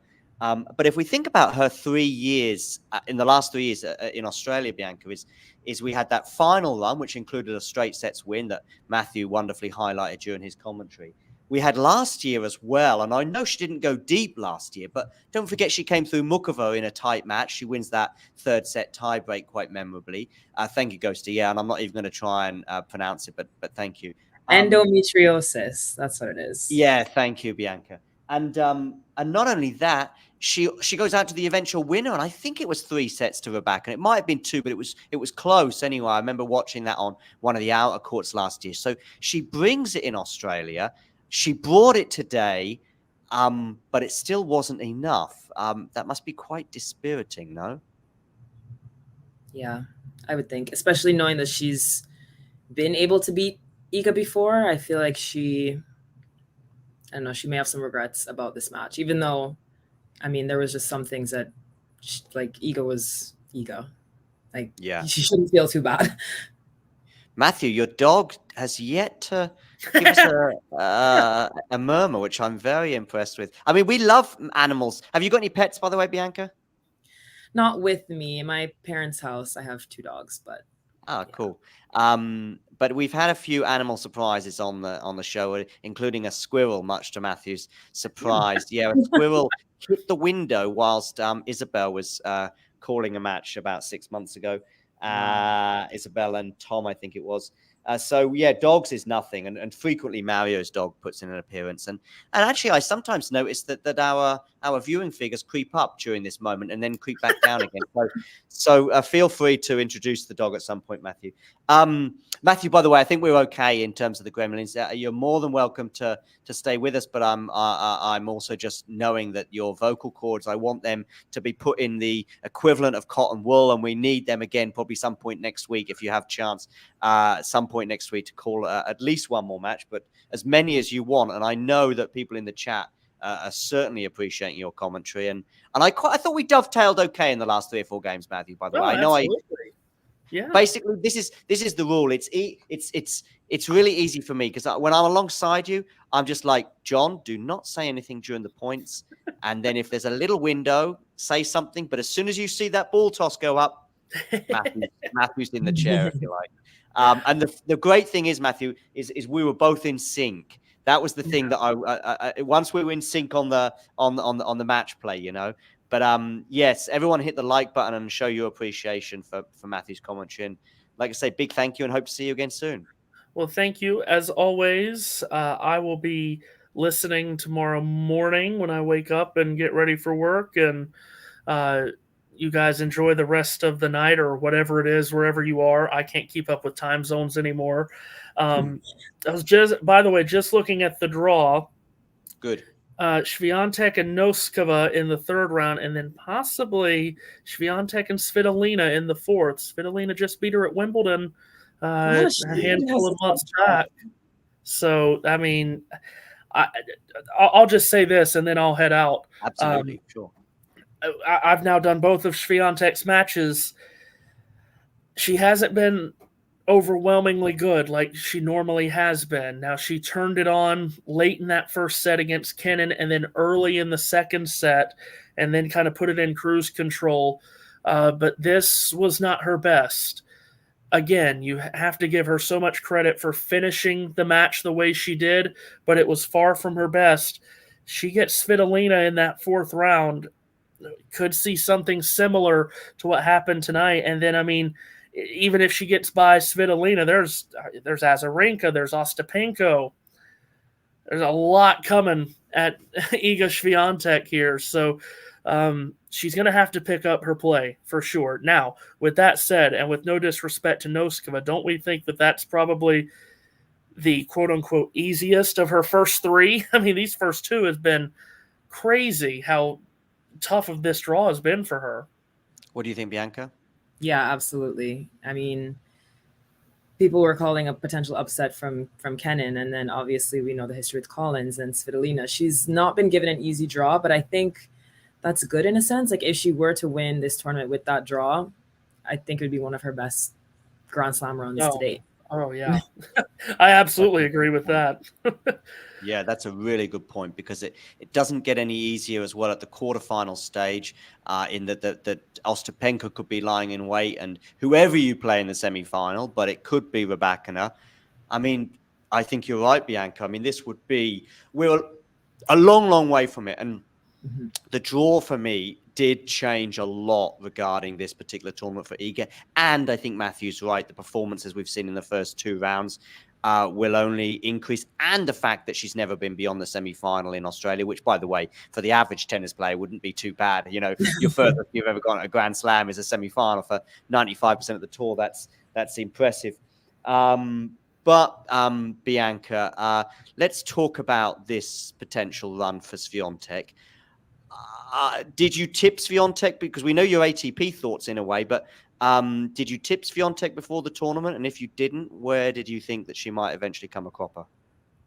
Yeah, I had her in my like rankings. I had her about like third. I actually have Rybakina first to win this, and then Sabalenka, and then Swiatek. But seeing this, I don't know. It makes me excited. Like, I'm not like the biggest Iga Swiatek fan, but watching this match, I was like, it would be really, really bad for the number one seed to go out in the second round. And so now I'm kind of gunning for her a bit. Yeah. I mean, what are your thoughts, Matthew? What did you think Iga was going to win the tournament before it began? No, I think I actually agree with you, Bianca. That would have been how I would have gone with the top three, with Rybakina, then Sabalenka, then Swiatek. Okay. Just because of past history here in Australia, if anything else, that's how I would have ranked the top three. So I would have agreed with you on that. Yeah, I'm just watching Purcell and Casper Ruud at the end of their particular match. I mean, Ruud, I saw was up in the first set, and I kind of switched off a bit, and now it's very, very tense times. Max Purcell 5-6 in the fifth set, serving to stay in the match, but could well be a deciding set tiebreak. So I think we'll probably stay live until that match concludes. And so I've got my eye on the match, but I'll continue this sort of eager Danielle post-match chat. Bianca, I asked a couple of the guys the other day, is Iga Swiatek a legend already? What do you think? Ooh, in the grand tennis scheme, how the standards have been set, no. Like, if we look at who's like records of past, but in the current crop of like players, absolutely, she's so far ahead of everyone that she is playing currently. Like, I don't know. I feel like I always say the goalpost has been moved. Like, now our idea of like excellence is like double-digit slams, when that wasn't how it used to be. So 4 Grand Slams is, if she were to retire tomorrow, that's like an excellent career. So I don't know. It's hard to say if she's legend status. I think when she wins all 4 Grand Slams, then we can say legend. I think we might have some breaking news here. Oh, wow. Regarding Danielle Collins and tennis. And I think, if I understand this, yeah. But this year, now, whether this comment is post-match, and it seems like this is a press conference comment, which is very fast. Let me tell you that. I mean, press conferences can be anything between 20 and 120 minutes after the match, depending on all sorts of things. Carlos, for example, tends to like to have a shower and chill, and then suddenly come bouncing into the press conference while the journalists have been waiting for a couple of hours. Others like to get it over and done with, particularly if it's late at night. But this feels like Danielle's come off court and said, I want to get the press over and done with. And she's come in and said that she's done competing after this year. And as Matt Futterman there says on Twitter, the sport is going to miss her. I'm not sure if one of you two can check her age, but is it early 30s? I'm going to say 30. It's 30. 30. Oh, it's 30. Yeah. Okay. Yeah. I was adding a couple of years to her age, which will just annoy Danielle even more. Sorry, Danielle. Bianca, what's your thoughts on those? I mean, comments? do you think this is for sure, or this is like post tough loss emotions? Exactly. That's a possibility. What do you think? I think that it could be that. I don't want us to start rolling out the montages of her career right now. Like, let's give her a few days to get over this loss, and maybe we can see. But I mean, I don't know. Players retire and unretire a lot these days, so who knows? She just needs one good run at another tournament to be like, wait a minute, I actually want to stay. Yeah. So at least it is news for now. Whether it will remain that way, and who knows? I think she's just mentally right now in a very obviously a difficult moment, having lost that match in the manner that she did. And it's a long way, as we can see, for Iga in terms of the potential path. But if you knock out, two champions, albeit one Australian Open champion and Iga a champion elsewhere on the tour, as in Angie Kerber in the first round and then Iga in the second, you'd fancy your chances against Noskova, and then we'll see. Maybe you're playing Ostapenko in the fourth round, but maybe you're not. And so, Danielle loves it in Australia, as we mentioned earlier as well. So I don't think it's a crazy suggestion that if she wins that match, she makes the semis, for example. And we're talking about another incredible Australia run for her. And it clearly is. I mean, Matt uses the word heartbreaking, and I can't emphasize how much I felt like that watching that match slip away from her. But Matthew, what's your reaction to those comments? Yeah, like you guys have already covered, hopefully it is just kind of heat of the moment kind of comment. But with that being said, you mentioned the health issues that she has battled through, and maybe she really does mean it. We'll find out, of course, but it would be a real shame, especially if one of her last Grand Slam matches is this loss, to be in control of the match the way she was, 4-1 in the third against the world number one. I mean, I saw her playing indoors at the Billie Jean King Cup, and she was playing really well. I mean, I think the US's exit was certainly nothing to do with her. She was playing really well, especially in the singles matches she played in Seville. Let's have one final thought on Iga, Bianca. And I just want to know if you're thinking that her form. I mean, it's incredible, Bianca, that we're talking about a player who hasn't lost since September, but it does feel as though there's an Australian Open thing going on. Whenever Iga turns up in New York, you think, okay, I mean, she might win the tournament, she might not. When she turns up in Paris, absolutely. And we know perhaps why it doesn't quite work out so well on the grass. But, hardcore Australia, she doesn't quite have the same vibe as she has elsewhere. And we know Indian Wells and Miami. And don't forget, Bianca, it was that incredible unbeaten run that she had post-Australia in 2022 across mostly hard courts, picking up titles left, right, and center. So what do you think about her form right now? I mean, she's obviously not, and I mean, she's fought through the last two matches, so it's not that like blistering 6-love, 6-1 she's wiping people off the court that she has at some of these other locations. But that number one mentality is there, the problem-solving mentality. Like, I would have been checked out, packing my bags, being down in that last set, and she just held strong there. That gives me so much confidence in her to go far in this tournament, even if she's not playing like her top best that she would play at, say, like the French. Iga Swiatek has now claimed her 13th win from 14 against American opponents. That'll really please Ghosty in the live chat to know that she's an American slayer as well. I mean, the love affair that Iga and Ghosty have will be only augmented by the fact that she slays so many Americans. Only Margaret Court has as many wins in that opening span of women's singles matches at Grand Slams. Okay, big thank you to you both, Bianca, for joining us for some post-match thoughts there, and Matthew as well for your excellent commentary throughout. And I look forward to having you both on the show again soon. I didn't quite see what happened to Casper Ruud in the end. My channel has just randomly switched over. Did they get to a deciding set tiebreak? They're in a deciding set tiebreak, and he is up 4-1. And Zverev and Klein are also in a fifth tiebreak. Yeah.